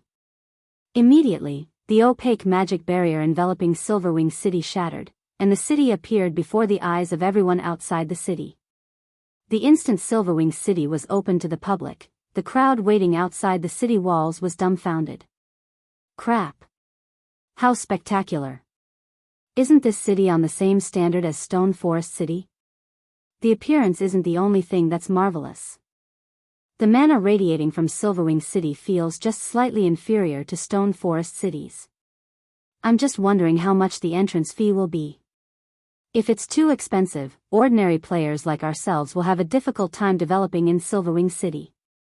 Everyone was curious about Silverwing City's current situation. It might be fine if it were any other guild city, but Silverwing City was the only guild city in the Faux Saint Monsters territory. Previously, Silverwing Town was already able to fend off an army of more than 4 million Faux Saint Monsters as an advanced town. Now that it was a basic city, the Faux Saint Monsters would most likely be helpless against it for the foreseeable future. Hence, one could say that Silverwing City was currently the safest location within the Faux Saint Monsters territory. Meanwhile, safety was the #1 priority of both ordinary players and experts. At this stage of the game, many players would fall into despair over even a single death. After all, after reaching level 100 and beyond, not only did leveling up become much more difficult, but level 100 plus equipment was also incredibly precious. Losing a single piece of level 100 plus equipment would set a player back by days or even weeks. However, after the gathered players lined up at Silverwing City's main gate, they were stupefied by what they saw. An entrance fee of 10 silver? Is Zero Wing insane? The black-clad, female summoner from Frost Heaven exclaimed, her eyes widening in shock as she looked at the Tier 3 personal guards collecting the entrance fee. Currently, guild cities located in neutral maps generally charged players an entrance fee of only 2 silver. While it was reasonable for Silverwing City's entrance fee to be a little more expensive, as it was the only guild city in the Faux Saint Monsters territory, a 10 silver entrance fee was 5 times the going rate. Moreover, the map Silverwing City sat on was not very high-leveled. Even after the transformation due to the Faux Saint Monsters, the map had only been upgraded into a level 80 neutral map, not a level 100 plus neutral map. If players wished to head to level 100 plus neutral maps to grind, they would still need to travel quite a distance. Hence, Silverwing City could, at best, be considered a transit station and resting place. Players didn't need to stop by the city to grind in the Orc Empire's level 100 plus maps. The female summoner from Frost Heaven wasn't the only person stunned by Silverwing City's exorbitant entrance fee. The various superpowers members that were planning to enter the city were too. They could not help suspecting that Zero Wing had gone crazy for money. Originally, there were already very few players willing to operate within the Faux Saint Monsters territory. After all, the Faux Saint monsters only allowed players to level up faster. They did not drop any weapons or equipment, and the coins and materials they dropped were inferior compared to the loot from other monsters. Not to mention, operating within the territory of Faux Saint monsters was much more dangerous than operating elsewhere. While a 10 silver entrance fee wouldn't be much of a problem for Tier 3 experts, it was a huge expenditure for Tier 2 players. If Zero Wing insisted on a 10 silver entrance fee for Silverwing City, hardly any Tier 2 players would be willing to visit the city. Meanwhile, just how many Tier 3 experts were there in God's domain right now? Crap. Does Zero Wing take us for fools? Zero Wing really has gotten arrogant. A 10 silver entrance fee? Does Zero Wing really think we need to develop in the Orc Empire? A large number of Tier 2 players complained about Silverwing City's entrance fee, some even ranting in rage. Previously, they could continue operating within the Faux Saint monster's territory only because it did not cost any money to enter Silverwing Town. By collecting a 10 silver entrance fee now, Zero Wing was basically chasing Tier 2 players like themselves away from Silverwing City. In the meantime, a heavy atmosphere shrouded a 1,000-man team standing some distance away from Silverwing City's main gate. Vice Commander, an entrance fee of 10 silver is simply too much. If we have to pay such a fee, after deducting all our daily expenses, our Tier 2 brothers will earn almost nothing. I suggest we head somewhere else to develop. It is simply impossible for us to continue developing in Silverwing City, a level 107, Tier 2 Berserker said as he looked at Solid Wind. I truly did not think that Zero Wing would be so ruthless. We should have followed suit with the other adventurer teams and headed to one of the kingdoms or the Dark Knight Empire to develop, a level 113, Tier 3 male elementalist grumbled. Wind, this price is indeed too high. We can't afford it in the long term. Why don't we head to the Dark Knight Empire and take a look there? I heard that there are guild cities established in level 100 plus neutral maps there as well. Moreover, those cities are also collecting a 10 silver entrance fee, Crazed Bull suggested. Read latest chapters at Wuxia World. Many other members of the Blood Pact adventurer team nodded their heads in agreement. Compared to paying 10 silver to Zero Wing for no good reason, it would be much better to spend the 10 silver in a guild city located in a level 100 neutral map. They would definitely gain a much better harvest there than in the Orc Empire. Alright, then. However, we still have some quests we need to turn in, Solid Wind said, sighing. Bull, you and a few others will follow me inside. Everyone else, wait outside. The other Blood Pact members nodded in acknowledgement of Solid Wind's instructions. Aside from Blood Pact, the other adventurer teams made similar decisions, delegating the submission of their completed quests in the city to a handful of Tier 3 experts while planning to leave the Orc Empire entirely or head to one of the guild towns to continue developing within the Empire. Following which, despite the large number of players gathered outside Silverwing City, only a small number of Tier 3 experts actually entered the city. Chapter 2682, Madness-inducing Silverwing City. As the various powers and adventure teams Tier 3 experts entered Silverwing City, the relatively empty streets of the city grew crowded. Sure enough, the city became much bigger after getting promoted. The density of the ambient mana also increased by a lot. It's a pity that the entrance fee is too high. If it were 5 silver instead, the neighboring kingdom's players would most likely pour in. Crazed Bull sighed as he looked at the streets teeming with NPCs. If possible, he really wished to continue his development in Silverwing City. Unfortunately, the entrance fee of 10 silver was simply unaffordable for ordinary Tier 2 experts. After all, many players would most likely enter Silverwing City multiple times a day since Tier 2 players weren't as resistant to the foreign energies in level 100 plus neutral maps as Tier 3 players were. They could survive in level 100 plus neutral maps for only a few hours per trip. Fortunately, Tier 2 players recovered from these foreign energies very quickly, so they generally could make 2 or 3 trips to level 100 plus neutral maps per day. However, each additional trip meant they had to pay another 10 silver coins to enter Silverwing City. Originally, earning money was already a difficult task in the Faux Saint monster's territory. Paying an additional 20 or 30 silver per day would be onerous on Tier 2 players' finances. After all, Tier 2 players had plenty of other expenditures they needed to cover: training, repair fees, lodgings, food, and beverages. Moreover, if a Tier 2 player wished to reach Tier 3, they needed excellent equipment and powerful Tier 2 skills and spells. In order to earn money, some Tier 2 players would even invest a significant portion of their time grinding for materials in lower-leveled maps, which, in turn, caused their levels to lag. Currently, only Tier 3 experts could afford Silverwing City's 10 silver entrance fee. However, how rare were Tier 3 experts? Not to mention, with the abilities of Tier 3 experts, they had their choice of leveling grounds. They didn't need to remain in the Orc Empire. The other Tier 3 experts of Blood Pact bobbed their heads in agreement with Crazed Bull's words. They felt that Zero Wing was basically chasing away players from Silverwing City. With this, the several guild towns established in the Orc Empire would flourish while Zero Wing would have only an empty guild city. After conversing for some time, Blood Pact's members made their way to the transportation firm to turn in their completed quests. However, Crazed Bull and the others were stunned to see the massive transportation firm, which could easily fit 4 sports arenas. What's going on? What did Zero Wing do? The current transportation firm was on a completely different level than the one before. There was also an unbelievably large number of NPCs entering and leaving the building. Previously, there would usually be only a few dozen NPCs entering and leaving the building at any time. Now, however, not only had this number increased beyond 200, but many of these NPCs were even nobles or people of neutral races. This was a rare sight. Before Crazed Bull and the others could react to this situation, several teams of Tier 3 experts walked out of the transportation firm one after another, every player on these teams wearing ecstatic looks on their faces. Moreover, every one of these teams had either a luxuriously dressed NPC noble or a neutral NPC following behind them. It was obvious that these teams had picked up a quest commissioned by these NPCs. Am I dreaming?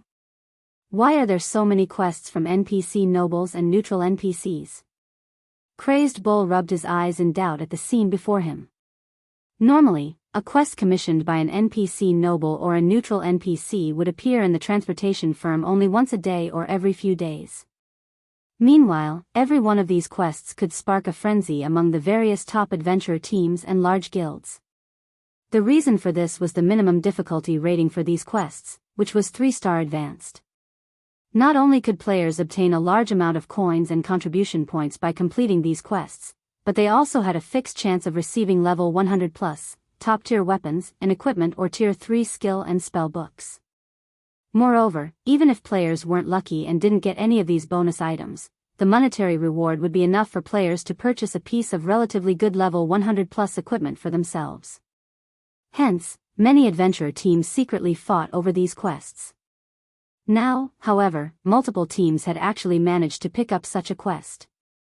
Crazed Bull couldn't believe his eyes. Quick! We need to hurry inside and take a look. Solid Wind barked after snapping out of her daze. Upon hearing Solid Wind's words, the other Blood Pact members nodded and charged into the building.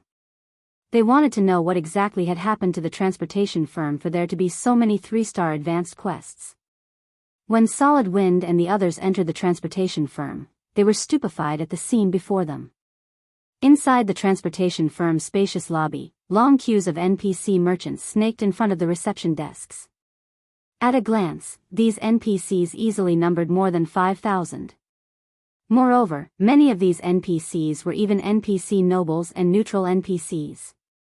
The gigantic, translucent quest crystal hovering in the center of the lobby actually displayed numerous 3-star advanced quests. The top few entries of the list were even 4-star quests, something they had never seen before. Delivery to the Black Dragon Empire's border fortress Fret, difficulty, 4-star. Requirement, Tier 3.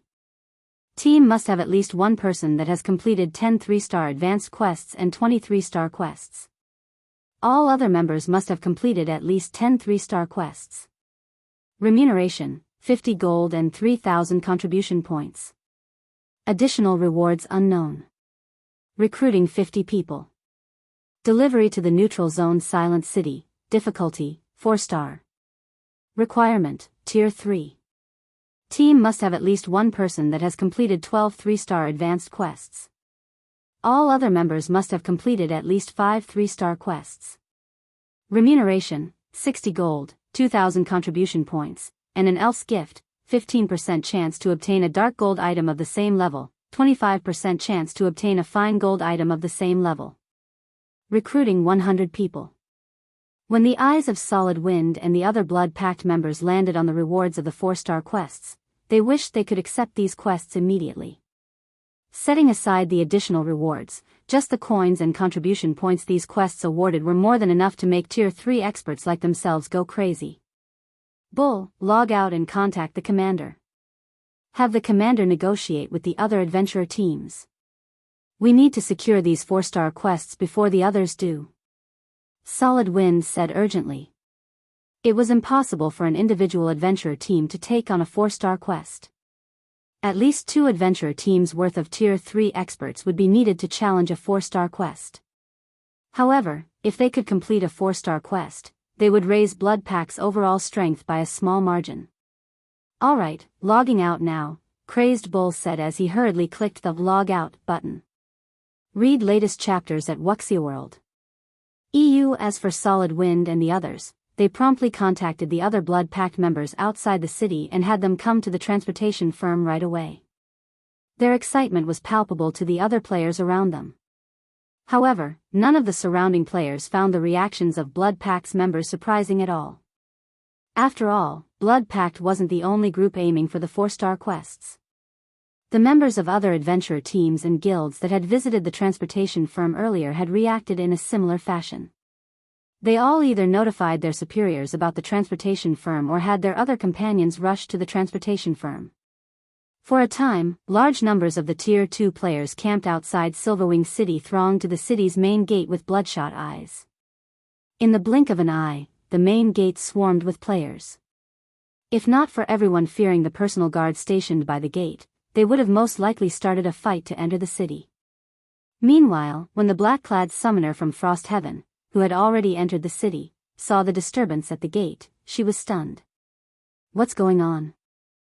Chapter 2683, Crimson-Eyed Sword Saint's Legacy. At this moment, the female summoner from Frost Heaven wasn't the only person surprised by the sudden turn of events at Silverwing City's main gate. The Tier 3 experts who had just entered the city were similarly stunned to see the mob of Tier 2 players desperately trying to get in. Have these people lost their minds? For current Tier 2 players, a 10 silver entrance fee was a significant expenditure. Not to mention, just a short while ago, these Tier 2 players were still complaining about the expensive entrance fee and hoping to see Silverwing City flop. Now, however, these same Tier 2 players were desperately trying to get the NPCs stationed at the gate to take their money, their bloodshot eyes making it seem as if they would start a fight if the NPCs refused to take their money. However, before the Tier 3 experts standing before the city gate could properly process the situation, batch after batch of Tier 2 players rushed into the city, their numbers simply staggering. As soon as these Tier 2 players got past the gate, they dashed towards Silverwing City's transportation firm like a pack of cheetahs, expressions of ecstasy writ large on their faces. What did Zero Wing do? The female summoner from Frost Heaven could not help her confusion when she saw the various powers and adventurer teams' Tier 2 members running past her toward a distant corner of the city. Just a moment ago, the players had clearly given up on Silverwing City because of its exorbitant entrance fee. Now, however, players were jostling to enter the city. Moreover, there did not seem to be an end to the stream of players pouring in. At this rate, Zero Wing would become filthy rich just from the entrance fees of Silverwing City. These people seemed to be rushing toward the transportation firm. Something must have changed there, the female cursemancer standing beside the summoner said as she looked at the direction the crowd of players was taking. The transportation firm? The female summoner found her companion's words a little hard to believe. She simply couldn't figure out what kind of changes the transportation firm could have undergone to provoke such a frantic reaction from so many Tier 2 players. However, the female summoner did not put too much thought into the matter. Instead, she and her team followed the crowd to the transportation firm. When Frost Heaven's members arrived inside the crowded transportation firm's lobby, their eyes widened involuntarily in shock, every one of them at a loss for words. Just by doing one delivery quest, every player involved could get a monetary reward of 60 gold, as well as other rewards. This was an income even Tier 3 peak experts like themselves were incapable of earning within 1 or 2 days, yet there were actually 6 of such delivery quests available. Moreover, aside from the 6 4-star quests, there were a ton of 3-star advanced quests, which similarly granted lucrative rewards that could match the total daily income of Tier 3 peak experts like themselves. If they focused on grinding and making money for an entire day, not only would they have to sacrifice a large amount of their training time, but the income they generated would also be limited to coins. They wouldn't receive any weapons or equipment.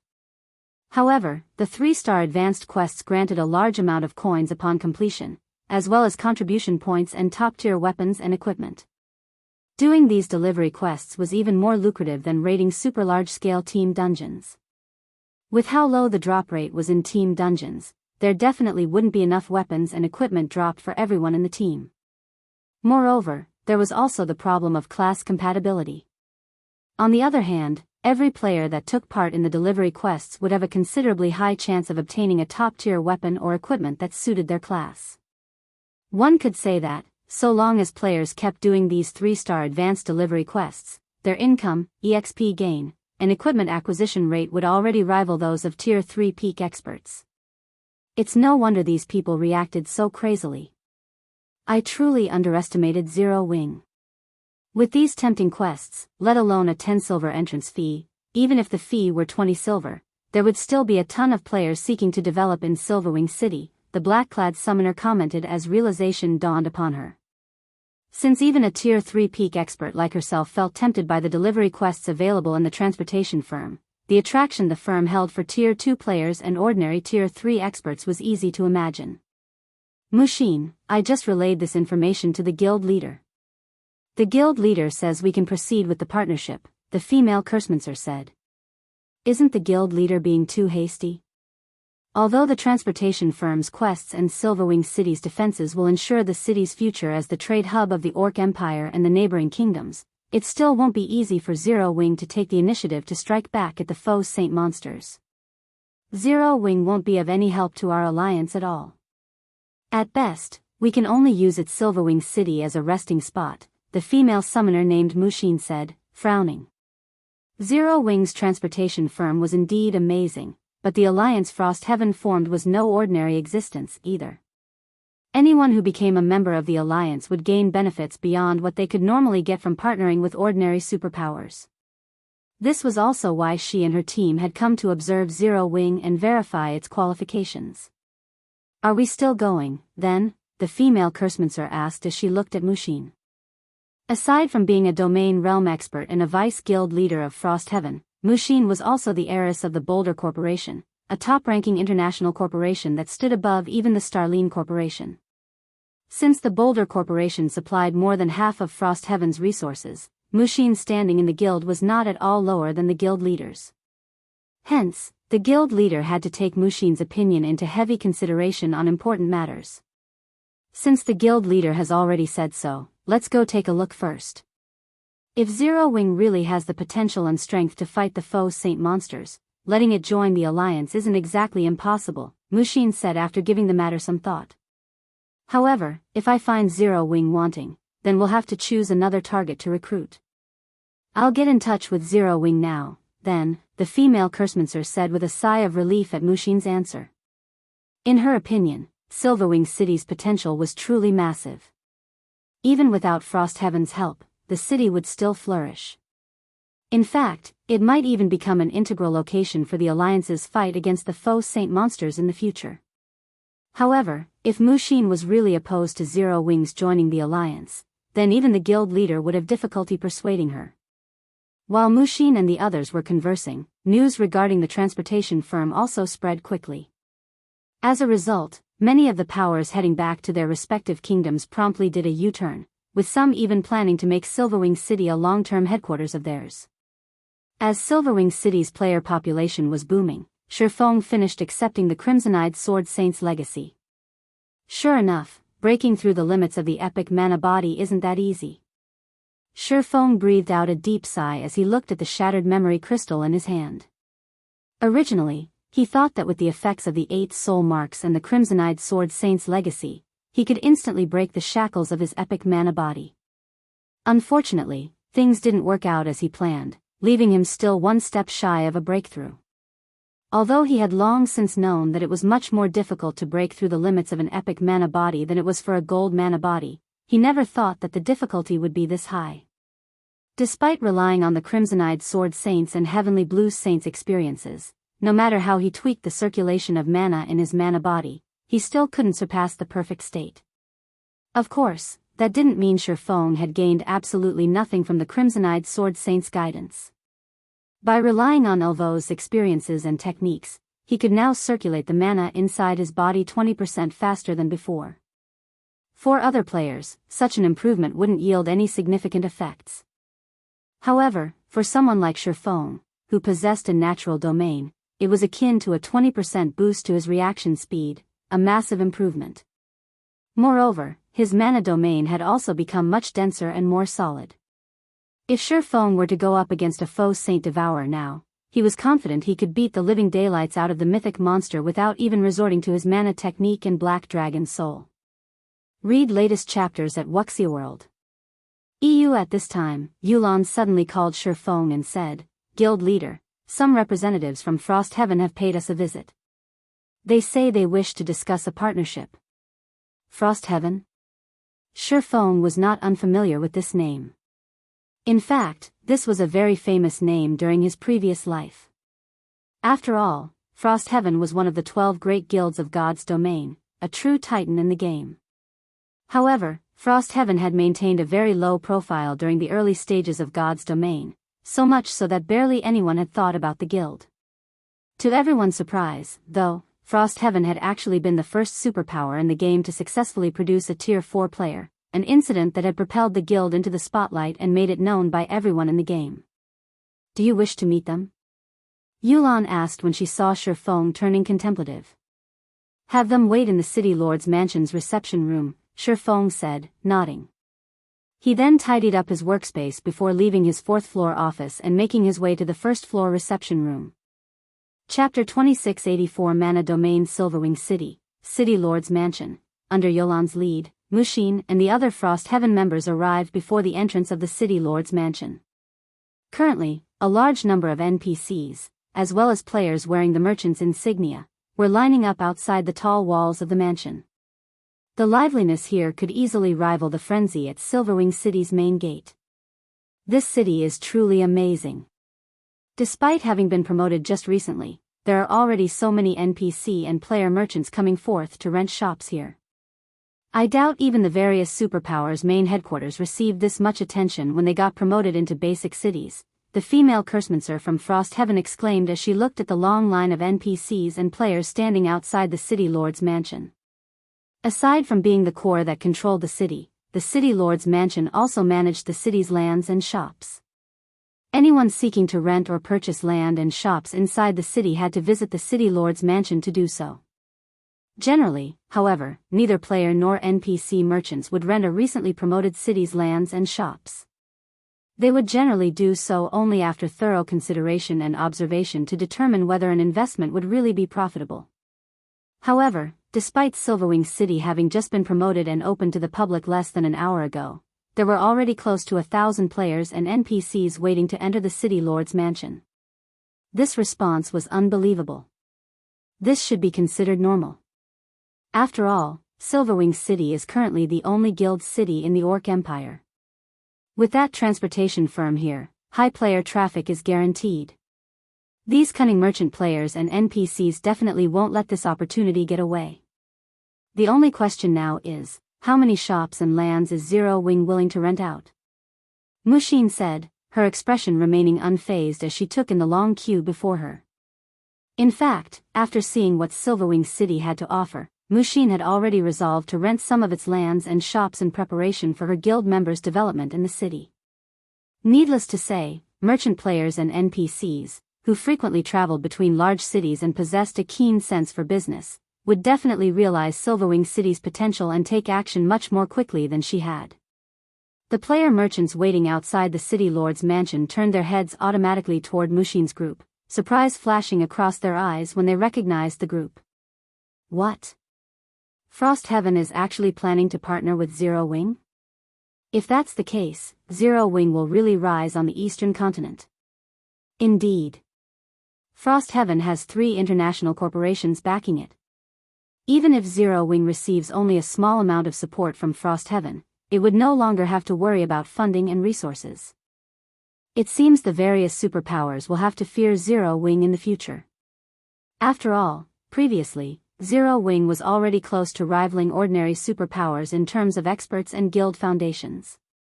If Zero Wing receives Frost Heaven's support and resources, it would basically be a superpower already. By this time, even ordinary players were familiar with the superpower known as Frost Heaven. After all, the guild had not only successfully dominated multiple kingdoms but also claimed a corner of the Apocalypse Empire. In addition, Frost Heaven's name resounded in the ears of merchant players like themselves, what with 3 international corporations backing the guild.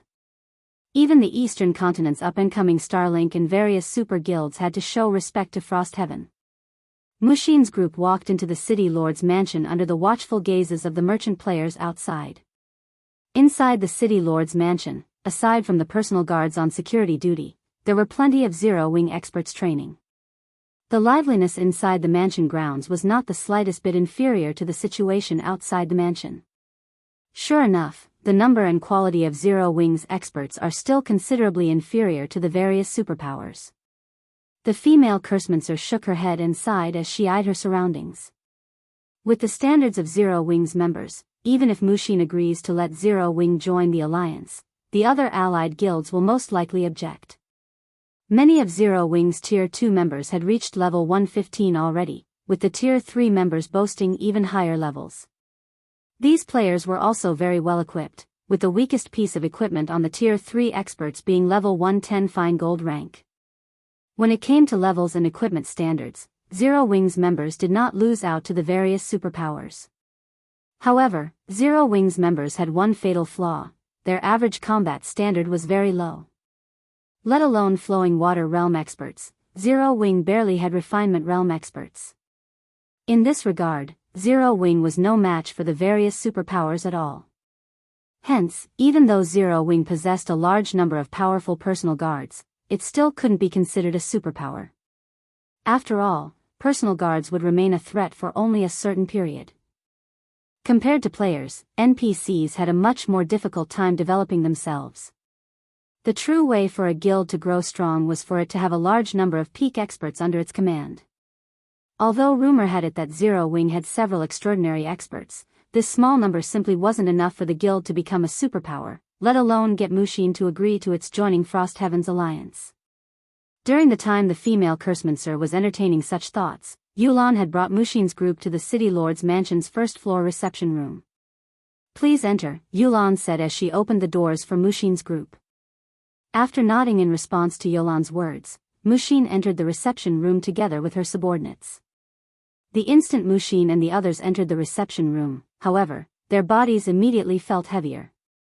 They also sensed that they had lost control over the mana around them, and it seemed as if they had entered another world. A mana domain? The female Cursemancer gaped in shock at Faux, who was currently seated inside the room. How is this possible? At this moment, let alone the female Cursemancer, even the other members of the Frost Heaven contingent were stunned speechless by the current situation. As Tier 3 experts, they knew very clearly what a mana domain was. After all, this was something they occasionally encountered when raiding Tier 4 monsters. Not to mention, there were also Tier 3 skills and spells that allowed players to form a mana domain. Read latest chapters at Wuxia EU mana domains fell into 2 types, active and passive. Active-type mana domains were formed using skills and spells, while passive-type mana domains were formed without the use of skills or spells. Of the 2 types, the latter was generally an ability only NPCs at Tier 4 or above could grasp. However, the mana domain currently enveloping them clearly wasn't formed with a skill or spell. Instead, it was a byproduct of Feng's circulation of his own mana. In other words, this was a passive-type mana domain. This type of mana domain was the main reason why Tier 4 NPCs were overwhelmingly stronger than Tier 3 NPCs. The moment this passive type mana domain was activated, Tier 3 NPCs would be mere jokes in front of a Tier 4 NPC. Now, however, this ability that could normally be found only on Tier 4 NPCs had actually been mastered by a Tier 3 player. This was incredible.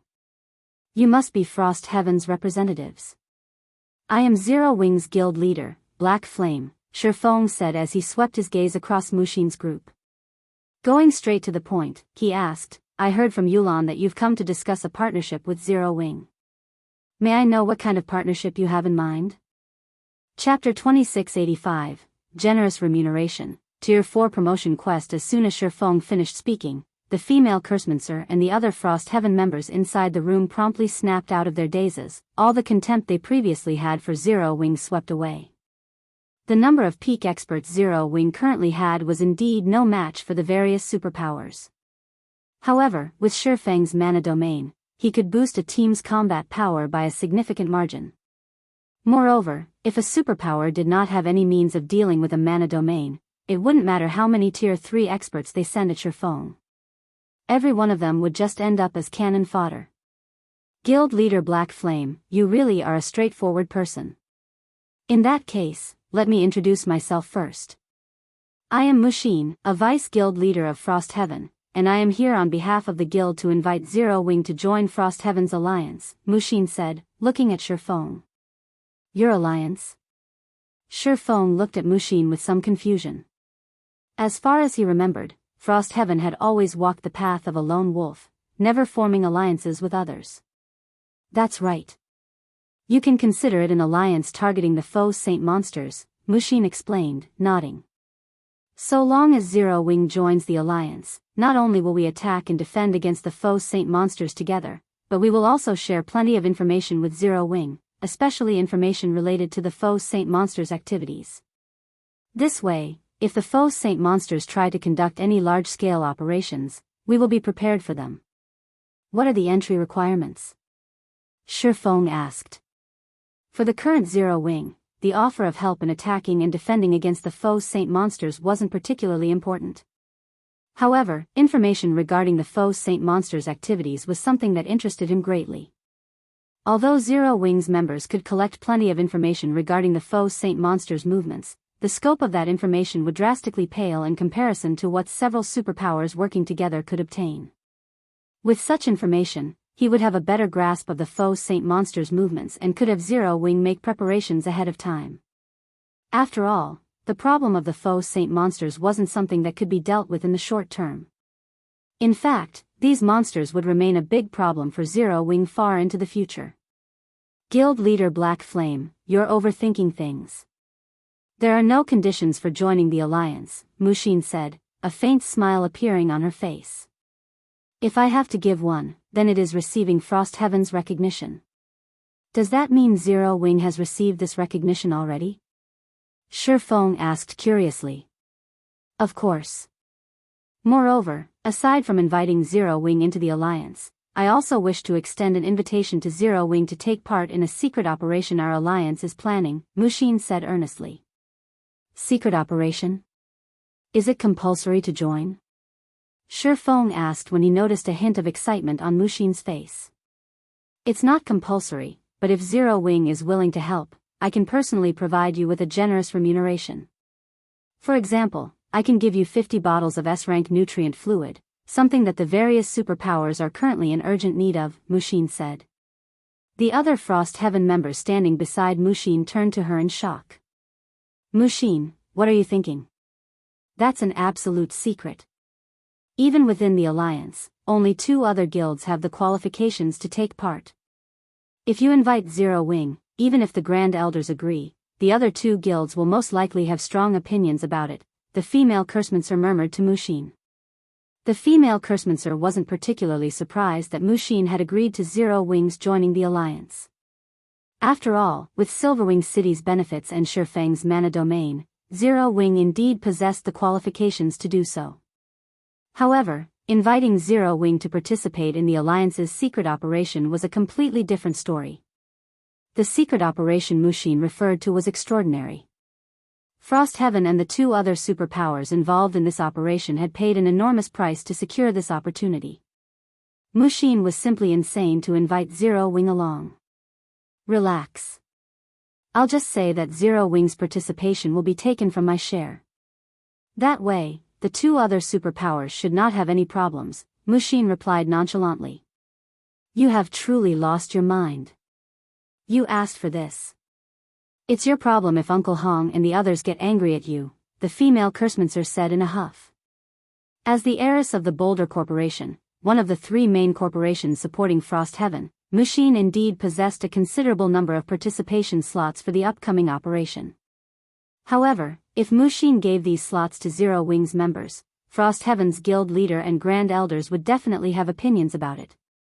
In fact, if Zero Wing's participation adversely affected the operation, the Boulder Corporation standing within Frost Heaven might even suffer.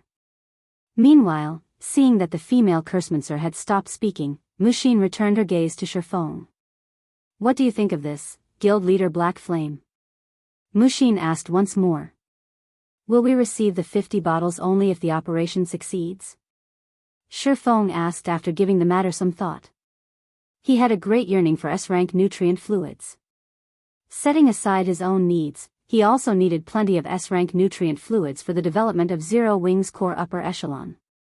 Unlike the various superpowers, Zero Wing did not have a major corporation backing it, so the guild had a much more difficult time obtaining S-rank nutrient fluids. He had to admit that Mushin had accurately grasped Zero Wing's weakness. Of course not. The 50 bottles are a deposit. If the operation is a success, I will pay you an additional 50 bottles, Mushin replied, her smile widening at Feng's question. All right. I accept your invitation on behalf of Zero Wing, Feng said. When he heard that the remuneration was 100 bottles of S-rank nutrient fluids, he agreed to the offer without hesitation. When will this secret operation take place? And how many players do I need to send? I can't give you an exact time yet, but judging by the current development, the operation will need a minimum of 11 or 12 days before it can start. As for the numbers, it's best if you bring no more than 10 players, Mushin replied after giving the matter some thought. She then pointed at the female Kursmancer beside her and continued, once the preparations on our side are done, I'll have Li Xuan notify you. Very well. I will make all the necessary preparations beforehand, Feng said, nodding. After Feng agreed to Mushin's invitation, the two of them formally signed a contract. Before the start of the secret operation, Mushin would supply Zero Wing with 50 bottles of S-rank nutrient fluid first. And so long as the operation was a success, Mushin would send another 50 bottles within 2 days of the operation's completion. Guild leader, do you really intend to take part in Frost Heaven's secret operation? Yulan asked worriedly after Mushin's group left the reception room. The fact that Frost Heaven is willing to offer 100 bottles of S-rank nutrient fluid as remuneration just goes to show how difficult this secret operation is. In fact, the operation might even come with great risks. If something untoward happens, Starlink and Saint's Hand will pounce on this opportunity. Now that Silverwing Town had been promoted into Silverwing City, the number of players and powers operating in Silverwing City was continuously increasing. According to their current estimates, they could easily make over 300,000 gold per day from the entrance fees alone. After deducting the various expenditures of the city, they should still net over 100,000 gold, and this didn't even take into account the income from the transportation firm. To put it simply, they had no need to take any risks. They were more than capable of amassing enough money to purchase a large amount of S-rank nutrient fluids, given some time. I understand, but we'll also need to live long enough to make that kind of money, Feng replied with a bitter smile. Read latest chapters at Wuxia World. EU if possible, he would prefer to refuse Mushin's offer as well. After all, S-rank nutrient fluids were not common goods that were readily available. Even for Frost Heaven, S-rank nutrient fluids were an extremely precious resource. The fact that Mushin was willing to pay such a hefty price for Zero Wing's help meant that the secret operation in question was incredibly difficult. However, 100 bottles of S-rank nutrient fluid would alleviate a significant portion of the pressure on Zero Wing. Not to mention, now that his identity had been exposed, purchasing S-rank nutrient fluids would become even more problematic than before. After Faux finished conversing with Yulan and had assigned all the necessary work in Silverwing City, he stealthily made his way to the core room located on the City Lord's mansion's second underground floor. He then took out a tattered scroll from his bag. Although I haven't made all possible preparations, in order to ensure the success of my future operations, I have no choice but to get promoted as soon as possible. Gritting his teeth, Faux unfurled the legacy scroll he obtained from the ancient Lich Zorak and chanted the incantation recorded on it. Chapter 2686, Legacy Land? As Faux chanted the incantation recorded on the legacy scroll, the divine runes on the legacy scroll started releasing an array of colorful lights that brightly illuminated the dimly lit core room. Following which, the divine runes detached from the legacy scroll and linked up into a ring before Faux. A short moment later, an incomparably dark vortex appeared within this ring of runes. The black vortex was 3 meters tall. Just its existence alone thinned out the mana within the core room considerably. The vortex was like an insatiable beast that devoured everything. Just how harsh is the environment in the Legacy Land? Faux was astonished when he sensed the incomparably thin mana around him. Originally, he had planned to challenge his Tier 4 promotion quest only after he had broken through the limits of his epic mana body. That way, he would have a much greater chance of success. After all, unlike the promotion quests for lower tiers, the Tier 4 promotion quest did not have any difficulty options for players to choose from. How much improvement they gained from their Tier 4 promotion quest depended entirely on how much progress they made in the Legacy Land. Of course, there were also some differences between Legacy Lands. Naturally, the harsher the environment at a Legacy Land, the more difficult it would be for players to obtain their Tier 4 Legacy. However, searching for Tier 4 Legacy Lands was arduous. In fact, when challenging the Tier 4 promotion quest, players generally spent 90% of their time searching for a Legacy Land. In short, players would be very fortunate to come across a Legacy Land. They didn't have the luxury to choose between different Legacy Lands. Hence, luck played a considerably important role when challenging the Tier 4 promotion quest. With luck, one would find a good Legacy Land and have an easier time obtaining the Tier 4 Legacy. Without it, one would find a Legacy Land with an extremely harsh environment and might suffer failure as soon as they set foot into the Legacy Land. This was a situation Faux had faced before. After all, he had failed plenty of times at his Tier 4 promotion quest in his past life. Currently, although he couldn't determine what kind of Legacy Land the teleportation portal before him led to, judging by how the portal had devoured almost all of the core room's mana, he could tell that this Legacy Land had incredibly thin ambient mana.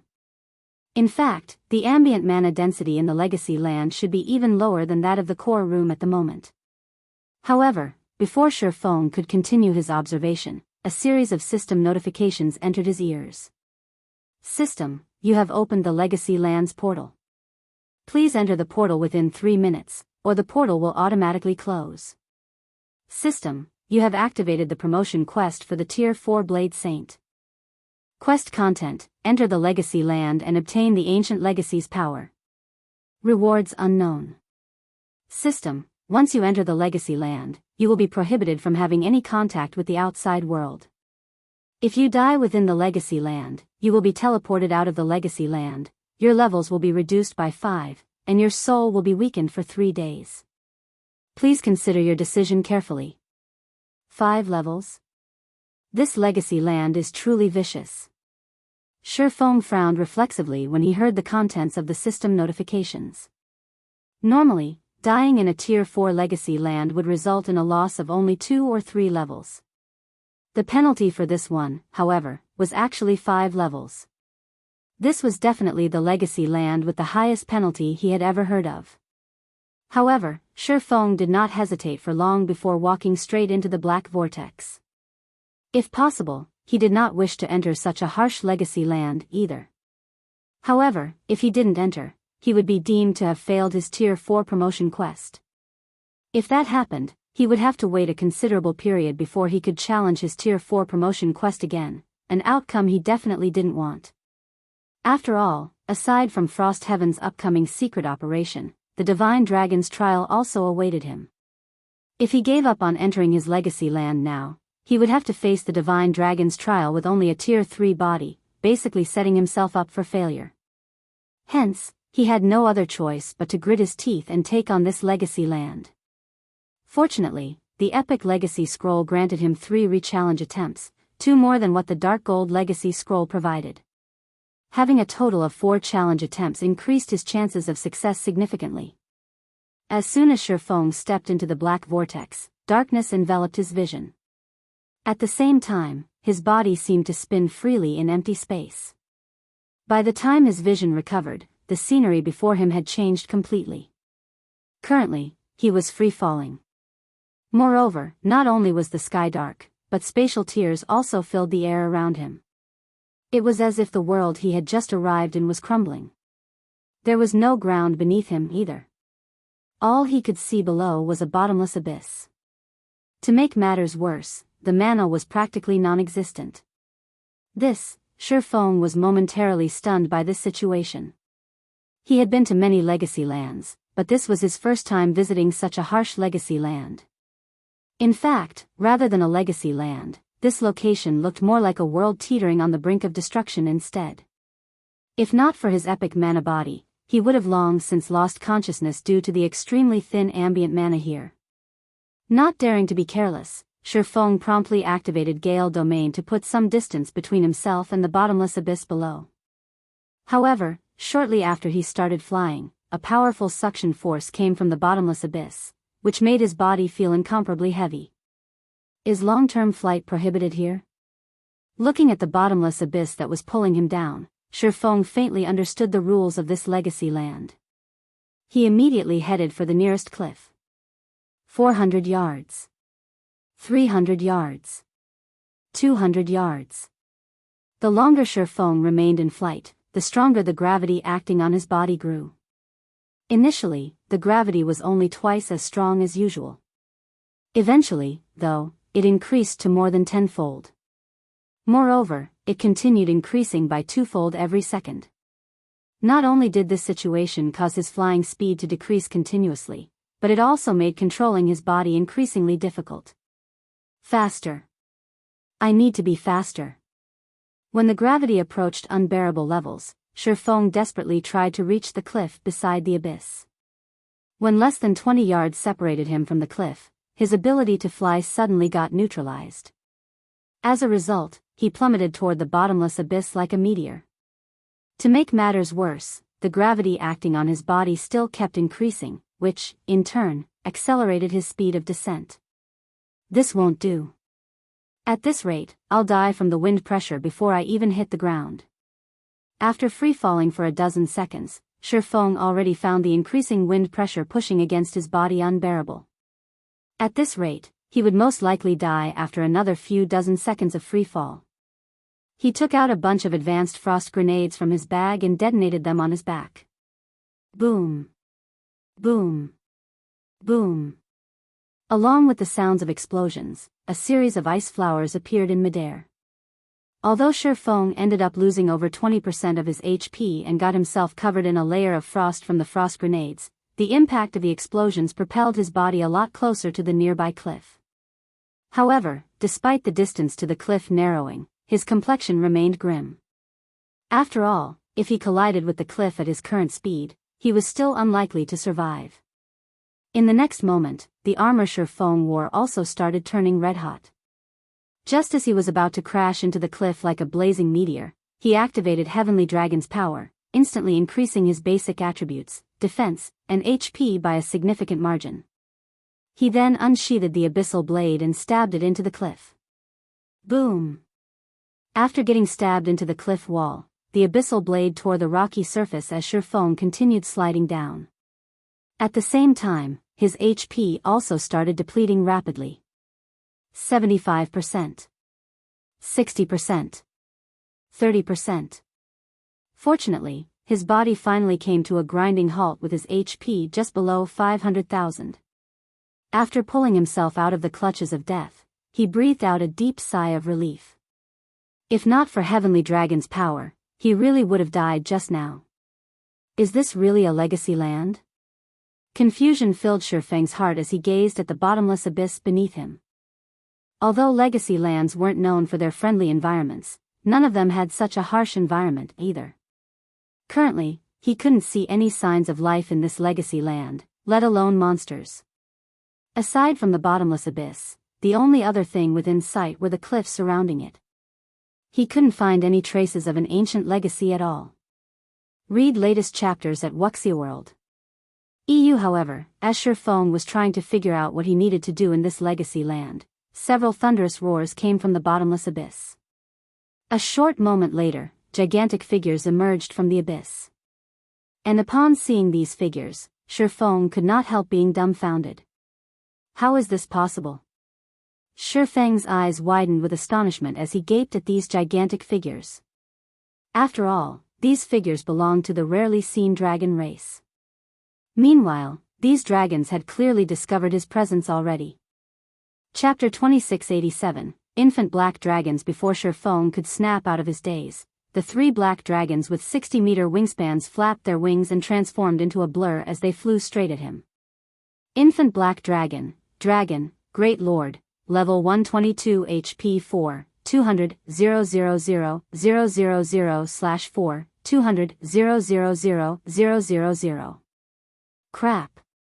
Shifeng cursed out loud when he saw the three infant black dragons zooming toward him. Although his opponents were merely Tier 3 infant dragons, as creatures belonging to the apex race in God's domain, they were still far stronger than ordinary Tier 4 mythic monsters. Not to mention, there were three of them. With the power these infant dragons wielded, they could easily destroy the current Silverwing city.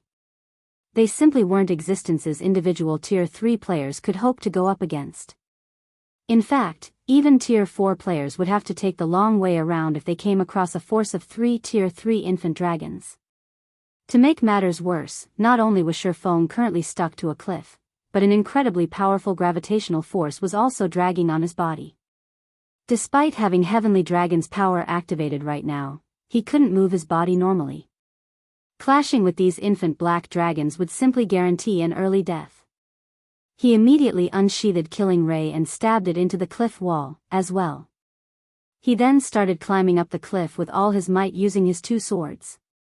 However, the gravitational pull from the abyss was simply too powerful, and Shifeng could not climb quickly, even if he wanted to. In the end, before he could climb 20 yards, one of the infant dragons had already arrived before him and sent its massive claw smashing at him. The speed of the claw was also so fast that his only option was to receive it. Scram! Shifeng bellowed as he swung the abyssal blade at the claw, the power the magic weapon carried so great that it even tore through space itself. When the abyssal blade came into contact with the infant dragon's claw, not only did the magic weapon repel the gigantic claw, but the force of the blow even pushed the infant dragon backward by more than 10 yards. This result shocked the infant dragon, and its golden eyes gazed at Shifeng in astonishment. As a member of the apex race that represented destruction, it had actually lost to a lower existence of the same tier in a direct confrontation. Normally, something like this should be impossible, yet this impossible feat had actually occurred just now. However, despite having repelled the infant dragon's attack, Shifeng did not show any signs of excitement at all. Due to the strength boost provided by the Heavenly Dragon's power and the Dragon's Domination passive skill, his strength indeed surpassed that of a level 122 infant black dragon. However, as he was currently stuck on the side of a cliff, the only thing he could do was passively defend against the infant dragon's attacks. He couldn't launch any counterattacks or run away. Meanwhile, Heavenly Dragon's power had a very limited duration. Once he lost the strength buff from the Berserk skill, he would have a much harder time coping with the infant dragon's attacks. Roar! As the repelled infant dragon roared angrily, another infant dragon appeared beside Shifeng and attacked him. While Shifeng had his hands full with the second infant dragon's attack, the first infant dragon, which had gotten repelled, actually opened its mouth and used dragon breath on him. Even with his current basic attributes, Shifeng did not dare take on the dragon breath of a true dragon. Gritting his teeth, he yanked Killing Ray out of the cliff and let the gravity drag himself down. When produced by a true dragon, a Tier 3 dragon breath carried enough power to rival even ordinary attacks at the peak Tier 4 standard. Moreover, Dragon Breath was an AoE attack, so defending against it with normal attacks was impossible. Although Faux had the option of using his mana technique, with how thin the ambient mana was in this legacy land, by the time he gathered enough mana to execute Light Shadow, he would have already been burned up by the infant dragon's Dragon Breath. Boom! In the next moment, a black beam struck at the spot where Faux was originally hanging and bored a hole into the cliff. As for Faux, after dodging the attack, he quickly stabilized himself further down the cliff. As expected of a true Dragon Breath, I'd probably get pushed back even if I used Light Shadow against it. Faux could not help his astonishment as he gazed at the massive hole that had appeared some distance above him.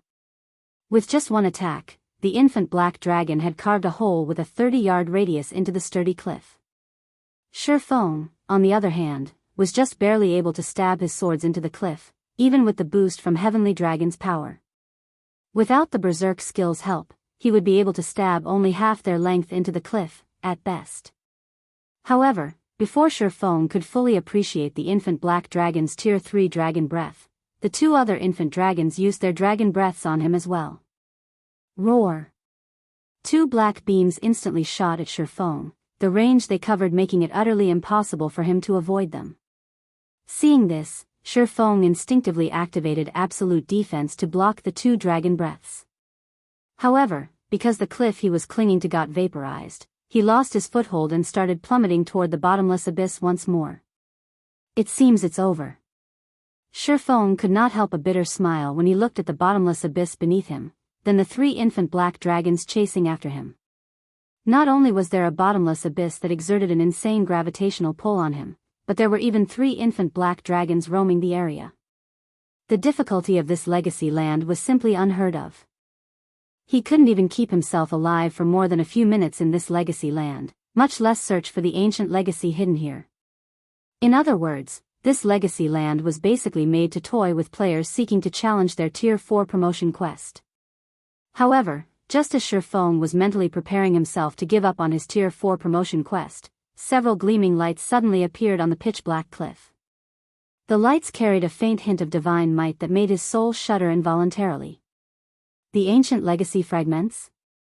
Shock and excitement flashed in Fang's eyes when he looked at the fading lights.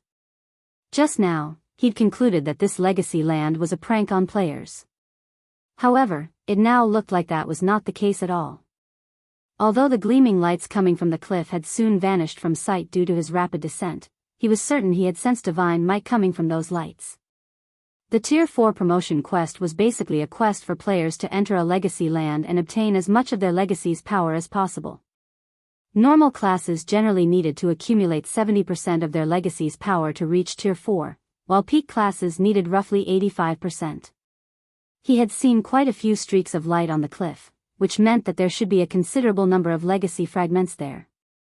If he could reach that location, he might be able to obtain enough legacy power to complete his promotion quest. After reaching this conclusion, Faux abandoned the idea of giving up on this legacy land. Locating the legacy fragments hidden within a legacy land was generally incredibly difficult and time-consuming. Now that he knew where they were, he naturally couldn't give up without trying. However, despite his change of mind, thinking back to the 3 infant black dragons gave him a huge headache. Read latest chapters at Wuxia It might have been fine if his opponents were any other Great Lord-ranked monsters. In fact, even if he had to go up against 3 Tier 4 mythic monsters simultaneously, he was confident he could collect the legacy fragments while keeping himself alive. However, going up against 3 Tier 3 dragons simultaneously was simply too much. In fact, one infant black dragon would most likely be more than enough to whittle him to death within a short time. After all, the gravitational pull the abyss exerted was simply too powerful. While subjected to this gravitational pull, he couldn't bring out even half of his strength. At the same time, he didn't have any footholds he could shift to, which made dodging and blocking the infant dragon's attacks extraordinarily difficult. No, that's not right. So long as I can create a sufficient number of footholds, it might be possible to go up against 3 infant black dragons simultaneously with the dragon's domination's effects. While free-falling down the cliff, Faux suddenly recalled the gigantic holes the infant black dragons created. If he could carve out a sufficiently spacious path into the cliff, then defending himself against the 3 infant dragons wouldn't be an impossible dream. After thinking up to this point, he no longer waited for the abyss's gravitational pull to kill him. Instead, he took out the epic legacy scroll from his bag and activated it, starting another challenge for this legacy land. Chapter 2688, Legacy Land's True Purpose. As soon as Faux activated the legacy scroll, darkness enveloped his vision once more, and the world seemed to spin around him. Everything was just like how he first walked into the dark vortex in the core room.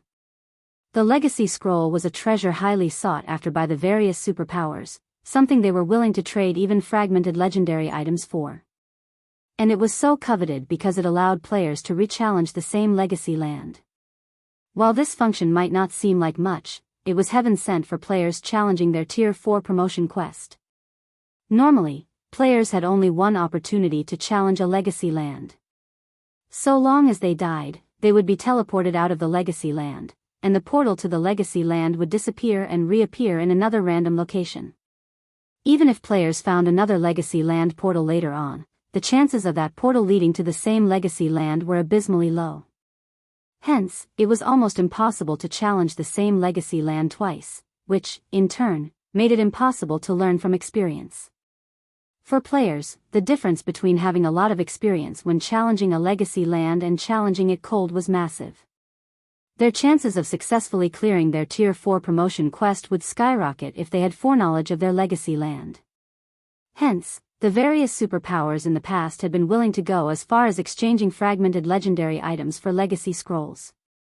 In the eyes of ordinary players, this transaction would seem somewhat stupid. In reality, however, the difference between Tier 3 and Tier 4 was like the difference between life in the mud and in the clouds. Moreover, as players reached higher levels, the disparity in strength would only widen. After all, the opportunities Tier 3 and Tier 4 players could encounter and secure during the later stages of the game were completely different.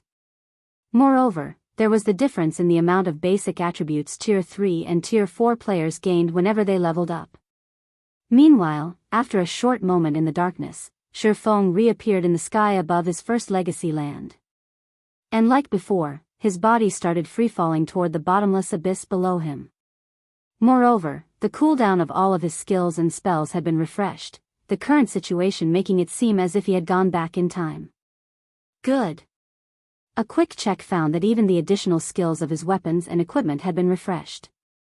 He immediately activated Gale Domain and flew straight to the nearest cliff. Previously, he had wasted a lot of time observing the legacy land. As a result, by the time he activated Gale Domain, the gravitational force acting on his body had already increased considerably, which had, in turn, reduced his speed and maneuverability by a significant margin. This time, though, as he had activated Gale Domain almost as soon as he arrived in the legacy land, he was able to fly at nearly double the speed he had before. In the end, he managed to reach the nearest cliff in just 15 seconds, with a lot of flight time, remaining. Break. After arriving before the cliff, Faux immediately executed Light Shadow at it. Boom!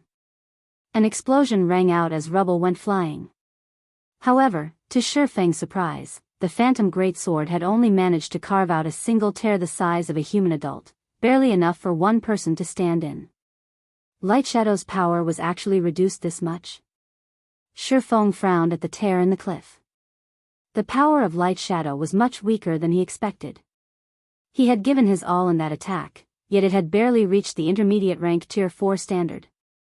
Had he used such an attack against the infant Black Dragon's Dragon Breath, he definitely would have ended up dead.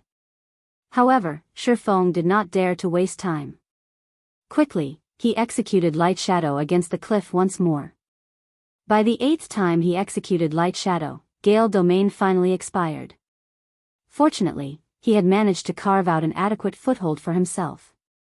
With this foothold, he should have enough space to dodge and block the infant Black Dragon's attacks. However, when Feng gazed down at the bottomless abyss, he could not help massaging his temple. Although his current situation was much better than before, he still had massive problems to deal with. Setting aside the 3 infant dragons, just the fact that he needed to carve a path down the cliff was already a huge problem. Each use of light shadow only allowed him to carve out a small hole fit for one person to stand in. The hole was also only 1 meter deep. However, by his estimates, he needed to descend several kilometers to reach the area where he had seen the legacy fragments. In that case, he wouldn't be able to reach the legacy fragments even after executing light shadow for a month. Although he could increase the destructive power of his attacks by using berserk skills were meant to save his life. They should not be used unless absolutely necessary, especially in this godforsaken legacy land. There were simply too many unknown dangers here. If he used up his berserk skills too quickly, he would definitely die when a truly dangerous situation popped up. It seems I have to find a way to increase the power of my attacks. After giving the matter some thought, Faux concluded that this was his only option. Using summoning tools was impossible while inside a legacy land. Players weren't allowed to summon their personal guards here. In such a situation, the only way he could reach the legacy fragments as quickly as possible was to raise the raw power of his attacks. However, such a feat was easier said than done. The mana technique Light Shadow was currently the strongest move in his repertoire. Even bronze combat techniques could not hold a candle to it. However, if he simply relied on Light Shadow to carve a path down, he wouldn't reach the legacy fragments even if he tired himself to death.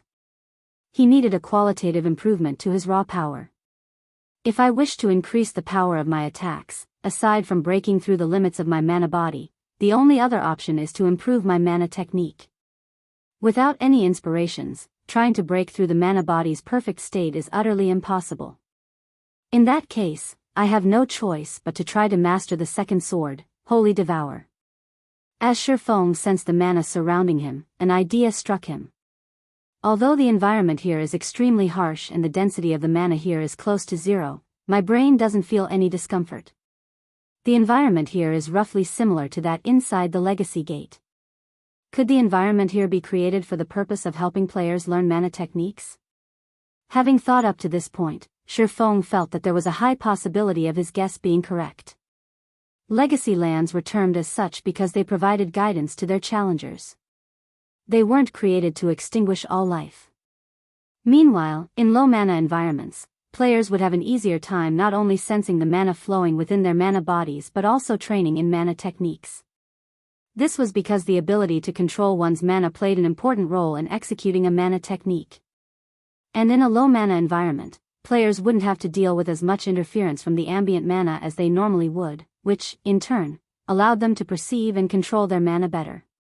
Moreover, it was important for players seeking to get promoted to Tier 4 to possess an adequate degree of mana control, aside from fully unlocking their mana bodies. After all, the birth of a mana domain relied heavily on a player's ability to control mana. Faux unsheathed the abyssal blade and started trying to execute the second sword, Holy Devour. The most important point to take note of when executing Light Shadow was the shaping of mana. The complexity of the technique involved in doing so could inspire despair even in peak experts. Only domain realm experts that had developed their mana control to a certain extent could execute Light Shadow. Holy Devour, on the other hand, required its user to materialize mana. Without sufficient understanding of the operating principle and structure of mana, executing Holy Devour would be utterly impossible.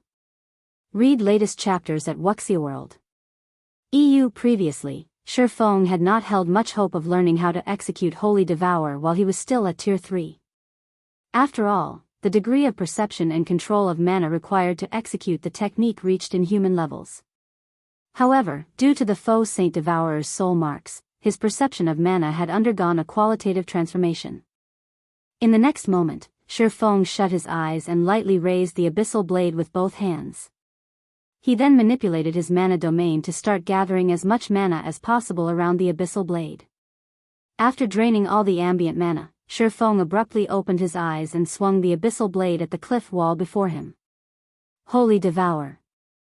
Chapter 2689, Simplified Holy Devour. As Faux swung down the abyssal blade, a bundle of blazing red flames enveloped the magic weapon, causing even the surrounding space to tremble. In the next moment, the blazing red flames devoured the cliff wall before him. Boom!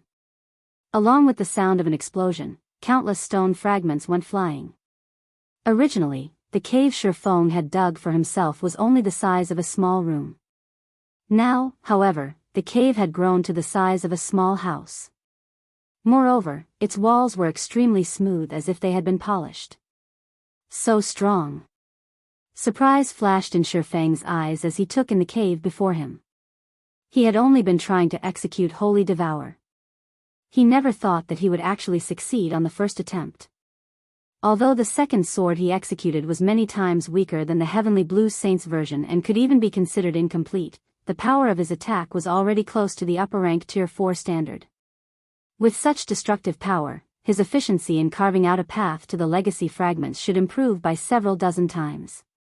However, just as Feng thought of using Holy Devour once more, his consciousness suddenly wavered, and a stinging pain assaulted his brain.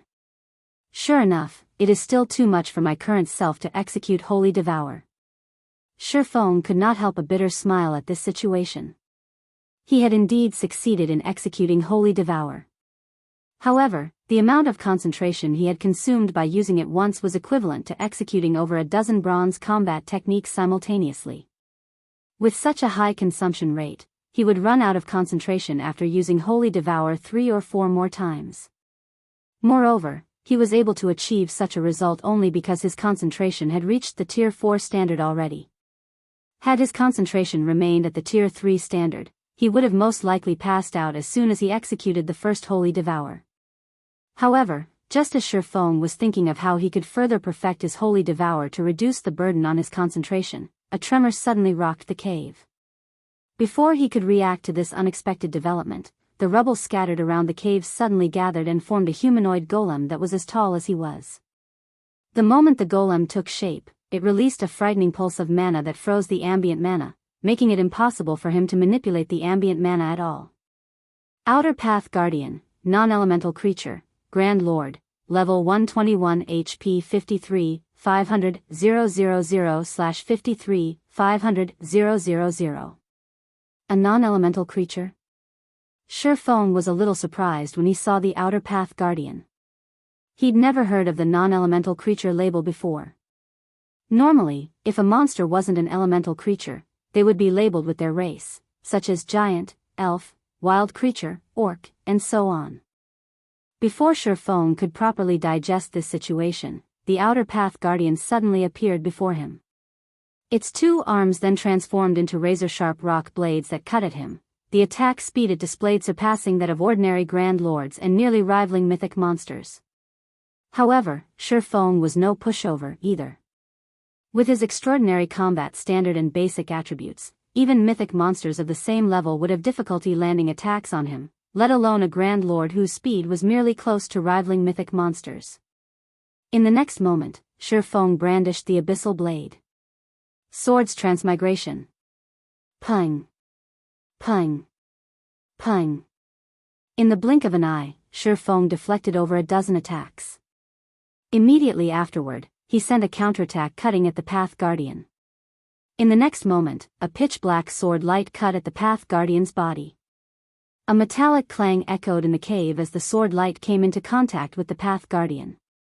However, to Feng's surprise, not only did his attack fail to injure the Path Guardian, but the impact even made himself stumble half a step back. The abyssal blade he wielded also vibrated violently as if it had just struck on an impenetrable wall. What kind of monster is this? Feng stared at the Outer Path Guardian in astonishment. The abyssal blade was capable of cutting through even the skin of superior mythics, yet not only did the magic weapon fail to scratch the Outer Path Guardian's body, but the Grand Lord didn't even lose a single HP from the attack. The Guardian's defense was simply heaven-defying. Regardless of Feng's surprise, the Path Guardian did not stop its actions, launching attacks at him one after another. Even after fighting for several minutes consecutively, the Path Guardian showed no signs of weakening or slowing down at all. It was like a tireless machine. Although Feng had landed over 100 attacks on the Path Guardian, he had failed to cause any damage whatsoever to the Grand Lord. Even Light Shadow was useless against it. Is it invulnerable? Feng's head ached as he continuously deflected the Path Guardian's attacks. Previously, he had seen hope of obtaining the legacy fragments. He never imagined that a monster like the Outer Path Guardian would appear after he destroyed the cliff wall. Despite the Path Guardian having only a little over 50 million HP, which was very low for a level 121 Grand Lord, he actually failed to make a dent. At this rate, he would collapse from exhaustion before he could even secure the legacy fragments. Time passed quickly. Before Faux realized it, over a dozen minutes had elapsed already. However, despite having attacked every possible weak point he could find on the Outer Path Guardian, he still hadn't damaged the Grand Lord. To make matters worse, the frozen ambient mana meant that he experienced none of the recovery effects he would normally experience when surrounded by mana. He would collapse from exhaustion after another hour of fighting at this rate. Screw it. Faux gritted his teeth and gripped the abyssal blade with both hands before executing Holy Devour against the Outer Path Guardian.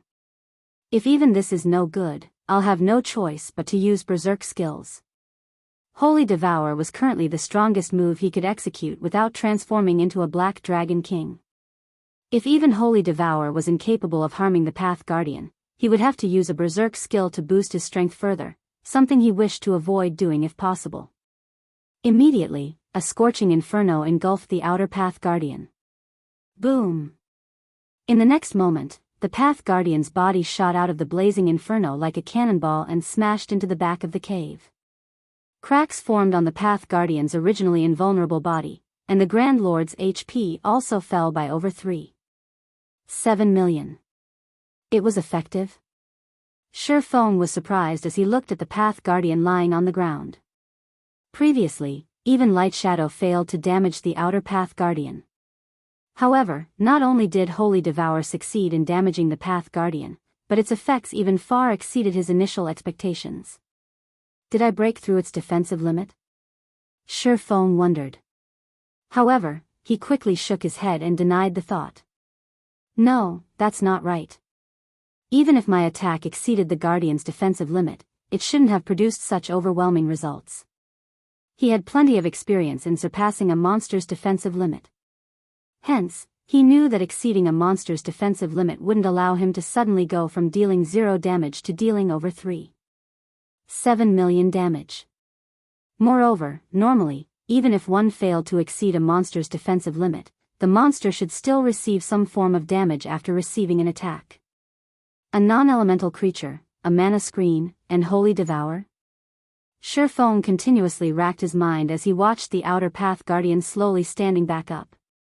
Although he had successfully damaged the Path Guardian already, in his current state, he could execute Holy Devour only 1 or 2 more times. Hence, his situation remained dire. It was necessary for him to identify the reason why he had succeeded in damaging the Path Guardian. Otherwise, even if he activated his Berserk skill, he would only end up wasting it. Following which, Faux arrived before the Path Guardian and executed Light Shadow against it. However, just like the last time he had used the mana technique, he failed to inflict any damage on the Grand Lord. Since Light Shadow is ineffective against it, I'll have to use another method. Seeing the Path Guardian slashing its 2 blade hands at him once more, Faux sidestepped, then slipped behind the Guardian. He concentrated his mana within the abyssal blade as if he were executing Holy Devour, but did not let any of the mana escape the magic weapon. Consequently, instead of a blazing inferno, only a small layer of flames appeared around the abyssal blade as he sent the magic weapon slashing down at the Path Guardian's back. In the next moment, the abyssal blade actually cut into the Path Guardian's sturdy body, inflicting over 1.6 million damage on the Grand Lord. Sure enough. Feng's eyes glowed with excitement at the success of his attack.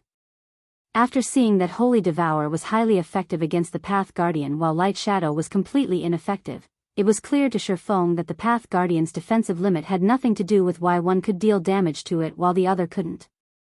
Instead, the reason for this situation lay in the difference between the 2 techniques, the method of utilizing mana.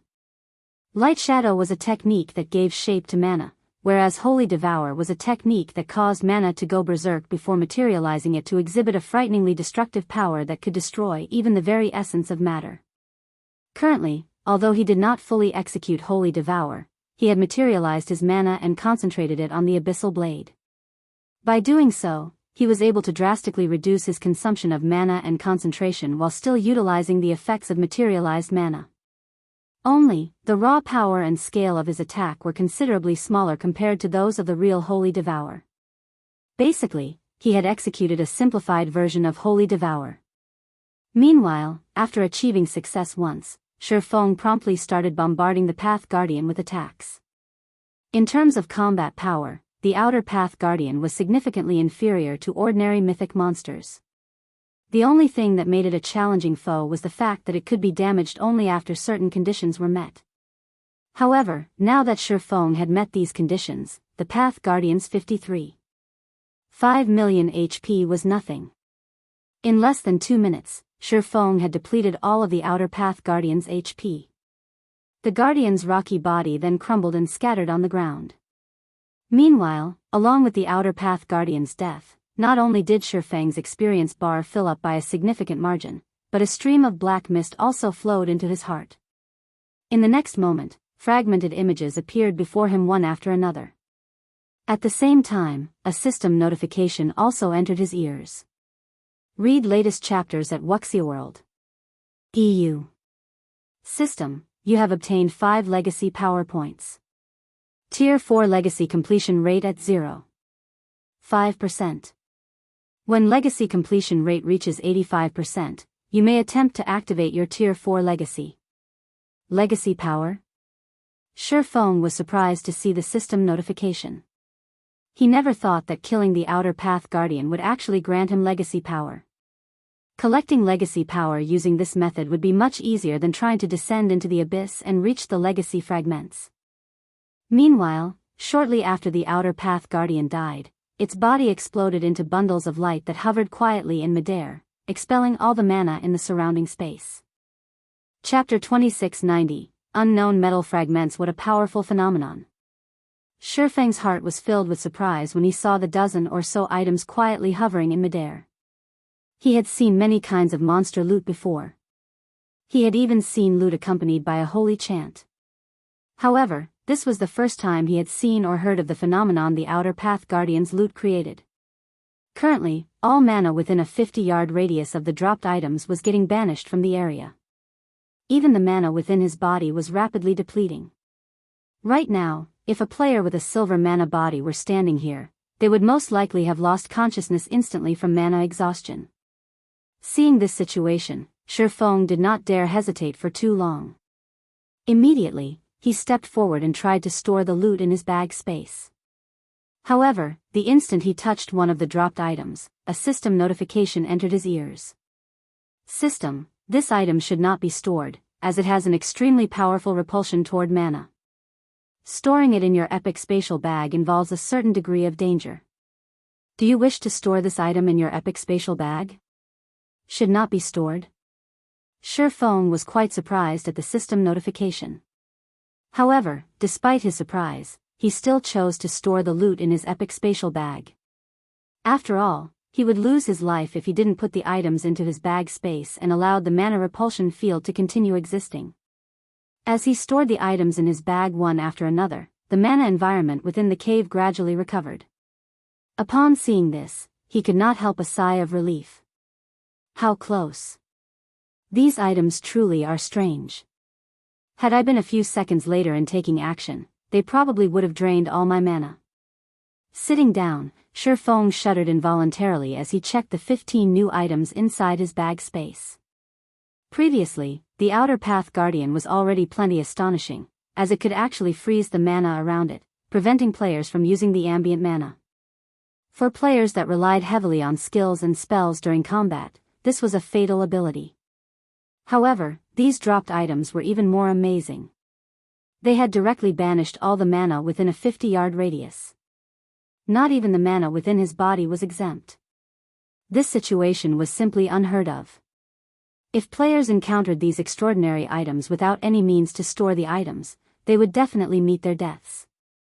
Despite Faux's wariness toward these items, he could not hold back his curiosity and started inspecting them.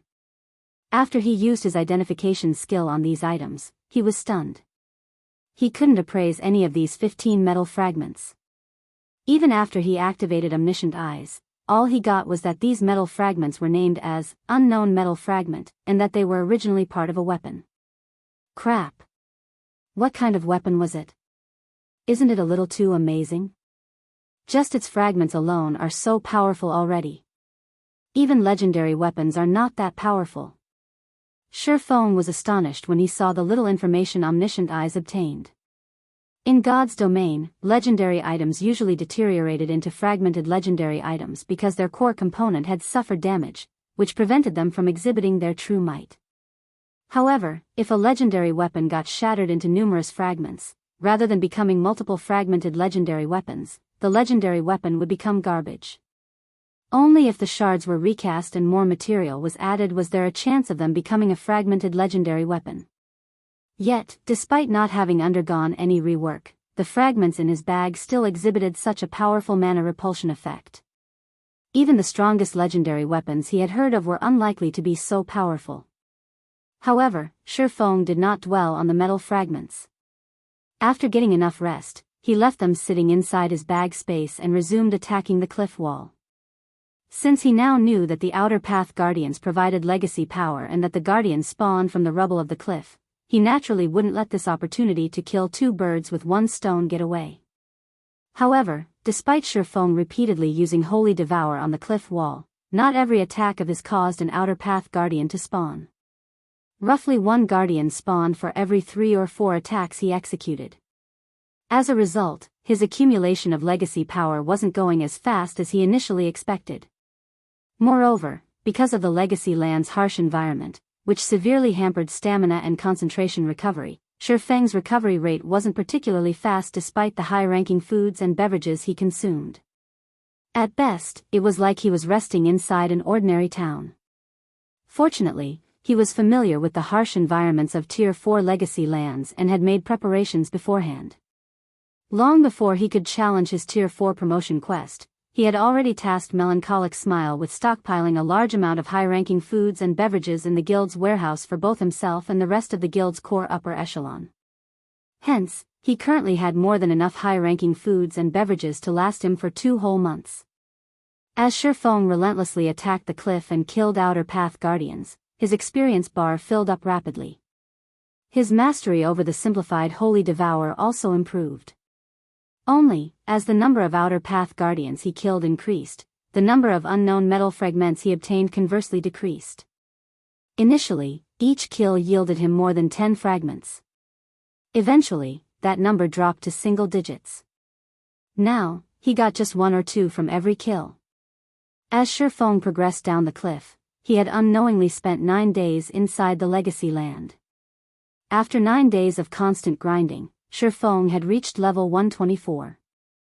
If not for Demon God Atlok's soul curse, he would have already reached the level 125 threshold. As for the accumulation of legacy power, he had reached 83% completion rate already, just 2% away from the minimum requirement to activate his Tier 4 legacy. As for the unknown metal fragments, he had collected a total of 96. Meanwhile, a lot had also happened in the outside world during these 9 days. Thanks to the 50 bottles of S-rank nutrient fluids Mushin provided as a deposit, Faux could afford to consume 1 bottle per day, meeting the energy requirements of his brain. His body's condition also improved considerably. However, if he wished to recover to his peak state, he still needed life potions. Aside from that, Zero Wing's main force members also started exiting the spatial maze one after another. However, as Fire Dance, Aqua Rose, Gentle Snow, and 24 or so other players had taken different paths midway through the maze, they remained trapped inside. Along with the return of the majority of Zero Wing's main force, the prosperous Zero Wing flourished even more. After returning to the eastern continent, Zero Wing's main force members continuously raided large-scale and super-large-scale team dungeons, enriching the guild warehouse with plenty of rare materials. Including the rare materials brought back from the western continent, Melancholic Smile and the others produced batch after batch of level 120 weapons and equipment. Now, when it came to level 120 weapons and equipment, Zero Wing surpassed the various superpowers. For a time, Zero Wing entered the spotlight of the neighboring kingdoms and empires, and many expert players and well-known adventurer teams applied to join Zero Wing. However, during all of this, a very shocking matter got exposed. The true identity of Zero Wing's mysterious guild leader, Black Flame. When this information spread, it shocked the Eastern Continent's various powers. This was especially true for Unyielding Soul, Crimson Emperor, and the Secret Pavilion, superpowers that were partners of Zero Wing. None of them had ever thought that Zero Wing was truly a guild that had no background whatsoever and that a youth like Faux had developed it from scratch. God's Domain's various powers no longer feared Zero Wing. Many powers started secretly targeting Zero Wing's internal members. At the same time, they spent huge sums to snatch the Heaven's Rumble Training Center's disciples and customers of Zero Wing's virtual combat platforms. They even offered astronomical prices to poach Zero Wing's core members, resulting in a brain drain of Zero Wing's internal members and core members day after day. Guild leader, another dozen core members have applied for withdrawal today. In addition, quite a few training centers and dojos disciples have come challenging our training center's disciples, and several of our disciples got injured. Even Master Lei Bao himself got challenged by a mysterious half-step grandmaster martial artist on his way home and ended up suffering heavy injuries. That mysterious expert warned Master Lei Bao that if he remained in Zero Wing, there would be more of such incidents. Moreover, several superpowers have sent representatives to our headquarters. They say that so long as we let them become shareholders of Zero Wing, they'll make all these problems go away, Liang Jing reported in frustration. However, these still aren't the most crucial matters. The biggest problem is that the suppliers that previously provided us with S-rank nutrient fluids and state-of-the-art training facilities now refuse to do business with us. Moreover, nobody is commissioning our guild for tasks anymore. At this rate, we can only rely on exchanging coins for credits to maintain our guild's daily operations. Read latest chapters at Wuxia World. I understand. For now, make use of Silverwing City's income to fill in the gaps, Faux said, nodding. Also, did you find out which superpower sent that expert that injured Lei Bao? I checked with the Secret Pavilion. Although the other party hid themselves quite thoroughly, the Secret Pavilion still managed to find out who sent that expert. It's Dragonheart Island's War Blood adventurer team, Liang Jing said. War Blood? In an icy tone, Faux said, it seems these superpowers really think Zero Wing is some kind of pushover. Do they honestly believe I can't do anything against them? Guild leader, we don't have the home ground advantage on Dragonheart Island. Moreover, Starlink and a few other superpowers have partnered with War Blood. They also have a medium fortress. Right now, our forces are tied up defending Silverwing City and Stone Forest City. If we dispatch a large number of experts to Dragonheart Island, I'm afraid, when Liang Jing heard Feng's words, she hurriedly tried to dissuade him from taking any rash actions. I know. I'll handle this matter myself, Feng said calmly before hopping back into his virtual gaming cabin and logging into God's Domain.